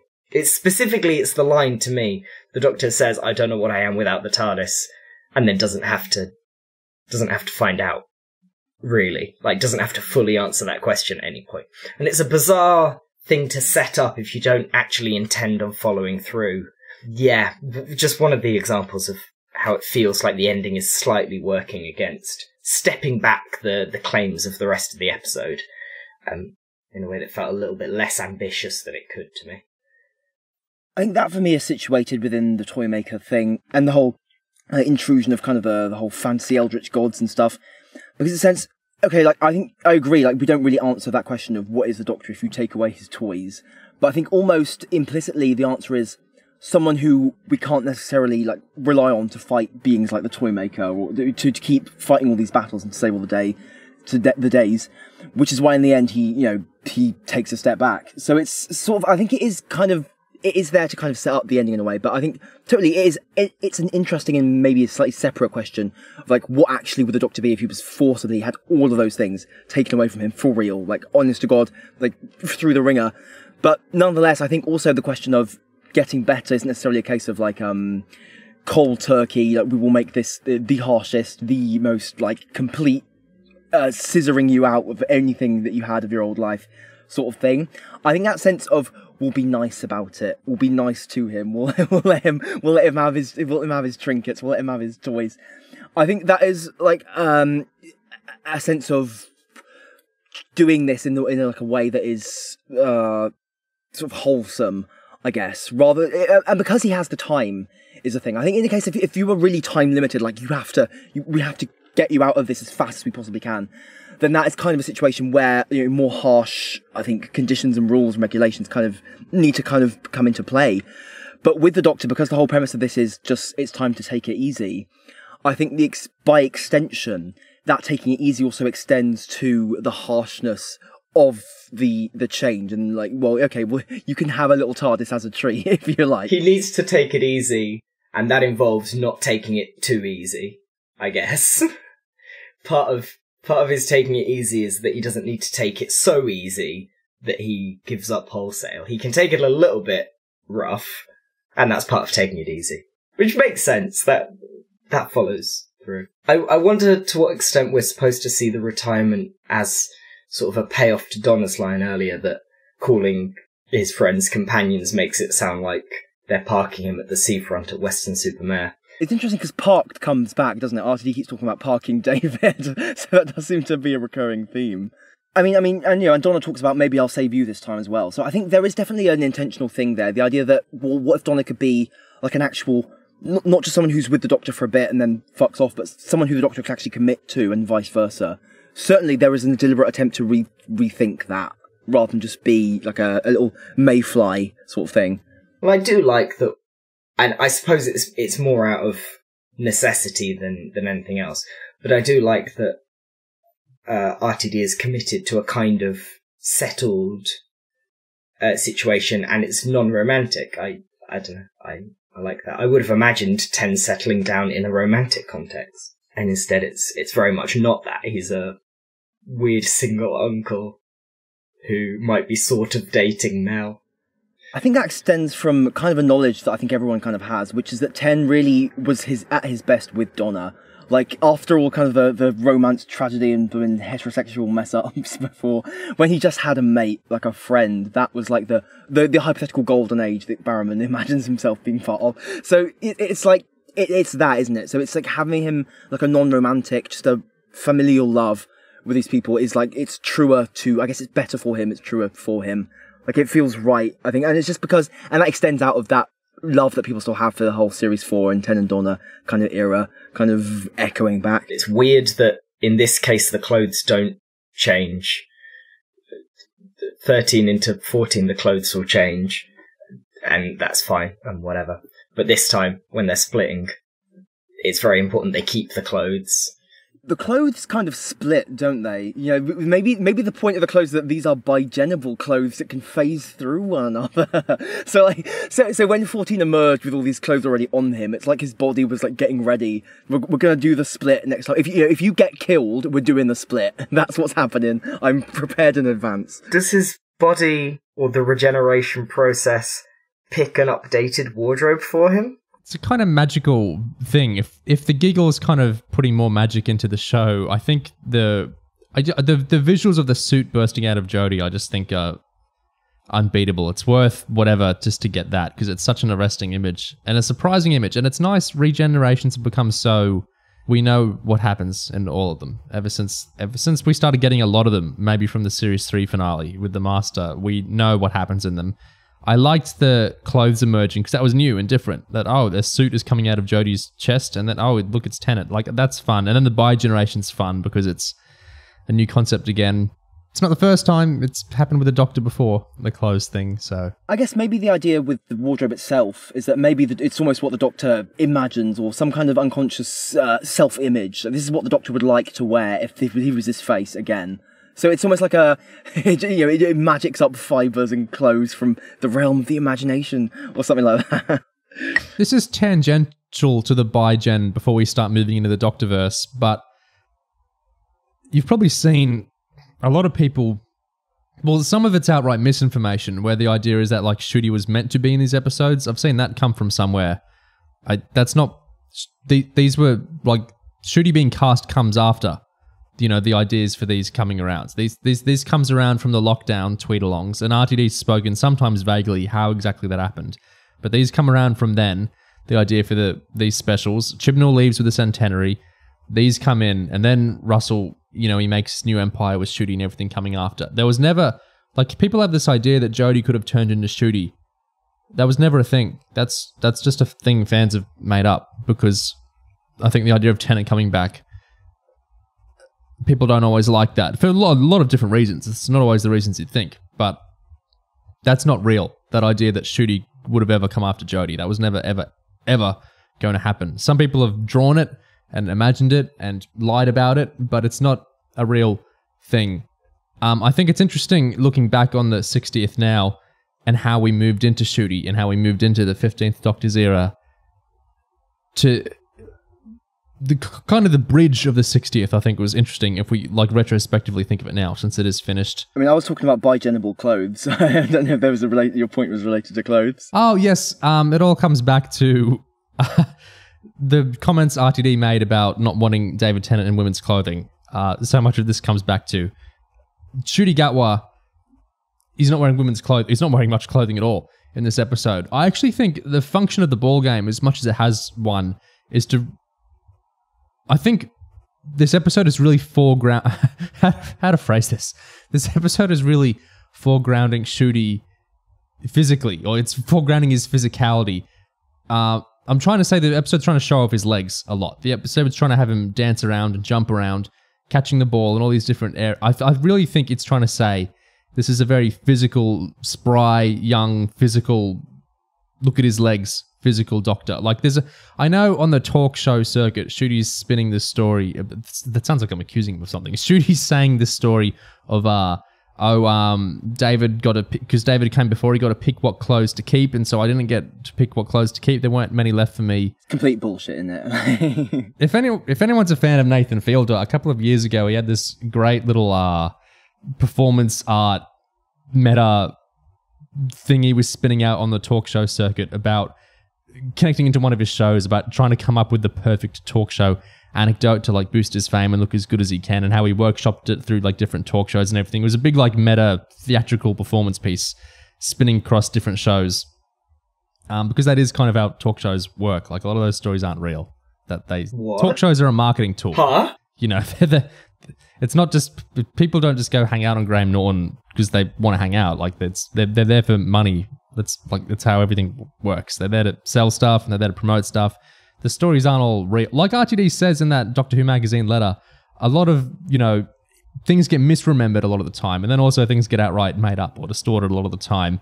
It's not like it's a coincidence that Ncuti wasn't wearing trousers in this episode. It's not like, oh shucks. Like obviously that was meant to happen. Like I don't think I'm being insane to suggest that, right? That it wasn't a coincidence that he's not wearing loads of clothes. I mean, you even have a character call him beautiful, right? I mean, it's a thing. Yeah. And then in the previews for his first real episode, like his first episode where he's the lead, he's running on rooftops. He's a young man. He's dancing. Yeah, he's dancing. Like obviously this is a very, very, very physical character. I think part of the ball game is also, if it's doing anything, it's really pushing. Look at him go. Like he's even throwing the ball at the Tennant Doctor. You know, it's a very physical actor, which is a change. David Tennant, obviously very handsome man, but he's old. Like on the Envision commentary, he's complaining about how he sounds like an old man in the ADR they're putting over him moving around. I guess because it wouldn't look believable for him to be moving around without grunting and stuff at his age. Ncuti Gatwa in women's clothing, a lot of people want, because like they didn't get Tennant in women's clothing, so they wanted Ncuti in women's clothing, and I get what they're saying there. The clothing would have hung differently on him because he's a different man with a different physicality. But yeah, I just think it's interesting how much the episode emphasized his body. It feels kind of new for the show. Like we can talk about which Doctors have been sex symbols before.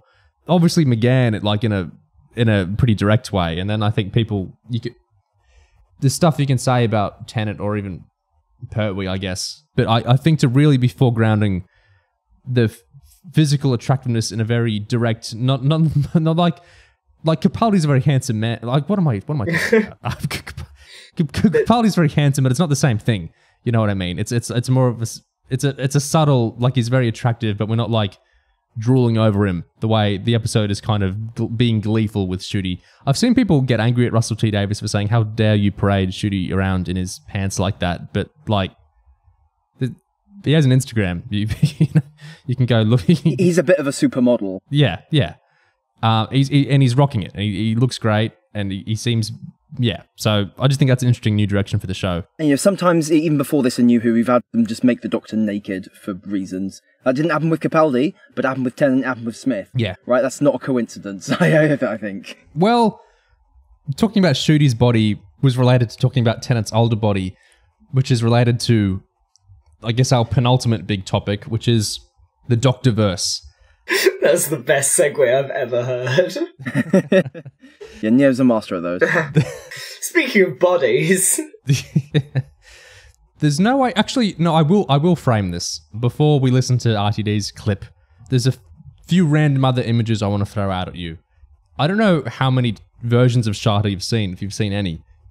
But in 2017, there was a version that mixed the live action remnants of what was filmed with animated bits of what wasn't filmed. And it ended, spoilers, I guess, with an old Tom Baker in his TARDIS, grinning, and, you know, that's a nice ending, and it kind of made sense in the context of the episode, but also not really. This wasn't a curator, this was Tom Baker in his Fourth Doctor clothes, and he was old, but how could that be? He regenerated.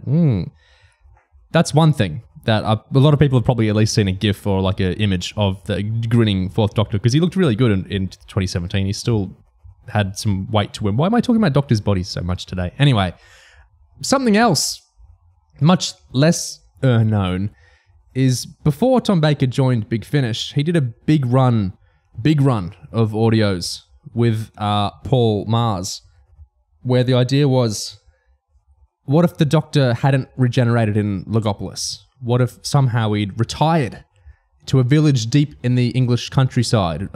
Mars describes it as kind of like Sherlock Holmes. Like he has a dog and a housekeeper, and he's retired, but, you know, he talks about adventures and, you know, stories still get generated out of him, but he didn't regenerate, and he just kind of parked somewhere else, and we still kind of made new stories out of that, but the Fourth Doctor had kind of finished, but we did more of him then. He has a quote, Mars, where he specifically says how he was a bit ambiguous with how he did this, but he was trying to allow for, quote, the odder, more mysterious possibility that the Doctor's incarnations might have some kind of afterlives in retirement, end quote. Of course, earlier we talked about Tales of the TARDIS, the Seventh Doctor's timeline quote where he says, maybe I'm from one where I never regenerated. I'm sure, apart from those three examples, I'm sure there are other cases over the long course of the show and the books and the audios and everything, where this idea of, what if when a Doctor regenerated, they didn't? And there was a kind of alternate possibility for what happened, whether it's another timeline or just an imagination or something. Another universe, some kind of possibility of what if they didn't die where we thought they died, but something kind of split off and they had a different life coming after that. It's not a case of like the curator isn't this, because the curator is the idea of in the future he's Tom Baker again, which is like the 10th and the 14th Doctor. It's a separate idea. This other idea is like an alternate universe. What if the Doctors retired after their regenerations, or at least they kept living after their regenerations? That idea didn't come from the giggle. That idea's floated around in fandom for a while. And if there's been stories about it, you know, in the last 20 years, then people must have been thinking about it for decades and decades and decades. But in the InVision commentary for the giggle, Russell, he kind of outlines it like a theory. Like, he's not exactly saying this is what he put in the episode, but he outlines a big idea. He actually, in the official Doctor Who podcast, he sets up this idea. He tells the podcast panel that they've got to go watch the InVision commentary to hear his big idea. Special 3, so you've now seen the Biogeneration. And I imagine there's no fuss about that at all online. Nothing. Not a word. Barely a whisper. So let's try and fake some conversation about it, can you? What I advise you do is to go to the commentary for this, the InVision commentary, which will be available on iPlayer in the UK, and where you will hear astonishing revelations about the entire lore of Doctor Who and the creation of the Doctorverse in the moment of that Biogeneration. It's much bigger than you think, and I hope could lead to all sorts of things that you think. So, I've really just thrown it over to you, saying have a listen to that if you can, and then What do you think? And then his big idea is... My theory is, okay, shall I do my theory about go on. regeneration? Because I think there's no better place to say it. That I think what with Peter having been in and Colin having been in, I think down the timeline, they all separated. They all went like that. All the Doctors came back to life with their individual TARDISes. It's a gift of the Toymaker. And they're all out there travelling around. And it's what I'm calling a Doctorverse. Wow, It's look the at this. Doctorverse. This is major. This is like, and I want to know. I want to create a future in which Sylvester McCoy can just arrive and have an adventure without, because one of the things about the Star Beast is to get you back and Catherine back to jump through so many hoops. Yeah. And, which is a great story, but it's like, why can't you just arrive and step out the TARDIS? So hopefully it creates a future in which that happens. Yes. Because when in these things, I mean, this may not be that interesting to people who've already seen them on the iPlayer, but these Tales of the TARDIS that you've done, well, obviously you're dealing with some actors who are not the age they once were, but you're not addressing that. You're just no. There's kind of little lines like the timelines and things like that. Okay. None of them find it strange. I think if we ever do another little spin, if I could. It's pretty hard to find an adventure stop in which to say this. Oh yes, by the way, we once, I think Peter Davison once was left behind on the surface of Androzani and woke up and there was a TARDIS and he carried on having those adventures, because it's exactly what Big Finish does. It's exactly what everyone does. Sylvester in his says, doesn't he? He says there are different timelines, and I'm from a timeline in which I didn't change. I just got old. Right. And I love that. Yes, and actually, science fiction-wise, we're coming from a history of kind of linear science fiction of the 60s, 70s, 80s where the Doctor regenerates. Now we live in the world of the Spider-Verse. Yes. And multiverses are the thing, and no one has a problem following this. So Yeah. I think it's time to just kind of open it up and say they're all out there now, like the way Colin Baker once turned up to save Patrick Chan's life.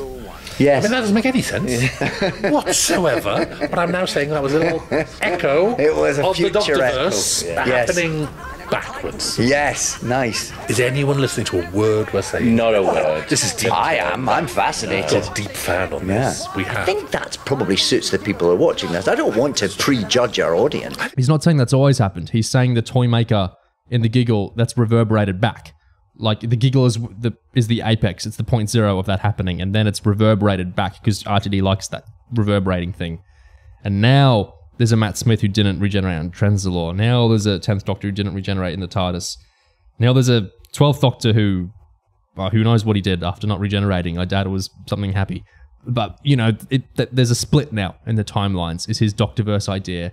And part of the function of that he's saying is, if we want to bring back Colin Baker, we don't need to do like a big finishy explanation for why he's old. We don't need to do a time differential thing like Moffat liked to do. We don't have to do anything. He's just old because there is an older 6th Doctor out there. If there was like a Peter Davison spin-off now with older Peter Davison Doctor, it's not like the episodes will be litigating, old Tegan, you know why I look so old? It's because there was a timeline split when I was regenerating because the Doctorverse. He wouldn't be saying that. They would just be doing adventures with old Peter Davison, is how RTD kind of outlines it. But in his very overthinking fan brain head, this is the idea. If from the giggle, we get these timeline splits from the Doctors when they regenerate, and that's the Doctorverse of these alternate universe Doctors that never regenerated in their regen episodes, but they just got old like the actors. Because I always think it's like, there's been enough of that, I'm regenerated, I feel a bit ill, I'm going to put you in bed for an episode. Yeah. Having done that, it's like, you can't... He just runs in and off he goes. It was so nice, the sort of joy of this, And the fact that Bonnie's there, I love that. Yeah. In this bit of Doctor Who history, Mel is standing there. Yeah. I mean, Donna, yes, obviously, but to have Mel there is just so nuts. So a whole timeline bi-generated then. That was it in that moment. Yes. The Toymaker Sylvester did it. McCoy woke up in a drawer in a morgue in San Francisco. Unfortunately, nobody's got him out yet, so he's still in there. Constantly regenerating. He dies over and over again.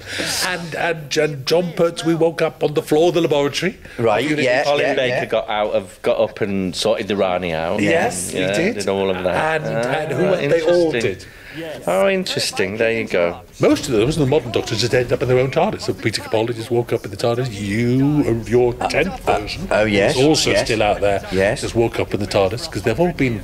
Does that mean there's not in the TARDIS? Does that mean there's 3 of me now? Yeah. No, the last one, his wasn't in the TARDIS, was it? It was outside. TARDIS based. And here you go, playing a game. I'm the Doctor. Ba-ba-ba. Yeah. That's a huge idea. What do we think of it? I mean, RTD very specifically mentions in that justification that you were just mentioning there, how we wouldn't need to explain it. He brings up the fact that multiverse stories are so common now and so familiar with audiences, that grammar of that we can just have a character collide with an alternate interpretation of themselves from an alternate timeline or whatever, and we just say, okay, well, that's the multiverse. That's just a thing. These exist out there. These other possibilities exist. They can just intrude, and we can just see them. That technique is so common now. The audiences don't need to explain to them.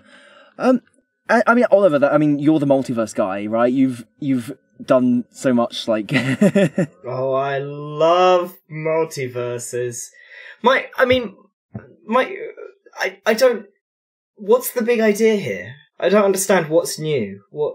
There's a multiverse where different. Nothing really, is it? Nothing's actually been added. It's just like. I think it's just a really specific, like, in text, like it's not in. It's not in the text. It's not the right word. It's just a really specific. It's a really specific theory that RTD's even saying he doesn't actually want in the episodes, but he wants in the extras. If there was a function of it at all, it is that, okay, your alternate Doctor who didn't die in Androzani or whatever still went through Androzani. Because I think RTD has invented a very loose justification for how a Doctor might theoretically still exist after having supposedly regenerated in some other timeline, some other context. He hasn't really invented. It's a loose justification because it's not even in the episode. It's just in the loosest of senses that it vaguely mimics something that was in the episode. It vaguely sounds like or echoes something that he put in an episode. So if we draw that backwards, then maybe this can happen. And I think really So I think the idea is, if an old Doctor, whoever, turns up, we just say that's Doctorverse, and this happened because the Bioregion happened. There you go. If you need an explanation, that's what it is. But we're not actually bothering with any further detail. There's something very, very funny to me about both the explanation being unbelievably vague and it hinging on this very specific thing. It's like, now I've shown this thing, this totally unique, one of a kind, first time you've ever seen anything like this thing, and this has allowed the new possibility of the stuff we've already been doing already. I don't understand. He calls it a bi-generation all the way down the timeline, the whole timeline bi-generated. That doesn't mean anything. What are you talking about? Those words mean nothing, man. He even says this is like what Big Finish already does. Yeah! So it's just so weird. When I first heard it, it really annoyed me for probably the same reasons that I assume it annoyed you guys, and that it was like a groan word. I was doing what I'm calling other fans out for doing. I was like, Disney, multiverse, I hate, brand, franchisee. And then when I re-listened, because it's a real doozy of a clip, when I re-listened to it a few times and I got that he's not actually saying he's doing this exactly, he's just saying this is like in his head. But if he actually brought Davison back, he wouldn't actually have Davison droning on about the mechanics of it. I'm chill with, like, I like the anti-ageist kind of thing of let's bring an old Doctor back and the age isn't, that's kind of even better to not even bring it up at all, like a time differential thing, just to be like, yeah, Davison's old, but no one's going to mention he's old because obviously he's old. We don't need to make a thing about it. That's cool, and I don't mind the idea of this kind of dreamy fantasy worldish. What if they somehow survive the regen? Like, that's vaguely interesting. It's just really, really wacky how we've been introduced to this, and it's a weird idea. Making it that specific, I think, causes complicated narrative issues that nobody's ever going to want to answer, because the whole point of the idea is that you can just bring back Doctors and whatever, and who cares? And I think TARDIS Tales for Tots already established that you can do that anyway. It doesn't really matter. But when you've made it this, and I'm sure it doesn't get, no one's ever going to say this is explicitly what they're doing when they bring old Doctors back, but with this as the theoretical justification, you've now got the narrative issue that you're dealing with a Peter Davison who survived Caves of Androzani, and that's a whole different thing. That raises all these character questions, and are these Doctors who have been through, years and years of development since, or are they just as they were when we left them? Or are they just vague? They're the Doctor, I guess, and we're not going to think too hard about what their actual characterization is and how it's a result of their experience. Probably that. Yeah, that's the trouble, isn't it? Because the thing is, like, vague versions of Doctors kind of suck. Like, the thing is, because I think there's a good possible scenario and the more likely kind of lame scenario from this. And I think I like the idea of other old Doctors kind of getting the opportunity Tennant just got with 14 to actually evolve their portrayal and portray, I guess, just reimagine their idea of how they play the Doctor now, rather than, you know, reprise how they did it decades ago. Because I think it's interesting if you've got a good actor and you've got an opportunity to let them be, you know, show you what their Doctor is or what their Doctor might be like, and reimagine it, you know, that can be quite interesting. But it also has to be grounded in stories that, you know, do that justice, do that idea justice. So who is this character? And what are these stories that are specific to them? You know, what have they gone through? What do these stories mean for them? You know, and that would have to almost kind of be its own thing. You could never collapse that into just this old Doctor cameos in main Doctor Who, or cameos in the spin-off. Yeah, I mean, hell, maybe if you did a whole spin-off dedicated to, like, old Colin or whatever, you could get more into the weeds with that. But it doesn't seem that likely, because it's such a niche thing already. So it's tough, because I think as a sort of vague declaration of interest in revisiting old Doctors and kind of letting them be old and letting them age up and reimagining those Doctors as older guys, it's an interest in something that might be cool, but it is also kind of done in such broad terms that it seems almost like an interest in just this vague having all the Doctors everywhere, kind of cheapening all of them, and just having that usual, just the accessibility of having as much possible content as you conceivably can, even if you don't know what that would be or whether it would be worth doing. So it's just that a grab bag, hey, the toy box has been opened, marvellous, sort of thing. So it's hard to really get a grip on. It's kind of cutting both ways, isn't it? In that he's kind of outlining it as this is clearing out the clutter. It's so easy to get the old Doctors back now. It's even easier than before. We don't even need to think about it. They can be old because Doctorverse.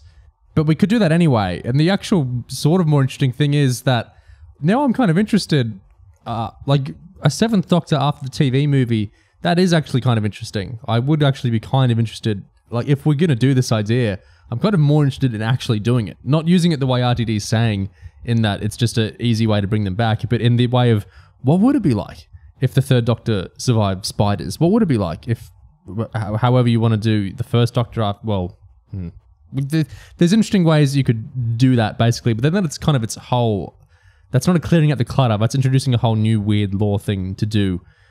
Which does sound interesting. I know you can say this cheapens all the regens, but I feel like they're so cheapened already from just everything in general that I'm kind of over. Like how Gig said he's kind of rescinded complaints he would have had once. Years ago I would have been so furious about the idea of invalidating the regens and changing them, but look, Peter Capaldi has left the show. You know, he's talked very straightly about how he doesn't want to come back. There's all these Big Finish stories of, you know, a young man doing a kind of Peter Capaldi voice, and, you know, he's doing random stories off with Danny set during, like, there's no real sanctity to the storytelling of the Doctors anymore, if there ever was. Like, Capaldi says there was, in terms of his multi-Doctor things not happening. I don't even know if that's right when you think about the Doctors he would have grown up with. Like, I feel if there's any sanctity, it's the fake ones we kind of impose for ourselves, just in our own brains and headcanons, right? Matt Smith left, and he's got like series upon series of Big Finish stuff with, again, another actor doing story after story with, like, they never die anyway. You know, the characters, they're instantly reused and rinsed through all sorts of things. So I'm kind of over the, leave the Doctors alone. So I will say I'm not thrilled about the idea of Big Finish doing the what if the Doctor survived kind of lines about that, because I feel like they just fuck it up. It's the problem. Like, if they did it really well, that would be like, oh, interesting. But, you know, I just feel like I can't trust them to. Big Finish can only affect you as much as you let it affect you. Yeah, true. I agree. I don't think anything was sacred. I think we're past sanctity. The turning for sanctity was miles back. But there was cauterization between Big Finish and the mainstream version of the show that I liked. I liked the main show being, I don't know, it's not about the linearity, but defined by the present. The main show is about what's going on right now, who the Doctor is right now, and it's about the adventure each week, and maybe there's a bit of plot, but it's about tuning in this week and watching an adventure. And the comics and the books and the audios and the audio adaptations of book comics, they can all do a million old doctors, and what if Androzani happened on Trenzalore, and all of these. And what if Tegan was the Doctor? What if the Doctor regenerated into Tegan? Would that be interesting?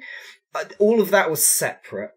And there was, maybe I'm lying to myself here, but it felt like there was a thin little barrier between them, and I could simply choose not to engage with that stuff and choose to engage with the main show. And I got, it's very exciting to have all this extra paratextual stuff, and I'm really liking, well, not Unleashed so much, but I'm liking the YouTube version of Unleashed. It did, when I saw it on the horizon, that there were all these shows coming out just before the 60th and all the old Doctors are back, it made me balk, because I like the show being a weekly show that I can watch, and it's just a TV show. And I don't think that the lore and the backstory and all the old Doctors are very interesting, and I don't think it's as interesting as the narrative in the present, and I feel it looming in the background. I feel it growing out of control. I think all you can ask for, and all we can probably keep, like the last little bastion, is the incumbent Doctor will stay a regular show. I think that's all we can get now. I think that's it. And I don't think that'll change, because they're not going to ever cheapen that. By the actor alone would never do weird Big Finish stuff during their actual run or whatever. So I think that's all we can have now. Everything else is up for grabs. I mean, just by how the show works, they can't to force you to rely on consuming Big Finish shit to understand the main show, because that's just not how a BBC actual show can really work. I mean, this is supposed to be everyone casually watches this, right? You can't force extra consumption as much as you might want to. Well, yeah, you can't do so successfully. There's been this big franchise thing in recent years where big media franchises become more and more dependent on more and more marginal, TV miniseries that you can only watch on a certain streaming service, and if you don't watch that, you won't understand who half the characters in this movie are. And presumably Doctor Who won't do that. RTD handled it before. In RTD1. He can handle it again. The next frontier, and I think this I don't know if it necessarily will, but I think it could get crossed, is to have another show with another Doctor, like a Paul McGann spin-off. I don't think a David Tennant spin-off will happen, but I think a Paul McGann one could, or something like that could, an anthology with, if Tales of the TARDIS is this opening the gate a little bit. Can we get even if it's 20-minute episodes of old Doctors doing adventures that they can handle in their old bodies? I feel like that is the next thing that could get... Every term I can think of sounds negative, even though I don't actually mind the idea. I think that's the next thing the show hasn't really done before that could happen in this era, is what if there was another show that wasn't Doctor Who, that was a spin-off, but it had the Doctor as the lead. Be interesting if that ever happens. That's a case where not being set in the present would be a useful thing, because you could, if you wrap up, if you do it as McGann, or you have, I don't know, Matt Smith come back for an episode or something, you wrap it up in, it was the past, don't worry about it, don't think about it too much. This happened in the past, it's not present, it's not the ongoing story. If you do it with David Tennant now, it's a bit different, because that is the present. An alternate present version of the Doctor. I suppose the dangerous temptation would be to do the McGann spin-off, then cross it over with the main show into the next multi-Doctor story. So it does become required viewing. It does get convoluted and nightmarish. Because that's the multi-Doctor story danger. Of course, it's one Doctor at multiple points on his timeline. So it could theoretically happen. Russell doesn't like multi-Doctor stories. So I'm not worried about that. Which baffles me. I guess he's doing it for everyone else. But why is he... What's the timeline by generation Infinite Doctors Forever for when he doesn't even like multi-Doctor stories? See, I think it's for stuff like Tales of the TARDIS at the end. Yeah. Because those aren't multi-Doctor stories. Those are stories, each of those mini-sodes is about an individual Doctor or their companion. Those are the Doctors kind of existing in their own right, having their own little story or world and friends around them. Not so much about the Doctors just jostling together and trying to compete to be the cleverest Doctor in the room. So I can totally see how that aligns with RTD's preferences, even without doing a multi-Doctor thing around it. So that's how, if you got a Doctor off in a spin-off, it would be probably just them by themselves. Yeah. Is there... And I suppose, they're not doing Unit, but if you did Unit, you can just have whoever turn up for an episode. And although, again, you could just do that anyway. There were already infinite timelines. You don't need to do a big thing to make there be another set of infinite timelines. Also, if Peter Davison wakes up, is Perry there? Well, I mean, she'd have to be, right? I mean, if it's an alternate timeline, then it's supposed that everyone who exists in the first still exists in the second. So Perry's still there, he's just an alternate Perry. This isn't that Peter Davison split into Peter Davison and Colin Baker. No, absolutely not. That's the thing, because the bi-generation as we see it with 14 and 15 isn't what he describes happening to the old Doctors. This timeline split is a completely different thing. It's a completely different thing.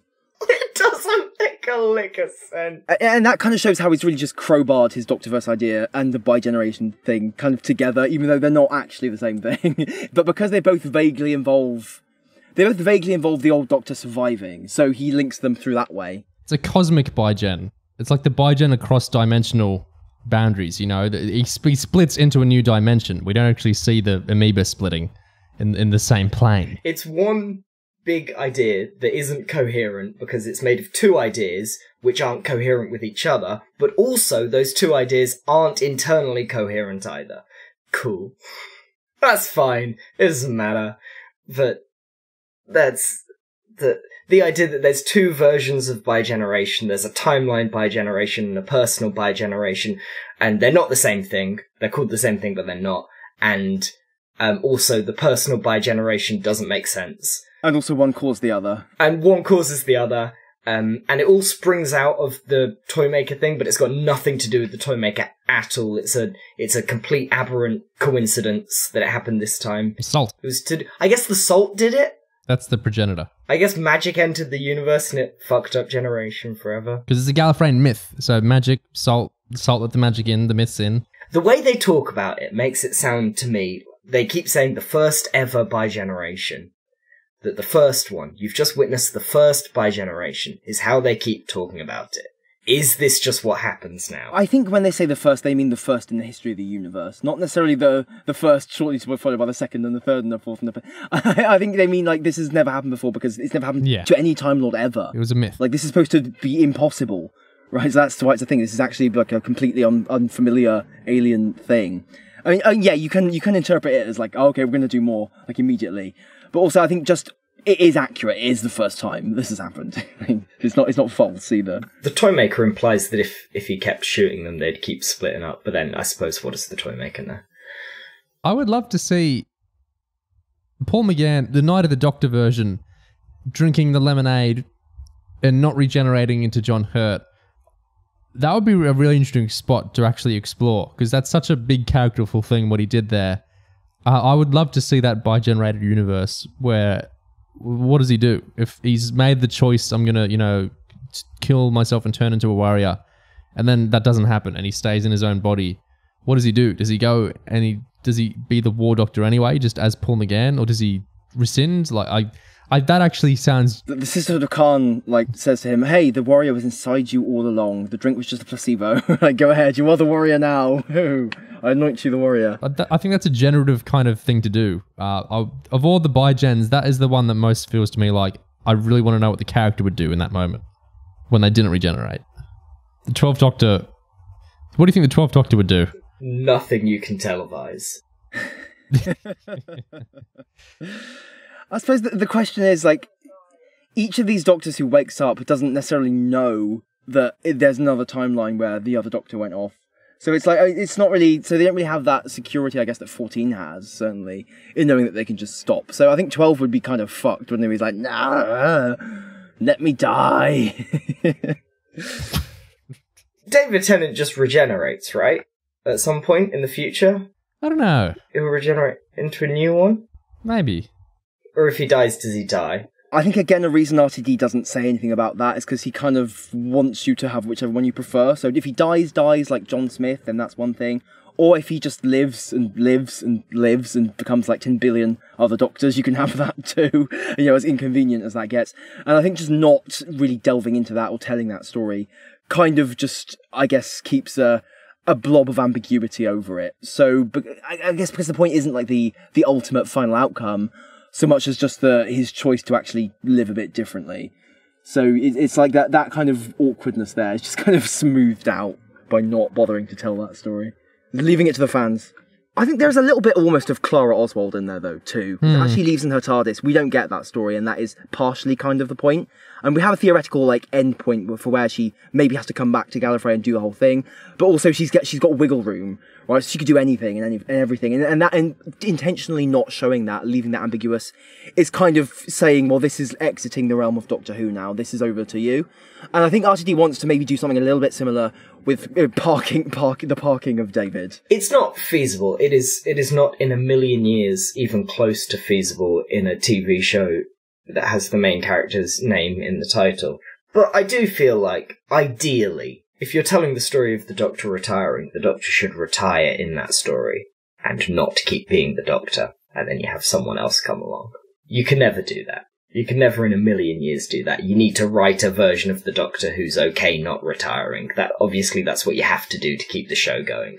But following on from Clara and that idea of two TARDISes flying off and we can only follow one of them, if we're leaving the Doctor behind, it feels, in a way, a shame to keep following the Doctor. I think you kind of have a point, actually, because as much as, we're following the happy clappy new Ncuti era, and that's really exciting, I kind of wish Ncuti could have that as well, like, just not worrying about being the big adventure across the universe, just chilling out, just hanging out. Like, I want that version of the show to be the main show, and not just like I get why you can't logistically, really, very much, but I think that sense of casualness and just casual adventuring is something you could do a lot with.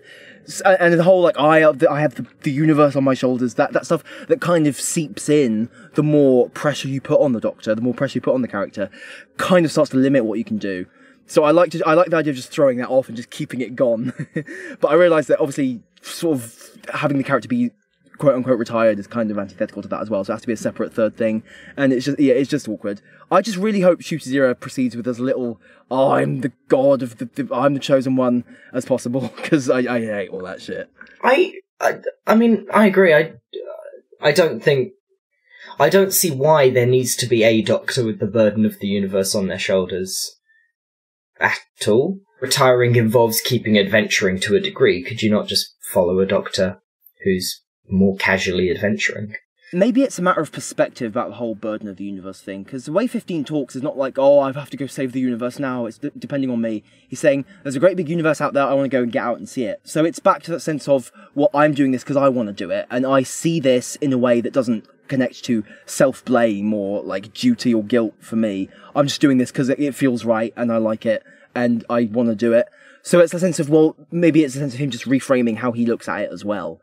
How you can kind of get away from the whole great burden shit that Capaldi was suffering from to such an extent. If every time the Doctor's got a serious internal problem, just bi-generate a version of the Doctor to go and deal with that serious internal complicated romantic feelings in a situation that's not going to work, bi-generate off the Doctor with those feelings and carry on. 13 should have done that with Yaz. Give Yaz a 13 copy, that would have solved the whole problem. They bi-generated one incarnation too late.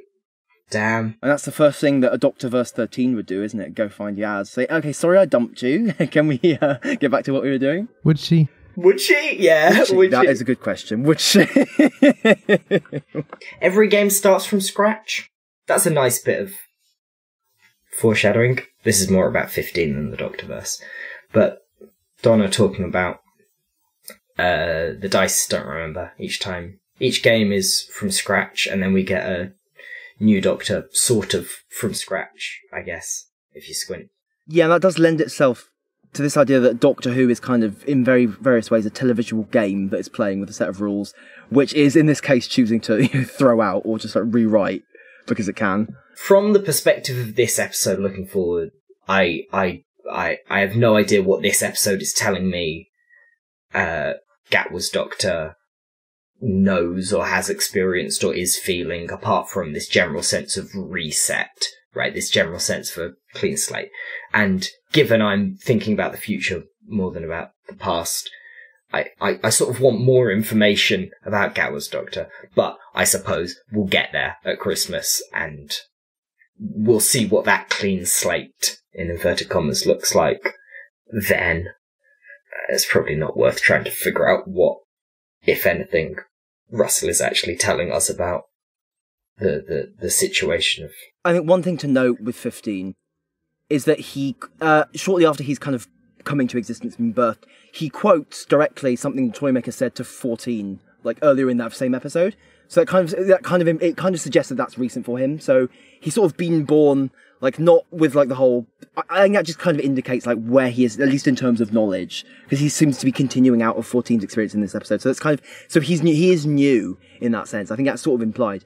But I guess all we know about who he is, like, character-wise, is how he talks about the old stuff. So, like, you know, I loved her, but I loved Rose, I loved Sarah Jane, but I've moved on. Like, I'm not freaking out about it anymore, pretty much. And that is basically just like a simple, just point from which to move on to Christmas. What's in the novelization? Should we talk the novel? Yes. So I read the novel in one sitting, and it was actually good. It wasn't like the Wild Blue Yonder book. And it wasn't just like the Star Beast book I enjoyed well enough, but it was unnecessary. Didn't improve anything from the episode, certainly. And the Wild Blue Yonder book, nah. But this, and I expected this, because this was by James Goss, who is an interesting man, but he's a writer. You know, like he has his own style. He has his own pet themes and pet tropes. He's an actual writer, and he tries. And I like a lot of his stuff that he writes. And so I was looking forward to this one, and yeah, it was what I wanted. It was actually quite good. I had a really good time reading it, and there were bits in it I liked better than the actual episode. So no higher praise for a novel. So I'll talk through stuff from the novel, and you guys can share your thoughts. So it starts... Just before we go through each individual bit from the novel, what would you say are the main headlines in terms of what it does better? Just like summary, just really quick overview. If you were like recommending this to someone to go read it. It is very fun in a structural way.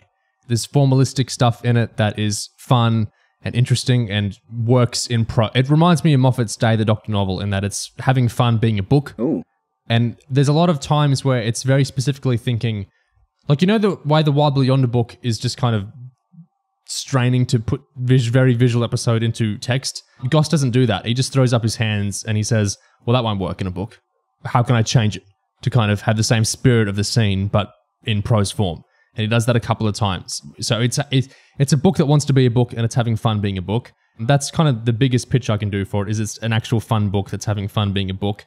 But also, the third act is more coherent. It knits together more stuff in the third act from the first two acts and other stuff as well. So that's part of the fan appeal as well, is that it explains some things and it knits in some more things. And the narration is fun. So basically, it's fun and it adds some interesting stuff. Okay, I'm satisfied with that answer. So it starts off, the chapters are all named like Move 1, Move 2, Move 3, Move 4. Move 1 starts off, it's the Toymaker's shop. We get a little expansion of the racist comment of the Toymaker in that we see inside the head of the man he's insulting, and we see a bit of his backstory with racism in England and whatnot. Then we move on into Donna's perspective in Move 2, and we have a lot of build up for the Doctor being stretched too thin. There's lots of stuff in the book that's really building up to that. There's lots of times in the book where we get the la la la la la la la, like in the internal narration, where like characters are thinking it absentmindedly during events and stuff. Like when Donna and the Doctor are out in the chaos with Wilf, that's like in the Doctor's point of view is the la la la la la la while he's looking around at the chaos and stuff. So we build up to the Toymaker stuff in lots of ways. There's a comment about Kate. There's a comment, well, when Donna meets Kate, part of the internal narration is Donna had spent most of her life asking to speak to a manager, and this woman finally fitted the bill. And so there's some interesting poking at Kate throughout the book. The book explains what happened to Rose and Sean during the chaos in London, which is that Donna insists Kate to take care of them, and Kate does. That's basically what happens. We get some more dialogue about that. We get a name for the Prime Minister, Edward Lorne Bridges. Then we have a bit about the American president that wasn't in the episode. So after Donna is saying, you know, nothing's changed about the Prime Minister not caring about people, the Doctor says, but he's got nuclear weapons. Kate says, we activated Unit Override 1. All nuclear codes in the 9 armed countries have been locked away. In a bunker underneath the heart of Washington, a soldier stood impassively at attention.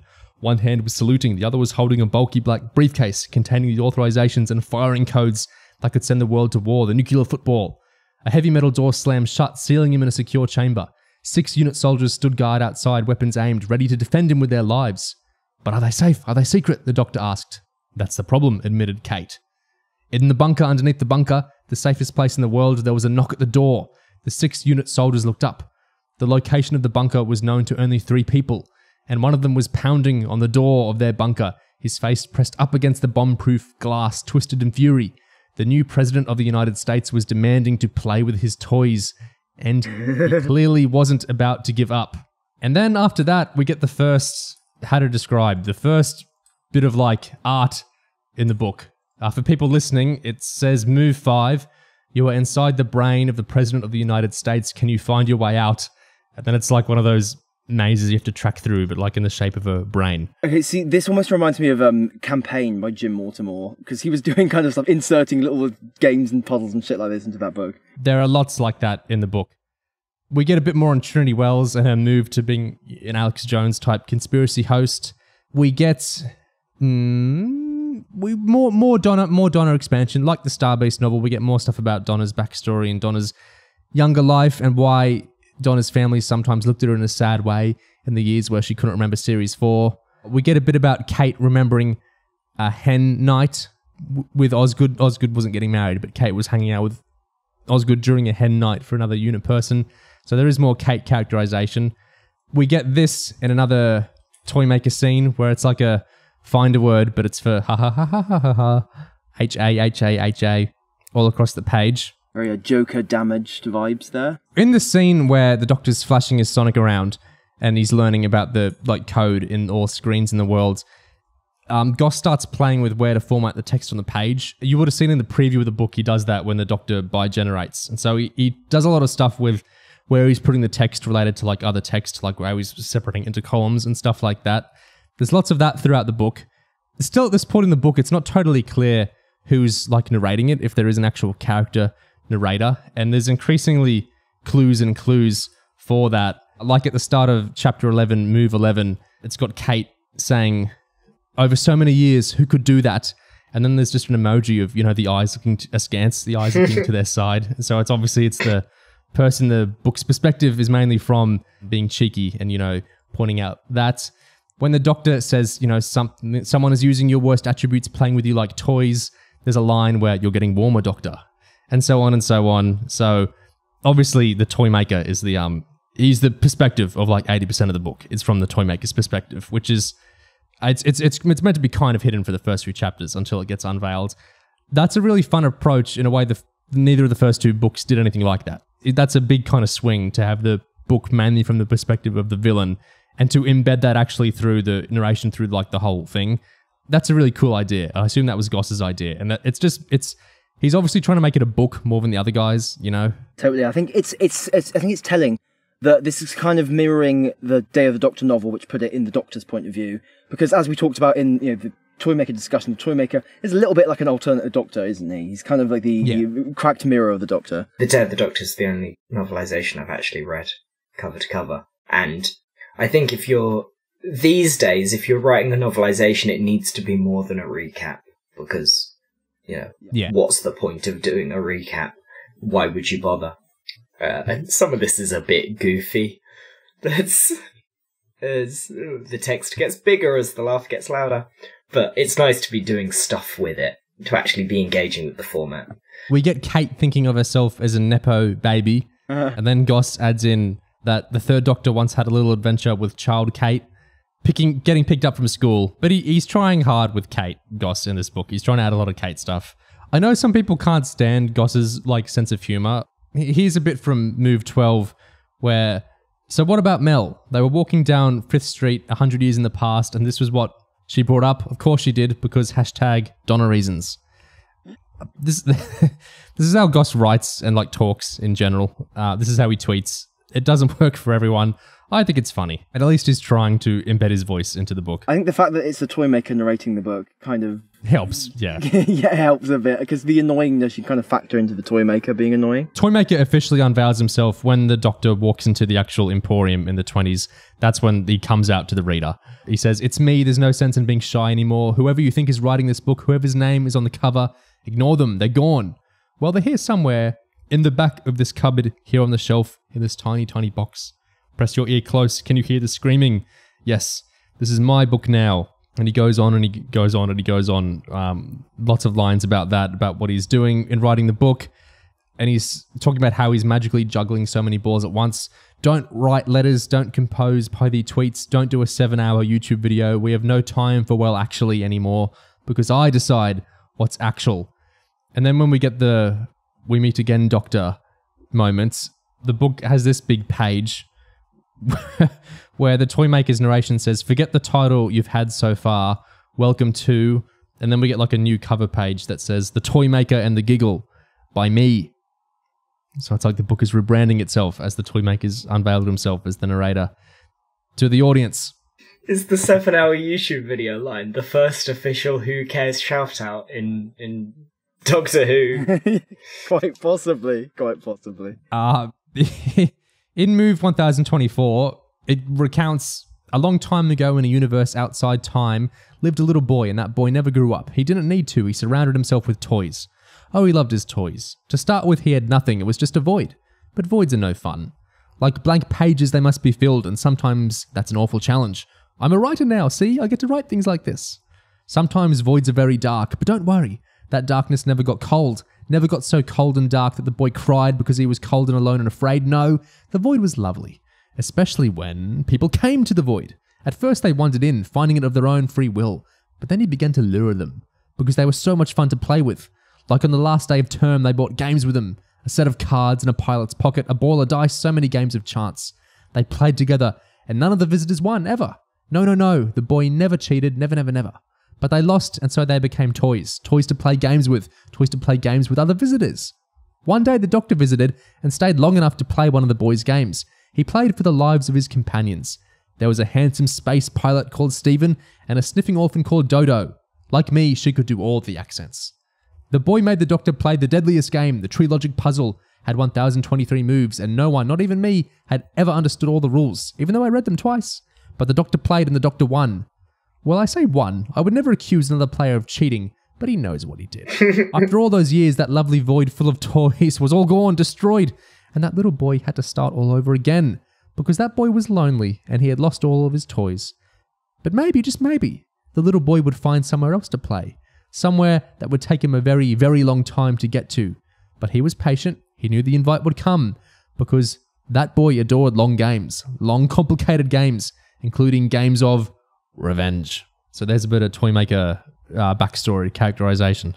That feels like it's engaging with the original in two ways there. The making him a child who never grew up is, what's his name? Billy Bunt? Cyril in the actual episode, but the character is based on is Billy Bunter. So Cyril in the actual episode, though, because totally not the same character, guys. We're avoiding legal threats. Yeah. Neither George nor Margaret make any appearance. But yeah, that lining up with the what the original Toymaker story suggests, that Cyril is maybe the most accurate representation of the Toymaker, a big baby who's never grown up and never had to because he's so powerful. So that's nice to sort of make that textual in this. And I also like the framing how the first Doctor gets out of the Toymaker's realm in the first one is cheating, because that's my read on it. That's my read that, the Doctor's been playing the rules all this time, and to survive in the end, it turns out he has to cheat. And I wonder if there's something is forming in my head wherein the original Toymaker story is about how the Doctor has to cheat to survive, and the new Toymaker story suggests the narrative has to cheat, right? You have to have this big narrative cheat for the show to survive, maybe? Maybe that's what it's doing? In RTD's version of the Toymaker, which of course, as we know, he did not reference the original to write, he has this whole thing about how the Toymaker can never cheat the rules of the game. He is bound by the rules. He will never ever cheat. Which is kind of funny if you've watched the original serial, because he just cheats, like, in every single possible way. He just completely cheats. And I guess how this book is dealing with that is kind of interesting, because it supposes that, well, okay, well, the Doctor cheats, and we're just not going to talk about it. Like, we'd never accuse someone else of cheating. And implicitly, we're just not going to talk about the fact that Toymaker cheated constantly as well. Because, it would violate our honour to actually mention the cheating. So it's kind of, the cheating is there, but we just like downplay it out of some sort of ego or pride. Which feels nice and sort of child-brained, right? Maybe you cheated last time and maybe I cheated last time, and let's not talk about it, let's just play again. Yeah. Speaking of children, we get a bit of child Donna. Donna thinks, even as a child, impossibilities had made her cross. Her hatred of her childhood nemesis, Nerys, stemmed from elbow licking. Donna had been furious when she'd learned that it just wasn't possible to lick your own elbow. Even more so when Nerys had swanned into class and declared, "Oh, but my brother, he can do that." "What brother?" Donna had demanded. "He goes to a different school." Yeah, you had to hand it to Nerys. In order to solve one impossibility, she had invented not just an impossible brother, but an entire impossible school. Always the Nerys law. I feel like they're just getting constant Nerys law drops for this recent spate of Paratext. Then, I think you will enjoy this bit. As we get the door slamming section, you know, when they're going all through the different doors, this is the first big moment where Goss is kind of going, how can I make this entertaining in a book and not just, you know, Donna open a door and then Donna open through another door. So what he does is he transforms the book into a choose your own adventure novel. Oh my god. Yeah. Yes. That's cool. And it's real. Like it actually, you know, it actually works. You hit them on the ebook and it takes you there, and you have to double back and you get different choices. It's like, it's not just a lark, like it goes on for a fair couple of pages, and it really works. One of my favorite moments in it is in Move 24, you get a bit of a talking to, because there's no actual way to get that one. You can only get that if you're actually love it. If you're cheating, if you're going through the book, you know, just turning page to page, you'll find a hidden move. So that's fun. That's the thing. I feel like that's the thing that choose your adventure books have got to do, right? Like almost like you need to have that little cheat trick in there for the extra treat for someone who flips through the pages. That whole section's really fun. All the writing on the different door pages is really it's a lot of fun. What he's doing there, he's got one page, Move 21. Which is talking about basically saying you can't escape. This is my realm, no matter how I decorate it, no matter how much bright wallpaper, and no matter how many fairy lights, and no matter how much I fill it with toys smiling, smiling, smiling, no matter what I do, I can never keep out that cold. Oh, it's fine to start with, then it begins to seep through the walls, into the candy stripe wallpaper, those fairy lights flicker, the smiles start to freeze on the faces of my toys, the cold comes in again. I can light fires, I can burn every stick of furniture in the nursery, throw away all my toys screaming onto the flames, but when I've burnt it all, only the cold remains, and the cold is very boring. So I start again, I build a new realm, and for a while it is warm, and then, well, here we are. So that ties into the original Toymaker serial, of course, where we get, you know, how he builds out his universes. Then we get oddly existential in another one of the doors, where it's Donna thinking, why do we play games? What is it about being alive that makes us want to pretend? That's all games are, pretending at life endlessly until it stops. In another door, as we move into the Stooky Sue stuff, we get a whole backstory about how, oh, they were actually a real family once, and, you know, sad backstory about family and how all that puppet stuff happened. So is the implication that they were human beings that got turned into toys, or like something else? Okay, so that's kind of what we were wondering about with the original Toymaker serial. Was this what happened to his toys in that serial, or is that just a completely separate thing? So again, it seems like these subsequent Toymaker stories are always trying to maybe redo or reinterpret stuff that we were wondering about in the original serial. The Moth Show montage is fun. I don't think there's anything particularly new there. I'm just scrolling down through it, but it's fun how he's describing Amy and Clara and Bill and everyone. How he describes the flux is, my scissors were busy cutting string after string. Down came planets and stars and comets. The planets bounced and then fell still.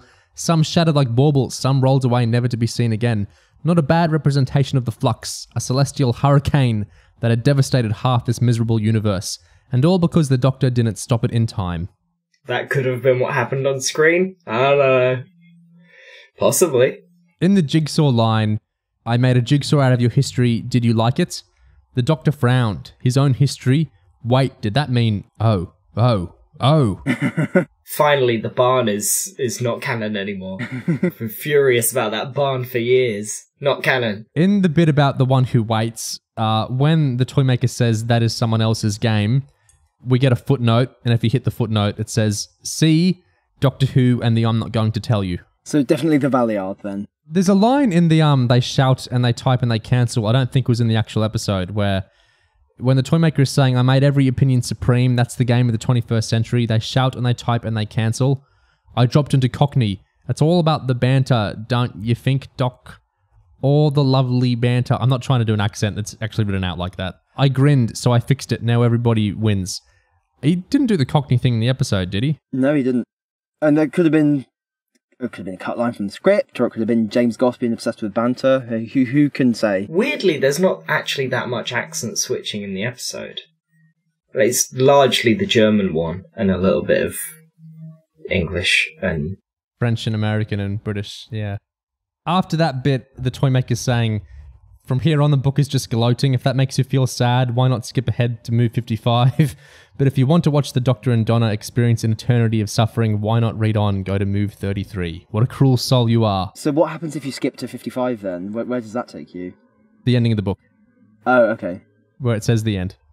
Oh, right. Alright then. Move 35 is fun. This is another picture one where it says, you're the pilot of the galvanic beam. It's your job to shoot down the Kozat satellite, which has driven the world mad.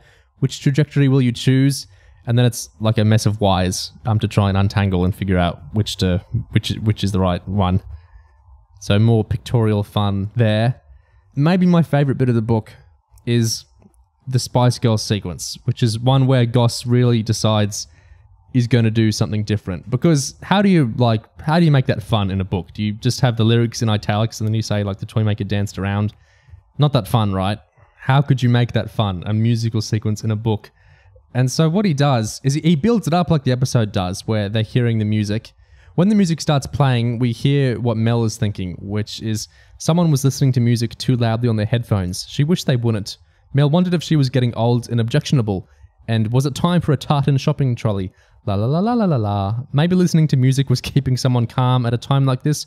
Well, good for them. And so the dialogue keeps building up while Mel's getting a bit annoyed by the music. Goes on and goes on. The Doctor straightened up, looking around in alarm. Oh, I think he's here. Oh, I think you're right. And a warning, Doctor, my speakers go up to 11. And then we move on to chapter 37, move 37, where the Toymaker enters the room and in big heading text, it says musical number. Then smaller text, wait, let me try that again. Musical number. And then we move into this exchange between italics and the Toymaker where it says, excuse me, who are you? My name is Miss Pockleton, my card. You can't play with a single card, and I don't understand what you're doing on this page. I'm a music copyright lawyer. It has come to my attention that you are about to give an unauthorized musical performance of a certain song. Too right I am, Bippy. I've been hiding in that song for decades, and now I'm going to burst out of it. Hold tight. No, but sorry, have you got the rights to that song? I created that song. I'm afraid my clients disagree. Your clients, Miss Pockleton, cast your eyes over to the train set, see the tiny dolls tied down to the tracks, that's scary, ginger, baby and sporty, and see who's driving the train, that's posh. That's as may be, but that doesn't change the fact that you've not secured the rights to perform the song on this page. And so we go on and we have this sequence of gags, between a music copyright lawyer and the Toymaker, who doesn't have permission to put the Spice Girls song in the actual pages of the book. And so he keeps going back and forth, trying to get it into the book. We get musical number splashed on the page in big font. We get the la la la la's splashed around, but we're blocked away from the actual lyrics itself. And so Goss is having to try and find ways to describe the Toymaker dancing around the room while kind of having fun with describing how he can't actually have the music playing at the same time. And eventually he gets so tired with this, he just starts throwing other lyrics out there. He throws out Despacito, and then he starts throwing out House of the Rising Sun with a footnote that, it's a folk song of uncertain authorship, so therefore he has legal permission to use it. And then he starts splitting the text on both sides and doing all sorts of stuff there. Goss is clearly just having a bundle of fun trying to make this sequence work in prose form in a way that just putting the Spice Girls lyrics couldn't. And it was really fun. I had a great time reading that. He's just throwing gag after gag after gag through that. A lot of fun, very different way to handle the sequence. I like that also in replacing that sequence with this new thing, he's also kind of trying to deepen the original by implying that the Toymaker's been hiding in this song. He created this song. Yeah. So it's not just a pop song the Toymaker is temporarily borrowing. This song actually represents some dark aspect of the Toymaker, getting everyone to spice up their lives. He's been waiting and lurking. And of course he's dolified the Spice Girls as well, because why not? Yeah. Oh shit, I just remembered. That makes perfect sense, because now we know why there's a racist line in the song, because the Toymaker created it. It's all coming together. Oh, this is from the Toymaker, of course. So after the song, the episode, the Toymaker's out with the galvanic beam, and he talks about how he threw off the tech guys to the ground. In the book, when we have that sequence, the Toymaker's kind of relishing how he's screwed up reality to make them fall for a really long time, and so he says, "Now it should take 2 seconds to fall from a tall building, 2 horrible, nasty seconds, but that's according to Isaac Newton's law of gravity. So long as we're still playing by the rules, we can bend them." And it's the Toymaker, making them fall for ages. And of course, gravity, wild blue yonder. We get the exchange where the Doctor is saying we can play across the cosmos, we can be celestial, and the Toymaker thinks, wait, he meant it? "The Time Lord," I breathed. "And the Toymaker?" The Doctor nodded. "Infinite games." He stretched out his hand. "Join him. Should I? Should I? Should I?" Loads and loads of question marks. Oh, it was tempting. Take the hand of the Time Lord and run forever. And yet, there were other considerations. I scooted the gun turret around, looking down on the world beneath me. So many pieces still on the board. Over there, people standing outside a burning building, furiously ordering it not to fall on them. Half a mile further on, a crowded bus smashing itself against a bollard over and over, the passengers cheering on the injured driver. To the left a bit, a window cleaner sitting on his little platform, suspended high in the air, meticulously breaking every pane of a glass skyscraper with a toffee hammer. Take the second right, 2 tankers ramming themselves repeatedly into a petrol station until the inevitable happened. Oh look, the flaming debris landed near a football game, the team playing on while the onlookers fought furiously with their designer water bottles as clubs. And on the banks of the Thames, a politician gave a speech. He was reassuring everyone that everything was under control, and that there was no truth to rumours that concentrated industrial chemicals had been released into the river. A bored journalist walked up to him and pushed him in, where he swiftly dissolved. Nice. Welcome to Earth, welcome to chaos. To give all that up, I have fallen in love, I confessed, with humanity. This world is the ultimate playground. You can tell Goss was having fun there with that depiction of kind of everyone going crazy. I like that, kind of giving that a push into the Toymaker's following line there. And then he keeps having the regular story go on in text aligned left as normal, and then he starts having these intercut bits with the text aligned to the right, where the unit guys are trying to sneak up on him, and the Toymaker's pretending not to notice them until he does notice them, and the text goes back to left, and he disarms them and everything. So it's just fun after fun that Goss is trying to do with the text formatting and stuff. Then of course, eventually the Toymaker kills the Doctor. Well, he shoots the Doctor, lasers the Doctor. When Mel and Donna go to the Doctor, the Toymaker thinks, I lifted my goggles and regarded the 2 women. I could have barbecued them both, and yet they were performing a ceremony, a situation with rules of its own. I bowed my head, acknowledging their wish, amused by it. Handmaidens, I said. I like getting more into his head of why he liked that moment, because it was rules, basically. Cool. And then Russell mentions in the Envision commentary he cut some Mel stuff from the episode just because it was getting a little too deep in the weeds of things from her actual episodes. And we're missing the moment where Sabalomglitz gets mentioned. Yes. Did you ever think you'd type that? Never in a million years. She had a lot more. Do you remember? During the regeneration, she talked about Lacutia. And do you remember that's because, sadly, it was a little bit too much of Mel's history. But yes, Sabalomglitz, played by Tony Selby. Yes, in the late mid-80s. Yeah. Yes. A character who was so loved he came back. Gobsmacked. This is where Mel had a speech about, I've seen this before on Lacutia. Do you remember? And they kind of waited for him to finish talking. Yeah. She went, because the Rani dragged us down to the man Lacutia. He went, do you mind? That's right, yes! Do you mind? That was quite a nice gag. It's funny, yeah, it was a good gag. Oh, here we go. We don't. The book restores that. So when he's about to regenerate, Mel starts recounting to Donna the Rani and the regeneration she's already familiar with and everything going on there until the Doctor clears his throat to kind of shut her up. The bi-generation, the Doctor says, can you just pull? And then we get 2 pages which are the words pull splayed across the page, descending towards the left. And then there's the page that the book was previewed with, which is where the text bisects itself on the left and the right as the Doctor splits in half. And so we get the Tenant Doctor on the left reacting, and then we get the Ncuti Doctor on the right reacting. And the text describes the Tenant Doctor as the old Doctor in capitals and the Ncuti Doctor as the new Doctor in capitals. And so we're splitting the text to, separate their perspectives, and that's how we're describing them. And that's a bit of fun. I can see why they led with that as the preview for the book. Yeah, so the Toymaker thinks when, the Ncuti Doctor doesn't have much on, oh dear, will no one think of the gifts? The Toymaker gets disturbed by how happy the old Doctor looks. The old Doctor had won the jacket and trousers. The new Doctor had the prize of the shirt and tie, the boxes, the socks and the shoes. Then in parentheses, excuse me, I must go over to the fanfics to see what they made of this back in a few hours. And then when the two Doctors hug each other, the Toymaker thinks again, to the fanfics again, back soon. Okay, so in fairness, that feels in tune with what I was thinking when they hugged each other later on. Yeah, fair enough. Yeah, you can accuse authors of being like boomer when they invoke fanfics and stuff in ways that don't really feel entirely true, but sometimes they do kind of more or less hit the mark. We get Kate thinking of the Brig telling her about Planet of the Spiders when she's like reflecting on the regen she just saw happen. A lot more Goss fun with how he's describing the two Doctors with each other. Then we get some more story on the Guardians when he says, do you think a grand total of 2 can cause me to shiver when I played against the Guardians of Time and Space and shrank them into voodoo dolls?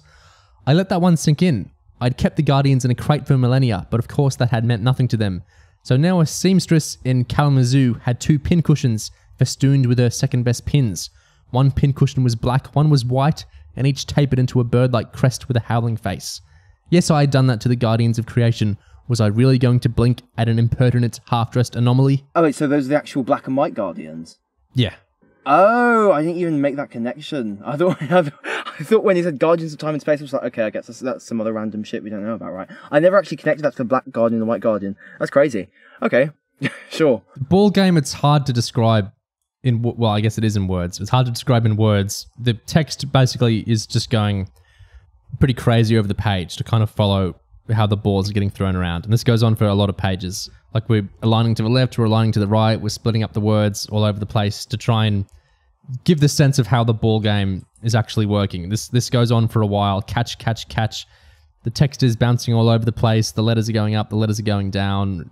He's doing all sorts of stuff to try and make this catch sequence work in a book, basically. He's maybe going more out than the episode did, really. There's lots of that. There's a lot of pages of how that ball game goes. And then, of course, when they win and they defeat the Toymaker, we get this really cool section where, you know how he kind of goes into a 2D shape in the actual episode and then he goes into the box? In the book, it like we get him imprisoned in like a finder word.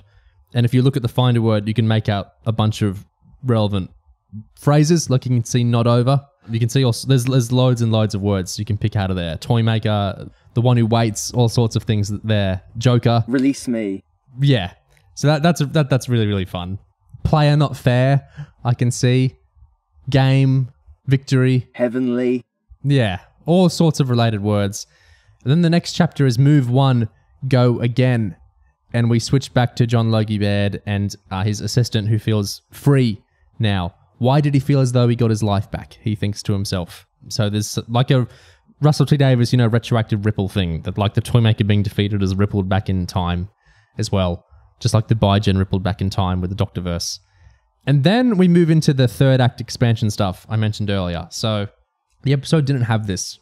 In move 48, we get, you can complain the episode doesn't really follow up how the giggle affected humanity when we move into the third act, because then it's all about Ncuti and the Tenant Doctor. The book does do some follow-up there. So what we get is, the game may have been over, but life went on for Kate Lethbridge Stewart. A lot had happened, a lot that she still needed to think about. What was the dance she performed with the interdimensional entity? A tango or a foxtrot? But Kate's family business was defending the Earth. She had to contact her entire Christmas card list. Geneva, the UN, the White House, Number 10, the Silurian Triad, the Zygon Central Milkmaid. She had to make sure that everyone knew that once again the world wasn't ending. Sometimes it seemed that her entire life was spent reassuring powerful people that something approaching normal had been achieved. She dreamed of one day picking up the phone and telling them that the world had actually improved, but that wouldn't be today. A lot of people had died, some in ways bizarre and horrible. She knew that her troops kept a list in an old binder that had been passed through the ranks over the years. The early entries listed death by Robot Yeti, Mannequin, and Daffodil, and now had to be updated with Death by Beach Ball and the out-of-competition Roomba. Colonel Ibrahim would bring out the tin mugs and toast the fallen with solemnly brewed cocoa. The thing she really hated was that she never got to talk about her job outside work. She had a normal life with a normal number of friends with names like Ange and Brian who worked in the city or ran Pilates studios.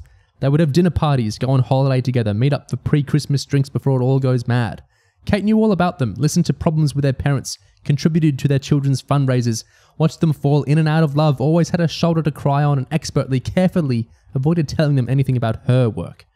Occasionally one of them would tell her a corporate secret about a deal with this or a merger with that or a contracting problem. She'd nod along for the requisite number of minutes, sometimes learning about an alien incursion, mostly just offering sympathy and judicious advice. At the end of it all, they'd tap her on the wrist and say, "But Kate, what about you?" And she'd just shrug. Oh, the usual. And that would be it. She'd give them all the time they needed and then never ask for anything in return. Every now and then she'd crack and start to talk about how she was brokering a fragile peace with the Earth's original owners, and she was losing sleep about how long it could be maintained. She'd start to explain it all, how the leader of a junta somewhere had broken into a nest to steal ancient weapons to finish a grubby civil war, how she'd had to attend a Silurian funeral then sit down with the leader of the nest and stop him from wiping out an entire country. The words just poured out of her and down the conversational sink. Awkward looks, coughs, nervous silences. "It's a metaphor, isn't it?" someone would say. "Oh, you are clever, Kate." She could never quite work out what lay behind that misapprehension. At first she'd assumed it was some kind of perception filter cast over the Earth. But after the flux, she'd realised that it was just what humanity did to itself. The skies had burned, the streets had filled with alien soldiers, and once it was all over, there was a week or two of giving to survivors' charities, a few controversial opinion pieces questioning whether it had really happened, and then a minor royal would do something even more minor, and then the entire planet would decide they'd rather talk about that and just never mention the other thing again. And they were always right. So Kate Lethbridge Stewart picked up the pieces of humanity and put them back together again, all ready for tomorrow's threat. Onwards. I will say it's telling how much Goss kind of has to bend over backwards to give Kate a life outside UNIT, while conspicuously not giving it any specific details other than what's her interaction with other people's lives are kind of doing. Because what he's kind of dancing around there is that Kate has no life outside UNIT. And she talks to these friends, but she's not actually. Yeah, it's like, why are they her friends? Like, who? What does she do? Like, why do they know her? How? Like, it's very. She's just kind of there, and it's awkward. I mean, he makes the point of that, which is that she has nothing to talk about besides her UNIT life. But that kind of gets diverted into the other point, which is about how big crises and actual problems get sort of smoothed over by trivial media nonsense. I guess so, which is the actual point of that sequence, I suppose. Isn't Kate a mom? Is she? Do we know that? If that was confirmed somewhere, I missed it, I'm afraid. Does she not say that she's a mother of 3 and a fantastic gardener? Is that not the line? In, I want to say, Magician's Apprentice. Magician's Apprentice, maybe? She does in Death in Heaven. Certainly, I mean, it's true. She's, as a character, she's not got any life outside the show. But yeah, I mean, that's sweet. It's a beat that we've played lots of times before, and it's the version of humanity forgetting invasions I like most, that we just sort of get over it and move past it. And tying it up specifically with the Flux, which is the specific stand-in for COVID, that's pretty neat. Making it just about humanity. Not even forgetting as such as just sort of moving on. And maybe there is retcon in the water. If you really need there to be retcon in the water, then there's retcon in the water. But more so, it's just humanity's nature to not think about these things too much. More after effects. When the Tenant Doctor's looking down from the unit rooftop, he notices there were survivors in sight, people standing dazed on pavements, wondering what had happened, but also feeling normal. This being Britain, a few people were apologising to each other vaguely for things that weren't their fault. A delivery guy on a bike was weaving his way through this settling chaos. People rolled their eyes, someone was checking their phone, a queue was forming at a bus stop, a little old lady was telling someone who didn't care that she thought it would rain. Normality. And then the two doctors start interacting, and we get the, lovely 15th Doctor taking care of the 14th Doctor, kind of moments. Then this bit's quite interesting. You can't save everyone, the new doctor said. Why not? The old doctor had never been able to answer this question and felt that the new guy should have an answer, something to hear before he died. Because this was bi-generation. He was a blip. Banquo at the feast. Aunt Mavis out staying her welcome till Boxing Day. At any moment, he'd start to fade away. Wouldn't he? So much left unsaid, so much left undone. He made to turn away, but the new doctor wouldn't let him. You're exhausted. Yeah, the old doctor admitted. Oh, we could do with a sit down. No, the laugh left the new doctor's voice. But I mean exhausted, right down to your soul. The old doctor didn't even need to think about this to know it was right. He could only nod, and suddenly he couldn't lift his head back up again. And then we get the hug. The old doctor, so tired, stepped forward, falling into a hug. He felt the arms of his new self wrap around him, felt a kiss drop on the top of his head. He was held, he was home. So, thought the old doctor, this is how it ends. Reabsorbed, going out tired. For a moment he ached. He was carrying a burden, and it'd go back into his new self. Poor guy. Only nothing happened. He was just warm. Welcomed? He was still here. And he was okay? The old doctor and the new doctor stepped away from each other, sharing a perplexed little smile. Was this it? All there was? Donna notices, and they all go back inside, and then we get the master gold tooth thing. A wind blew across the platform, glass and ashes and forgotten dreams. What was that on the edge, lying forgotten? A gold tooth. Ping! There was no one on the platform, and yet a hand reached out. A woman's hand, nails painted bright red. The woman picked up the tooth, took it. As she did, there was the faint echo of a chuckle. An old madness that knew gloriously that some things never ended. The laughter danced on the wind for a few moments and faded away. Did the woman smile? We may never know. Perhaps she did. I think playing with that idea, those ideas of what might happen to 14, and having 14 wonder, am I going to wisp away? Am I going to be reabsorbed? Am I going to on mitosis back into 15? Very fun to put those ideas in 14's mind and have him realise, oh, that's not happening. So there's almost more action in terms of like what's going on in his head. That's a very fun way to handle that. That's really cool. He gets a bit out of sorts after that. He'd never done this before. Normally when a doctor dies, there's not really the space to talk the incoming regeneration through the intricacies of the quantum breaks. Instead, this go, it seemed there was plenty of time to hand over the keys to his time machine. Plenty of time. How much time? They'd lingered on the threshold of the blue box. This, thought the old doctor, might be the last time I get to do this. And the new guy was quivering on the edge, full of puppyish energy. Would he stick his head out the window as he flew her through the time vortex? Not ruling it in, not ruling it out. The old doctor flung open the doors of his time machine and the new doctor raced inside. And then we get, you know, the old doctors think, the tenant doctor's thinking about it, still got that new TARDIS smell, a scent of pine forests and sunsets mixed with a caramel tang of old books and dark matter. And we get lots of TARDIS description, and Donna strode in, placed herself between the two of them, her face a mixture of delight and worry. Was this, the old doctor wondered, supervised playtime? When the new guy stopped stroking the walls, there were a few things he needed to be shown. Then we get the thing from the episode where he's kind of mentioning bits of the TARDIS console to him.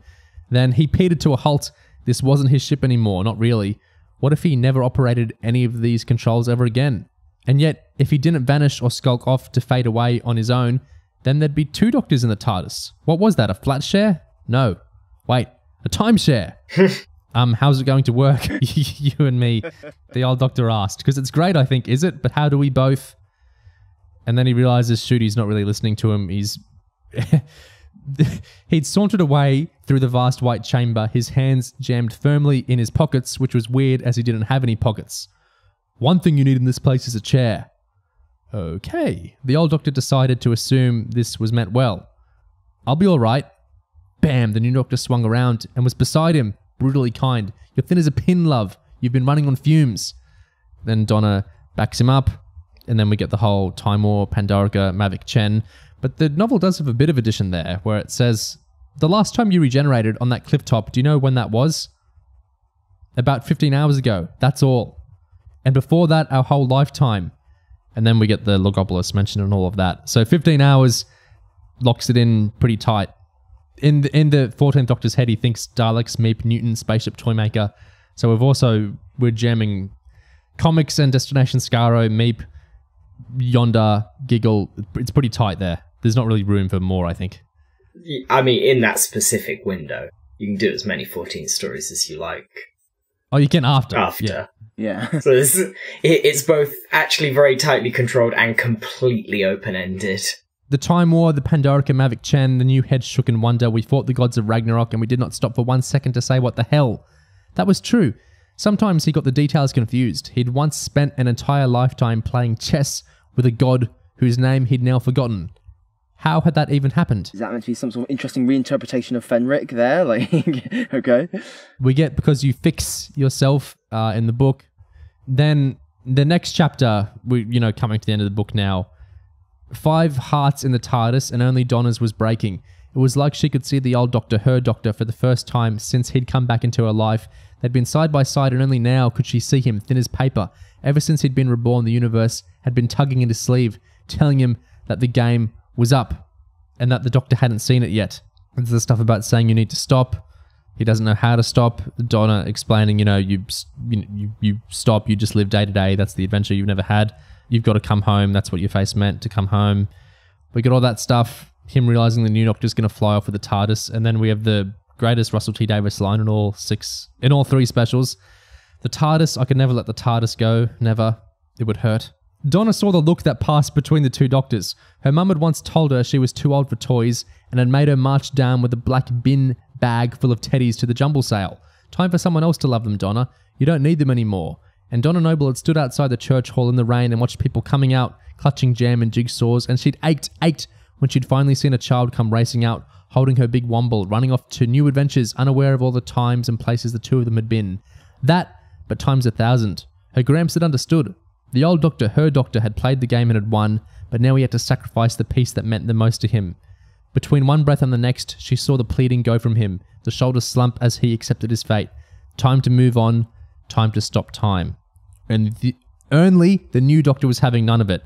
And then we get the whole Toymaker mallet thing and the splitting of however you want to describe what happened to the TARDIS. Question, how does he describe getting in the Toymaker mallet? Does he just say, opened up a panel and picked up a mallet? Because I just feel like the nature of that mallet and why is it in the TARDIS? Like, it's just such a weird, unanswered, what?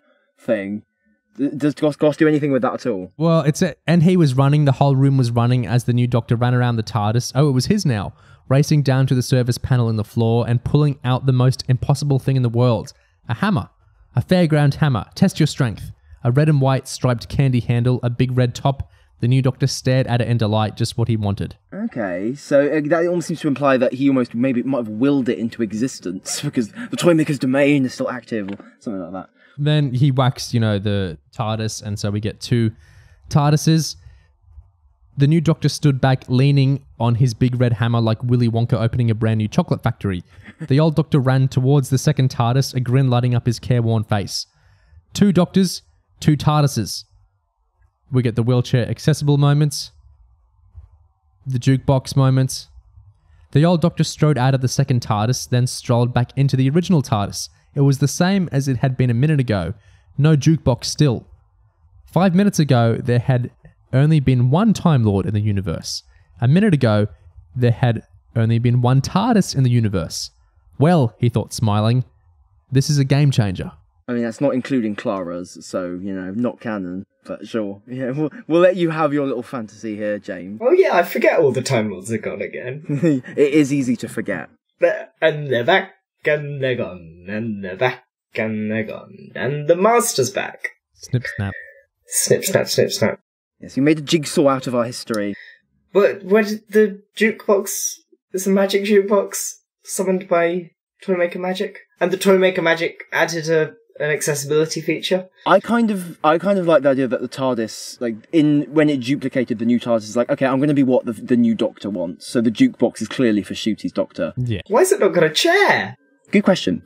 Maybe the chair, he has to pick his own chair. He has to find the chair within him. When Ncuti says look after him to Donna, it was 98% a warm blanket of knowing the old doctor was in the safest hands in creation, but also 2% that time Donna had sat down with Neris after she'd started dating Ash Patterson and said, if you hurt him, I will paint your car pink.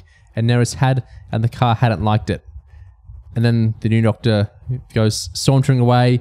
Basically, when they say that he's older, the new doctor dismissed facts like a Dalek battle fleet, "Kid, I love you, get out." And with a smile, he pressed a single button and the time rotor at the heart of the TARDIS began to rise and fall. You know, blah, blah, blah. They exit. The two of them smiled. For just a moment, that smile was the center of the universe. And then the old Doctor turned and left. They all go out and watch the TARDIS disappear. A wind tore through the room, and it didn't come from the door or the windows, but from the very start of creation, and it carried the TARDIS away on it. "Good luck," said the Doctor quietly as he stood with his friends and watched the TARDIS fade away. And then we get the last chapter, which Wilf can be in, fortunately. Of course, they wanted Bernard Cribbins for the giggle, but he was too sick to be in it. He hadn't passed away at the time of filming, but he couldn't, make it in the episode, which is why we get the mole thing at the end. Presumably why we get the mole thing, where the moles have their little sonic force fields, so they're not really dying, but I thought that was handled as well as it could have been. I've seen some people complain about it, but you don't want Wilf dead. I know Russell wrote a version where Wilf is dead. He described it on the Envision commentary, and it was Phil Collinson who said, this is emotional stuff, but what the hell are you doing? Don't do that. This was it. It's probably worth noting that we didn't quite know what we might have with Bernard at this point. That is very true. Yeah. Beautiful Bernard, who was so lucky to film with. There was actually, he actually died during the filming of this, he passed away, and I actually wrote a version, do you remember, Phil, in which you discussed his passing in this. You probably never read that. I never read that. It was immensely sad. It was beautiful, and it was very much a reaction to what literally just happened, because it felt very, very strange, and so I felt like we had to acknowledge it, and it was... It fit. You can imagine how tonally it fitted in this, remembering the past and coming to terms with those we've lost and stuff like that. And then Phil, my learned friend Phil Collinson, just went, "Are you mad? Are you mad?" And of course he's alive off camera. Of course he's alive forever around the corner. And I just went, "You're so right. You're so." Do you remember that, Phil? Duty Moz, I do. Of course I do. Of course I do. That's why you're a very brilliant producer. It's like, you are though. It's like, because a lot of people, we could have signed off on it almost, and then you just went stop. It's like, now Bernard's forever shooting moles. Shooting moles over the fence, but not hurting them. No, exactly. So is it different in the book then?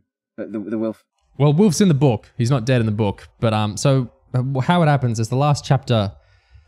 There's actually quite a lot new here because it explains where the not French house is from. Home. What does home look like? He could have had a castle. He could have had a mansion. He could have had a beach hut. Instead, it was quite nice, actually. In the middle of rolling fields and green hills, he could hear the dawn chorus. He could hear the cuckoo's call. He could hear the milkman doing his rounds, although Donna assured him it was just the bins being emptied. He'd touched the stones and felt that the building was right. People had lived here. People had loved here. People had cried and died here. But mostly in a normal way. It was a home full of the ghosts of lives well lived.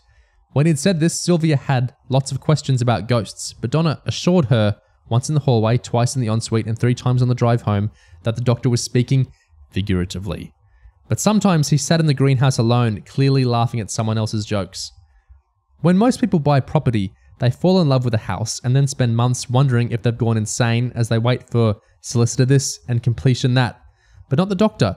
It had gone so smoothly, he still met the estate agent for coffee by the pond, and yes, he asked to see photos of all her dogs. Tiff had never got quite over the man strolling in with the ad, which she was fairly certain should have still been in the window, and announcing, "I'd like to buy a house, will this one be alright, it looks happy." She'd thought he'd looked a bit tired, maybe he'd gone through a breakup or a loss. He'd not wanted to know about council tax, parking zones, or catchment areas. He'd asked about the number of bedrooms and which one's got the sun. "That's good, it's not just my house you see, it's sort of for friends too." Ah, a dodgy student landlord. Pity he didn't seem the type. It then really startled her when he said, "And does it have a corridor? I think I'd like one of those."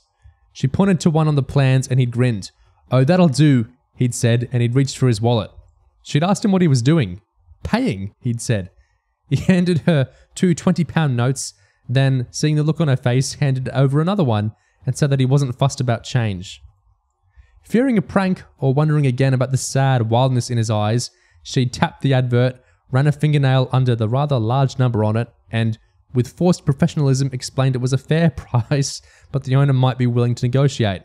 "Why would I negotiate? Are they a battle fleet?" He'd made her repeat the sum. "Is that a lot?" he'd asked. Perhaps, if he was serious, he would like to speak to the mortgage advisor. If he was serious, that was. If he was serious. He'd said mortgage. Oh no, that word means death pledge. Who'd want one of those? Then he'd asked if he could go outside to make a phone call, which would have been fine, only he'd taken the phone off her desk, standing outside with the cable trailing in. He talked for a bit, then wandered back in, placing most of the phone on her desk, then some of it in his pocket. "That'll be fine," he'd said. What did that mean? The money. "Oh, I worked for some people for a few years back in the well a while ago, and it turns out they paid me." He beamed as though trying out new words for size. "I did say not to, but they said there'd be a lot of forms otherwise, so I thought no more about it. Anyway, it's all been set in a bank account. Turns out I'm rich." He shrugged. He tapped the sum on the advert. "So this won't be a problem. So, can I have the keys?" She was just beginning to explain that it wouldn't be quite that simple when she found herself handing him the keys and saying just this once. From that moment on, the office referred to her as just this once Tiff. She'd said there'd be some forms to fill in, but he could pop back in later. As he turned to go, he said, "By the way, it turns out I have a pension. That's even more money, I suppose. They give them out when people turn 66. How silly. That's no age. No age at all." Which was why Tiff enjoyed meeting him for coffee by the pond. He'd not lied about friends moving in. There was Donna and Sean, of course, and their daughter Rose. They still had a place in London, but they didn't mention it as much as the other people around here who were always popping back up to town. Then there was Sylvia, who was Donna's mum and helped out with teas at Scout Hut, whether she was needed or not. Most of all, there was Wilfred Mott. He got the sunroom on the ground floor. The doctor had been very specific about that. Everyone was very pleased to have Wilfred Mott around. People walking past had noticed one curious thing. There was a new shed in the garden, but only most of the time. Is that the end? Like, does it sort of stop? No, there's more. Okay, fine. I was thinking that would have been kind of an interesting way to end, like the shed that disappeared. That's kind of a bit TARDIS. But no, that's cool. I really like that whole thing of just the nitty-gritty of the Doctor buying a house and how that's kind of an unfamiliar thing. Because I think it's kind of in dialogue with what we were talking about earlier about, well, him keeping the TARDIS. Well, what does that mean? Because if he's actually buying a home, that is also him establishing a home that isn't the TARDIS. Because for so long, the TARDIS has been his only home of any like meaningful like reality, I guess. So him buying something that's not just like borrowed from someone else, isn't just like a university he works at or like a restaurant that he's staying at for a hotel. No, this is actually his thing. It's actually going to buy his own place. That's quite interesting. Yeah, slightly ungrounded. The just having enough money being, I suppose that's the magicness of Doctor Who, but it's not quite the same roots as, investing years of your life in being able to afford a place grounds you in that place and arbitrarily. There's something, I don't know, as someone, I'm sure you both know, property is terrible right now. There's something odd to me about, obviously the Doctor has infinite money and he can magically steal it from any ATM who walks past, but there is something strange to me about that being the resolution of the story. Fortunately, the Doctor has infinite money and can buy the nicest house in the world for nothing.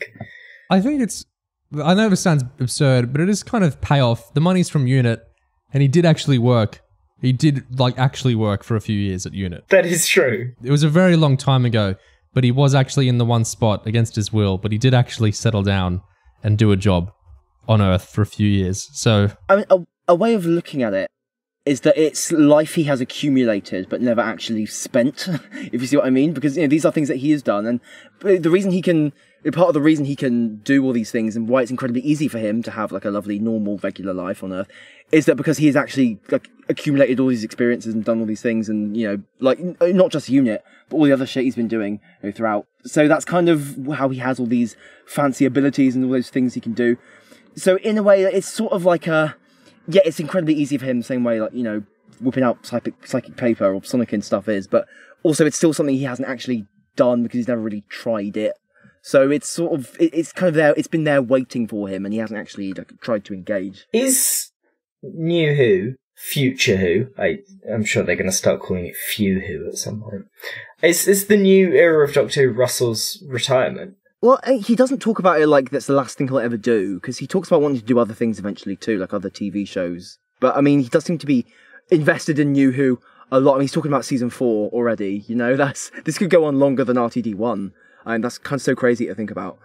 So I think it's hard. I can't really think of him as retired at the moment. I say this because you've got that tension between, it's a story about retirement, and stopping, and it's a story that kicks off a new era of Doctor Who, and those things clash. And it's a story about retiring, but in which there's no need to give up the TARDIS. That logic that it's you can retire and keep doing Doctor Who stuff as well. That locks into place slightly if you parallel it with Russell's, not retirement, that's the wrong word, but Russell's return to Doctor Who as a break, maybe. As a return to something he really enjoys doing and a kind of home family, framing it that way. Doctor Who itself is a kind of retirement, rather than a retirement from Doctor Who. So the book ends with, I'll skip through this a bit because a lot of it's dialogue that we've seen from the actual ending of the episode. The Doctor sat at one side of the lovely old table. He said it had once been a tree until it fell down in a storm and had then been part of a ship carrying spices, and then, when the ship's captain grew tired, he'd had it made into the table, which had served him well until he died, and then it had sat forgotten in a barn until the Doctor had brought it back into the sunlight. The Doctor was happy. He was happy a lot lately. The only bit of potential trouble had come when he'd asked Sylvia why she called those things you wipe your hands on at meals serviettes if they went in napkin rings. But she'd simply gone inside to add a bit more salad cream to the tuna masala to give it that authentic creamy feel. Then we go through all the interactions, the Zingo, all that sort of thing. The Doctor doing little adventures now and again with people. No, but really, Sean said sternly, I know you keep slipping off because that box makes a noise like 100 elephants. No, that's Mum, said Donna, and Sylvia tutted. We get the exchange about Rose, Mad Auntie Mel. Mel laughed back at him, just as happy as when they'd fled from the Bannerman fleet on a motorbike. Mad Auntie Mel. She raised her glass in a toast. The Doctor looked round the table. What a perfect day, what a perfect life. Only someone was missing. Grandad, where is he? Oh, Sylvia had the answer. She always did. He's off shooting moles. And they all looked up. There at the end of the lawn went Wilfred Mott in his wheelchair, whizzing past, holding an ancient shotgun made in Birmingham. His excited cries drifted over to them. I'll get him. Don't you worry, Doctor. You stay there. I'll get the little... Leave them alone, Rose called. I will never surrender, Wilf roared back, buzzing away towards the orangery. They all watched him go, gliding into the sunlight. Don't worry, the Doctor said gently. I gave the moles a force field. Love the moles. Wait, Donna scowled. You love the moles? I love them, the Doctor replied, simply and firmly. But here we are. Another distant gunshot. Grandad and all of us. Who'd have thought I ended up with a family? The happy moments settled over the happy day. The noble Temple Doctors sat around enjoying good company, good weather, and good food. Then we have the little vegetarian mix-up incident. You don't have to stay forever. We'll see, the Doctor said. Both their eyes drifted over to the blue wooden box, refusing to gather dust next to the potting shed. Do you miss it though out there? And the Doctor let go of Donna's hand, leaning back in his chair, stretching out, his limbs feeling the warmth of the sun. Funny thing is, I fought all those battles for all those years, and now I know what for. He smiled. This. The Doctor had thought he'd reached the point where from now on life would be a series of losses and heartbreaks, just less and less to live for until one day all that would be left was him and the last star going out. Instead, look at what he had now. His eyes locked with Donna's, and they were no longer so tired. I've never been so happy in my life. Let's leave them there, shall we? Smiling and happy, friends on a golden day, because up above them, far up above the trees, up and up into the clouds, spinning through the blue sky and into the darkness of space, off to new adventures, soars a blue police box. Move 55. The end. Final move. Oh, I've not gone, not just yet. I'm just making sure all the pieces are where I want them to be. The Doctor, his friends, you're all in a good place, exactly where I want you. Here's the new Doctor inside his TARDIS, dancing around it as the jukebox plays, flicking switches and pulling levers along to the music, sending the brave little machine off to far shores and distant dreams, and maybe, in a moment, he'll go and put some clothes on. But for now, he's so happy he's dancing, because his adventure is only in its opening moves. This is the beginning. Game over. And that's the actual ending of the novel. And that last little bit about putting all the pieces in place does seem to connect to RTD kind of moving pieces from the new era that we were talking about earlier. Did you two... I got the impression, and I've not got any hard evidence for this, but I got the impression that that last clip of of 15 in the TARDIS was part of the scene from earlier when he leaves, because there's a fade out of the music. So you've got, he kicks Tate and Tennant out of the TARDIS, and then we get a little shorter scene. We get a little bit of him as he flies off, and then we do 14's life with the nobles, and then we get that little sting at the end that's just a little bit more shooty around the console. And from whether or not it was actually moved during the edit, but from the way that that scene is continuous, even though weeks have passed for the characters, and in the way the music fades out when the TARDIS disappears and then fades back in, feels to me like a very deliberate... The most natural place to end this story would have been on David Tennant saying he's the happiest he's ever been, ever. That's the end, really. And it feels very deliberate, so deliberate it's almost slightly out of place to have cut back to 15, just get a fraction of a moment with him and the TARDIS to set up what's next. And I wonder if maybe in the first edit, they thought it was slightly odd not ending on Shooty, and rearrange things. No way. To be honest, I find it very unlikely that there would ever be an edit of the story that didn't end on Shooty. Yeah. Because I think it's just so obvious, like, we've just introduced him and he's flying off in the TARDIS. Like, you've got... And we want people to come back for Christmas in 2 weeks. You can't just be like, oh, yeah, it's all over, bye-bye, Tennant, he's gone, he's retired, it's the end of the show, because you can stop watching Doctor Who now, everyone. Like, no. Like, I mean, that's a logical place to end the story, totally. I can see why the book ends there. Totally. But in terms of the episode itself, I mean, you've just introduced the new Doctor. You want people to get excited by his adventure. So I think editing that little bit there, I think that's the reason they shot that bit with him just looking up at the rotor like that. That was clearly meant to go at the end of the episode. That's where it belongs. It can be both spots, because it's a time machine. It could be when they leave unit, and it could also be, weeks later when he's got the house, because he's traveling in time. So in true Giggle fashion, you can have your cake and eat it too, with where that scene is. Yeah, the way the music punches in and out, and the main theme comes back in, but only for a second or two, struck me as slightly abrupt, but maybe that's just because they really wanted to get Shooty's theme into both scenes. There's dodgy editing all over these specials. Like the bit at the end, Destination, Christmas, woo, end titles theme. All 3 of the endings of each episode has felt a little bit like curtailed.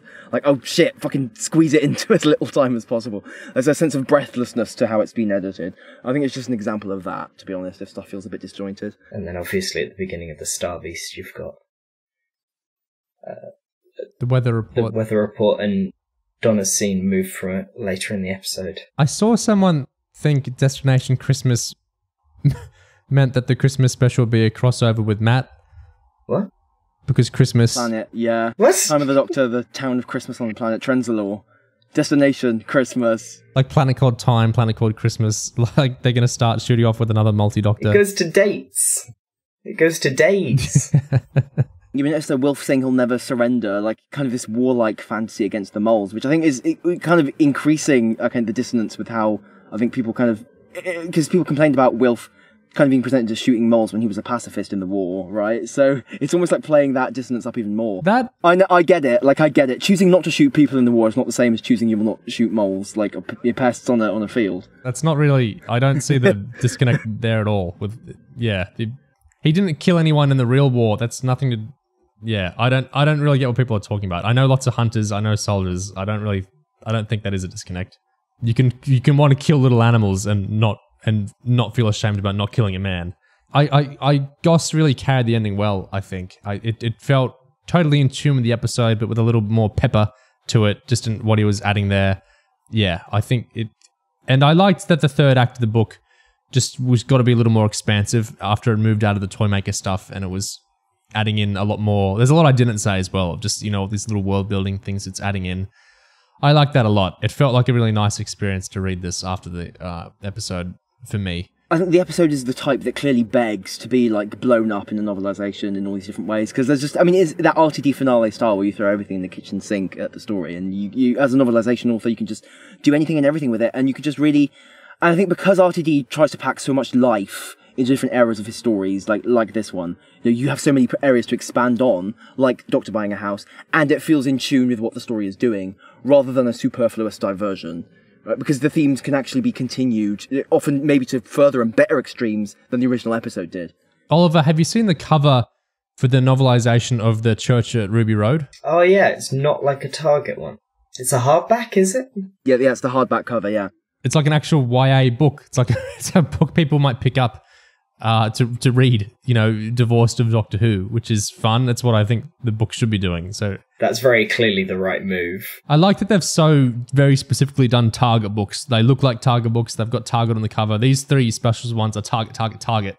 And then, of course, in terms of the money, this is the same thing, like the Church at Ruby Road book, it's and all that. But I love that we're doing a big, this is new, because that's what the show is doing, right? These 60ths were a kind of holding thing, or, and then the Series 1 is Series 1. It's Series 1.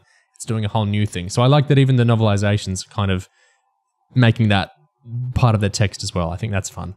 Even the author, who's young, and who's nothing, like these people who've been writing Doctor Who novels forever. I think, rejuvenating. It's fun. That's the thing. It's like getting some distance from the expected kind of stagnated brand that's kind of existed for so long, and just actually feeling like just really giving it a shot in the arm. Like, this is a new thing.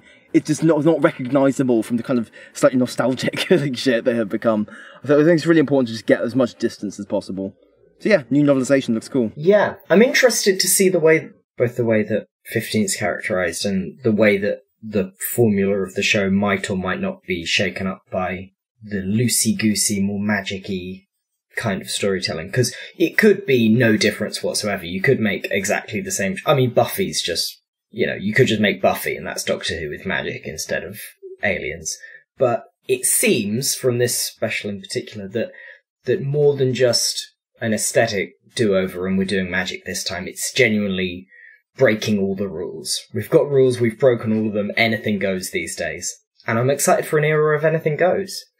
I'm excited to see, especially how guest writers engage with that. And I'm interested for a really time-travel-y story with magic rules. That's going to happen inevitably.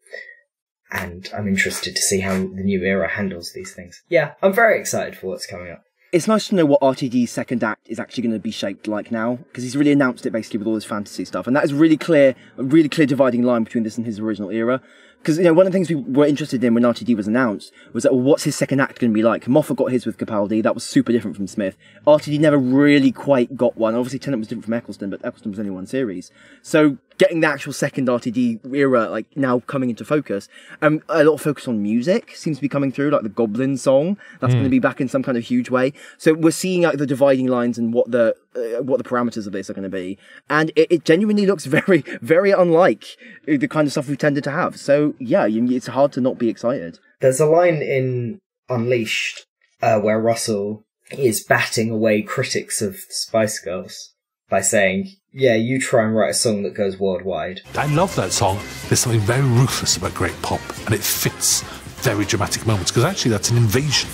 And people die in the course of that song. It's a very powerful moment, and it's a very powerful song. People might mock that. It's like you go away and try and write a song that goes worldwide, like Spice Up Your Life does, and is remembered 20 years later. It's a great piece of work. He calls it ruthless. He says pop music is ruthless.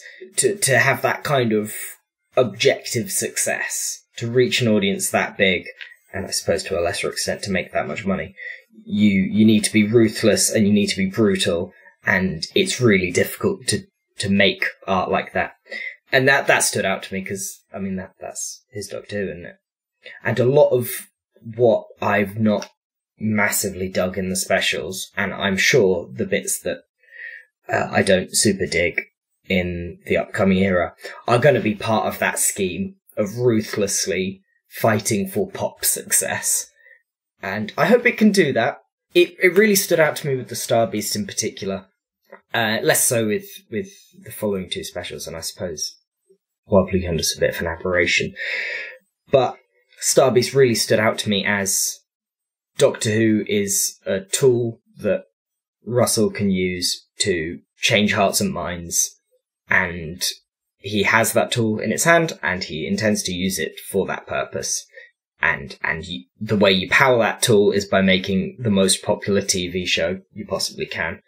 And oftentimes making something as popular as is humanly possible involves a ruthless kind of approach to TV that isn't what I like, that focuses on big surprises and melodrama and stuff that isn't always what I'm after with TV.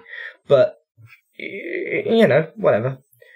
1 out of 3 stories will be really, really up my street, and that's all I can ask for, I suppose. I think what you want to hope for is that, if nothing else, it's at least true to having the Doctor and the Companion being feeling real to some degree, or if not real, then having heart to them. Because if there's a heart to that, you can kind of forgive much of the other stuff. So I think if there is an interesting concept for a Doctor and a Companion, good relationship there, they can kind of carry it. And that is something real, even as all the franchise stuff gets, ruthless and cynical and meta or whatever. If there is something real at the heart of it, then that will kind of propel it. And that is kind of the real spice of making something actually popular, I think. Even if you, play all your cards right, you still need, I think, something real in there. All I care about is Moffat coming back. So that's my big excitement for Series 1. I liked that there was a screen on the galvanic beam. I like that prop. That was cool. They deliberately make sure that you're seeing the old Doctor and the new Doctor through the screen of the galvanic beam, because screens are important to the whole story. Enough giggles. Okay. Onwards to the Christmas special, then Series 1 with Moffat, and then on and on. Maybe a new writer one day. Nah. So, we're in a little addendum conversation to the giggle now. This is recorded actually as part of our Ruby Road conversation in light of some new information that's come out about the specials, Special 1, 2, 3, 4, as Disney calls them. And so we have a slightly change in guest here from Oliver, who did our 6 hours of Giggle talk, to Missy, who's done our couple of hours of Ruby Road talk. We're going to talk some lingering stuff about the Giggle with Missy, and of course still with Ngiga and myself. Before we get into that, Missy, do you want to quickly just say what you thought of the Giggle as an episode, and I guess the bi-generation in general? What's your vibe? Yeah, Oliver and I bi-generated, so I'll go for the last section. I really liked the Giggle. I'm usually not a big fan of in RTD1, his finales. I'm not a big fan of his big bombastic things, but I thought a lot of the Giggle held together really well. I enjoyed so many things. I love most of the stuff with the Toymaker, almost all of it. Loved the puppet scene. The unit stuff was there. I didn't love it or I didn't hate it. It's just clearly a backdoor pilot. But yeah, overall I thought it was quite good. I thought maybe a bit better than the Star Beast, I think. But below Wild Blue Yonder would be my rankings. And as for the bi-regeneration in general, I really loved it. I loved how it worked. I thought it was so weird and strange. And initially I was adverse to it because I remember. It's so very clearly read to me as we want to keep Tennant around for multi-Doctor specials and bringing him out of the closet whenever we need him to, and dusting him off and putting him in front of the camera again. But trying to meet the episode at where I thought it was, as being like 14's retirement, 14's ending, this is it for him with Donna. I really, really love it. And I rewatched the last, 15 minutes or whatever it is, a lot. I rewatched it a lot, and I really love how it functions as a conclusion to Doctor Who, basically. So yeah, I really like the Giggle. Well, I like the Giggle. I think as Oliver did a good job illuminating, your experience of the Giggle really depends on whether the episode can connect with you in certain ways. And if it loses you at certain points, it's going to be a very jarring experience. And I think Oliver did a good job illuminating why the episode can disconnect some people. Whereas, like Missy saw, it connected you where you might not have been expecting connection. And I was like, I can't think of a funny metaphor. I was very, very connected. But speaking of illumination, January 2024's issue of Doctor Who magazine has illuminated a lot more that was going on in the Giggle. So it's been a while since the Giggle, right? It's been about a month as we're recording this now in January 2024. People have settled on the episode, right? Everyone's chilled with the bi-generation and everyone's made their peace and we're into Shooty's era now and it's all good and fine. Maybe. Well, one thing we praise Russell for a lot in our 60th discussions and in our Ruby Road discussion is how he builds on past lore, right? We've talked a lot about what he inherits and tweaks from Chibnall's era.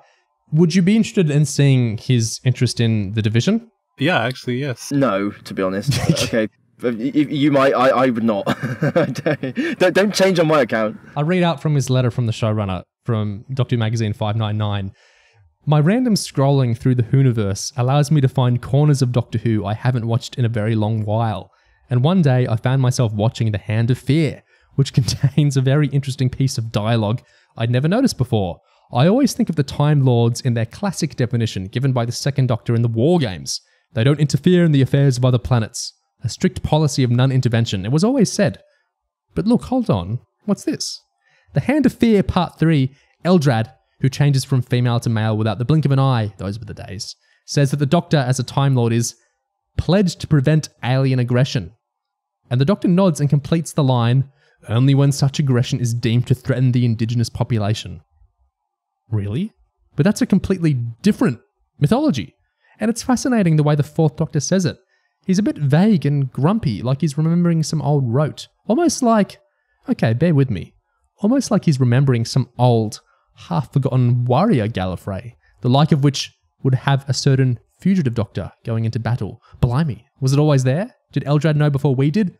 I love it. Marvellous. Oh, Gig, you were right. I don't care. So, you're not happy? I just don't care. Like, what does this mean? Why? Who gives a shit? Like, what does this add? It's The Division. It's The Division was always there. I said yes because I thought we were going to hear Russell talking about the actual season of television, The Flux, not him commenting on a single line from Hand of Fear. All stories are true, Missy. All stories are true. I thought it might be like RTD writing fanfic about what he thinks The Division would like, or what The Division might have done, or what would happen, and that would have been more interesting than whatever this is. Well, more interesting is the bi-generation. There's lots of stuff about that from Russell and David and Shooty in the magazine. So I'll just talk through some choice bits of that because I think that helps frame and close off some bits of that discussion. So David says Shooty's lovely, he's enthusiastic, he's up for it. I also get the sense that he knows what he wants to do with the part. He's very talented, so it's going to be a joy to get to play with him, to not have to regenerate and then shuffle off the set to get out of the way for the new guy. What an extra treat.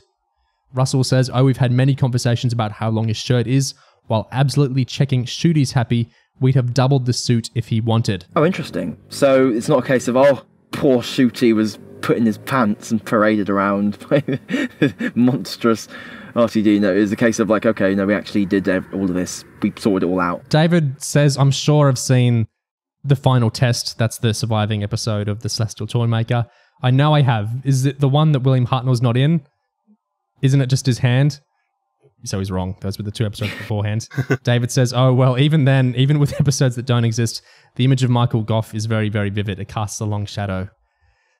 Then relating to the Toymaker, Russell says, for my first time writing Doctor Who, this is an unashamedly supernatural character that was built into the original Toymaker.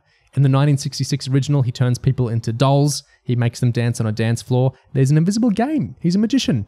That is a whole new world for Doctor Who, which he vows will be revisited in upcoming episodes. And that's a very big step the whole program is about to take. He's really singing that note everywhere. Supernatural show. We finally get the original script for 14's regeneration with the cut Mel lines restored. So Donna says it's okay. Mel says we're here, we've got you. 14 says thank you. Then he says to Donna it's not dying. Donna says I know, but... Donna says to Mel, have you seen this before? Mel, no, I missed it. I was unconscious. Donna, unconscious? Mel, well, the TARDIS was attacked by the Rani. She was this evil time lady, although not evil, more like amoral, and she dragged the TARDIS down to this planet called Kershaw. The Doctor says ahem. Mel says sorry. Donna says sorry. Then they focus on him again. That wasn't really funny enough to do, to be honest. Like, I get that it's a gag that she starts rambling, but it's just not worth it. It's just completely just not worth having that. Yeah, I think I get why they cut that out. Yeah, I'm glad they did. That was, yes, that's the right choice. Bonnie says the crew all laughed at it very loudly, but Russell says, we'll release it on the Blu-ray one day. The script, because the magazine goes a little bit into script details for the giggle, it says, no blood, no ripping, no pain. It's like an amoeba separating. is how it describes the bi-generation. Interesting, you have to specify no blood. Who would have put... When is there ever blood in the regeneration? Why would that even be there? It's interesting that they even felt they had to clarify that. Can you imagine viscera like coming out as they split apart?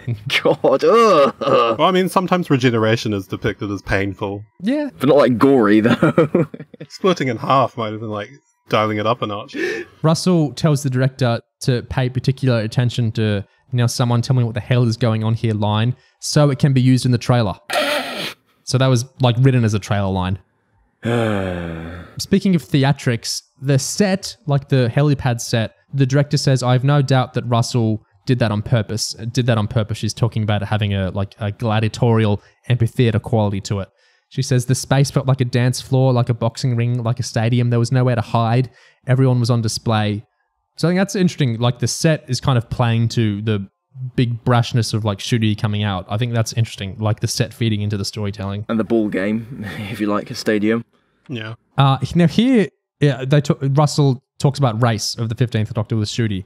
Ncuti says it was only afterwards from, being cast as the Doctor that the momentousness of being Doctor Who's first black lead hit home. "I'd never realised the significance of that," he tells Russell today. "It had never ever occurred to me at all." Russell asks him, "When you wished for the part, there wasn't a part of you thinking, but there's no point, it's not going to happen because I'm black?" Ncuti says, "Never." Russell says, "I love that because here I am as a 59-year-old white man assuming that would weigh heavily on your mind." Ncuti says, "Yeah, no, completely. When it was announced and everyone was saying he's the first black Doctor, that was insane. Slowly I was like, oh." Russell says, "Yes, it's hard to know what to do with that." Ncuti says, "It is hard because for me this role is bigger than anyone it ever inhabits. And there's the fact that the Doctor's an alien, they're a Time Lord. So I never applied any human limitations to them. Also because there are other aliens in the show, so you never think about the Doctor's race, the colour of their skin. It's sci-fi. You're like, well, he's not even human, but other people do care, and that's wild." Russell says it can't change your performance though. Ncuti says, "No, exactly, you can only do you. It's got to be instinctive. Fake it till you make it. You can't focus on what other people think. Learn your lines," and Russell laughs, "don't bump into the monsters." I think I'm glad that Ncuti didn't feel like there was no hope of him getting the part because of his race. I feel like we're probably at the point where someone auditioning for the Doctor shouldn't feel that way, that there was no hope, because I feel like the show might still be behind the times in all kinds of ways, but certainly I would hope that it's not just like straight out, you're just absolutely never ever going to get it if you're black, because I don't feel like it is that kind of role at this stage in its history by now, at least. They do specify him as the first black lead because I guess we have had black Doctors. Yeah. Ncuti wasn't sure how to pronounce Logopolis. Of course, David corrected him. The director, Ncuti asked the director where they're doing the Mavic Chen scene. So this section is like tough love. Well, not tough love, but the director says, he's saying to David's Doctor, "I know how deep this is, I get it." "Okay," Ncuti says, "yeah, absolutely, I got you." The director says, "I think it's about pace. What's so lovely about your energy, Ncuti, is that you're feeling everything in a fresh, new, young way. You don't need to slow down to get through to David's Doctor because you both share thoughts and experiences, but the kindness of your Doctor is meant to really come out in this scene, opening up David's Doctor." Yeah, that comes across. I think it's interesting that upon reading it, the first thought Ncuti had, the thought Ncuti had was, is this tough love? Because that's an interesting way to take. I mean, it's like, even as it's played, it's a valid way to take the scene where, at that point, 15 is basically like kicking 14 out of the TARDIS and going like, "You settle down with Donna." I think it's an interesting way to take that. That was the director he was talking to, right? Where he was like, "Yeah, you don't need to slow it down," because he does slow it down. So I just thought that was weird.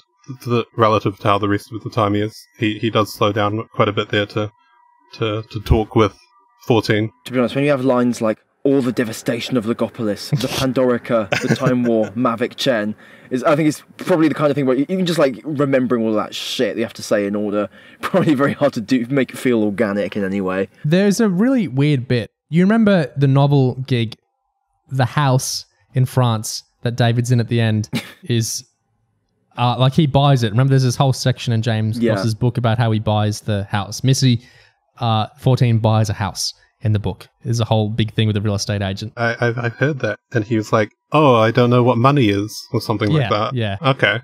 In the magazine, it reads this. "In the back garden of a lovely detached house in the Cardiff suburbs. Not a mansion, but enough to make you go, ooh," Russell's script specifies. David Tennant is giving Bonnie Langford a bear hug. "Welcome back," he's saying. "How long has it been? 34 years? What a touching moment. Yeah. And then she sort of blew it, David tells me later, laughing, and said, "Oh no, I was here last year." Talks about how Mel was in The Power of the Doctor. He's not really Save the World Doctor right now, the director's telling Tennant. This is an off-duty Doctor. Russell says, "Mad Auntie Mel, I was so happy when I thought of that. At last she's got a home, a story, a history. I suppose this house is Donna and Sean's, living with Mum and Grandad, and the Doctor as the strange lodger in the attic. They were promised compensation by UNIT at the end of the Star Beast. Or maybe Bonnie Langford should move into Bannerman Road. I wouldn't object. Mad Auntie Mel." Okay, so it does not surprise me in the slightest that RTD had completely different idea from James Goss's idea of whose house that is and what house they're in at the end. I think RTD probably... I mean, what real impetus would RTD have to be like, okay, so this house specifically belongs to this person, blah, blah, blah, blah. Because the point is, there's a house, right? They live somewhere. So I think I imagine it wasn't specified in the script, and Goss just ran with it and said, okay, well, let's have this thing of the Doctor get in the house. It can be the Doctor's house.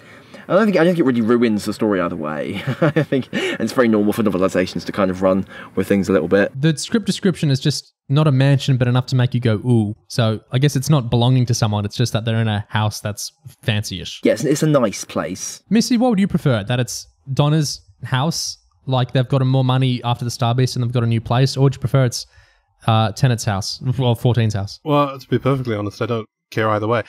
Same. But I do think it's fine that it's nice that the idea of it being Donna and Sean's and the Doctor's hanging out, because that's how it's portrayed in the episode. That like when 14 and 15 have that conversation about how he needs to take a break and wind down, and Donna specifically is like, whatever she says is like this new face to come home. Like it then makes sense that he's living with them at least for a little bit. So to me, it's Donna and Sean's house, and the Doctor's living there. I forget, in the book, is it implied that Donna's family moves into the Doctor's house after he buys it? In the book it reads, he'd not lied about friends moving in. There was Donna and Sean, of course, and their daughter Rose.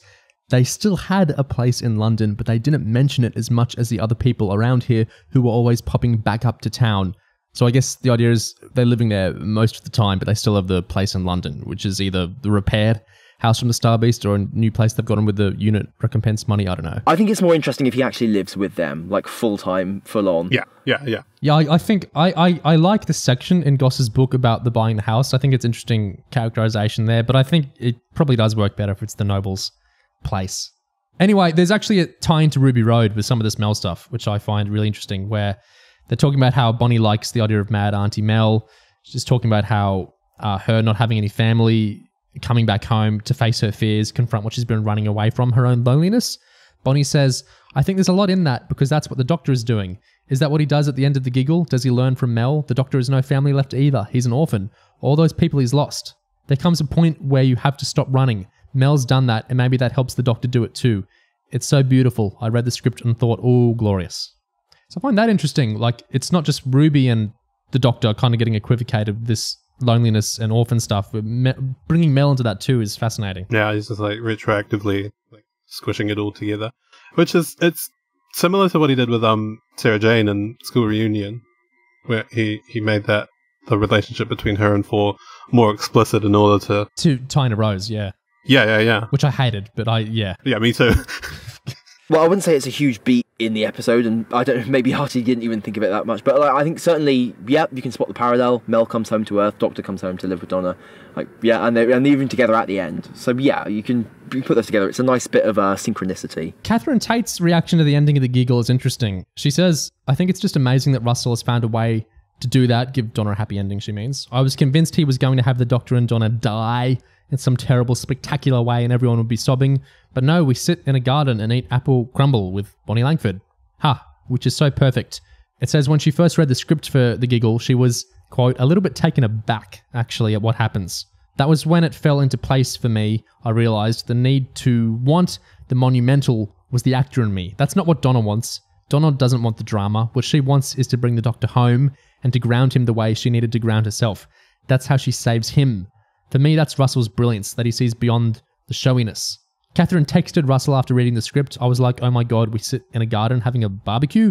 And he goes, yeah, Donna gets the ending she always wanted.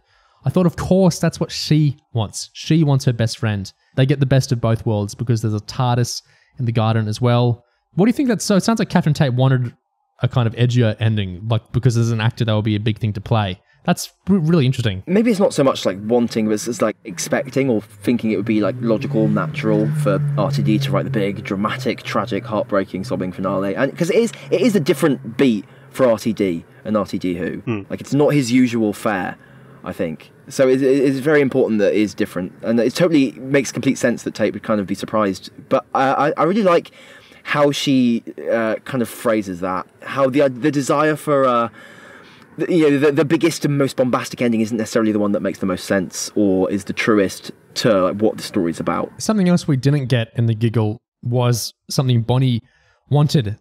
So when they were on set for the last scene there with the meal, Bonnie asked the set decorator, "We don't have any carrot juice, do we?" I don't even like carrot juice. I hate it, but it's a nod to my character 35 years ago. I thought the fans would like it if I was drinking it in the garden. Yeah, I'm sure some fans would love that, yeah. Yeah, and it's like, it's entirely inoffensive. It's just a glass of orange liquid on the table. It's like, not a big deal at all. It would have been fine, yeah. Go for it. Should have happened. We have some excerpts of the very ending of the giggle script. So, and they smile, sunlight, laughter, and the camera tilts up into a blue summer sky. And high above and far away, spinning through the clouds, a police box. And then there's a section in the unit HQ is, but the doctor pauses at the door, a look back at the new doctor, the best smile between them, and the doctor goes. And then the very ending of the script is, the new doctor, now simply the doctor, grins and hops and fizzes at the controls as a brand new story begins. Glad they didn't do the first. The idea of actually panning up. But with the tilting up, yeah, no. I like that. It settles with Tennant and Tate for a little bit. I think you kind of need 14's ending and 15's beginning a bit more separate. Yes. Yeah. I think if you'd done the tilting, it actually would be doing the thing a lot of bi-gen haters, where it's like you're kind of making a point of Tennant still being around. Whereas for me, the function of the episode at the end, I think Missa, you didn't get this the same way I did, but for me, it's very much that that's like the ending for like 14. I mean, I know he'll come back in some way, but that feels like the ending to me. I feel like if you pan up and you show the new Doctor, like, yes, it's saying the new Doctor's inherited the show, but it's also kind of linking 14's status to the other Doctor going and off doing his thing. I think you need the hard cut to kind of separate it completely. Yeah, it feels like a continued sentence. Yeah. We still have if we pan out. And no, yeah, I got exactly the same. I think that feels like definitely an ending for 14. And I hope it is. I hope that he doesn't come back. And I hope that if Tennant does, that it's as the 10th Doctor. And we just have 14 not come back. I would love that, but I don't think that'll happen. But I would love that. I don't think so either. It's just what I want. I mean, I would love personally to have 14 refusing to get involved in anything ever again. Yeah, exactly. Yeah. Bring him back and say, nope, sorry, I'm not saving the day. Fuck you. Goodbye. I'm going home. That'd be worth it. You know how like Donna always like misses the alien invasions and there's like those comedy beats of that? They could do that with like 14. Exactly. He misses what's going on. I like both of those. I like the idea that he misses them. And I also like the idea of him actively like saying like, no, I'm not taking part. I'm retired. There's like how many of me out there? You can all handle it. Yeah. With the handover between Tennant and Ncuti, this is a very different handover than how they usually go. David says he never even met Chris Eccleston when we swapped over. And when I handed over to Matt, we sort of said hi and had our photograph taken, then I buggered off and he got on with it. And even more recently, Jodie and I weren't in the same room. So it's nice to have this moment, these few days where we actually get to play together. And Ncuti says, I concur. So it's interesting from the actor perspective that they sound like they liked this thing of bleeding over into each other a bit. And I know Tennant has said before it was a bit hard for his first scene as the Doctor to be him alone because Billy wasn't there, because Billy filmed Parting the Ways ages ago and he was just acting in the TARDIS alone. So it's interesting to hear like the actors be like, we kind of like this togetherness before we like split. It made me think of those people who were like, oh, boo, Ncuti doesn't get to do the traditional handover thing with a proper regeneration scene. Oh, it's ruined. And it's like, well,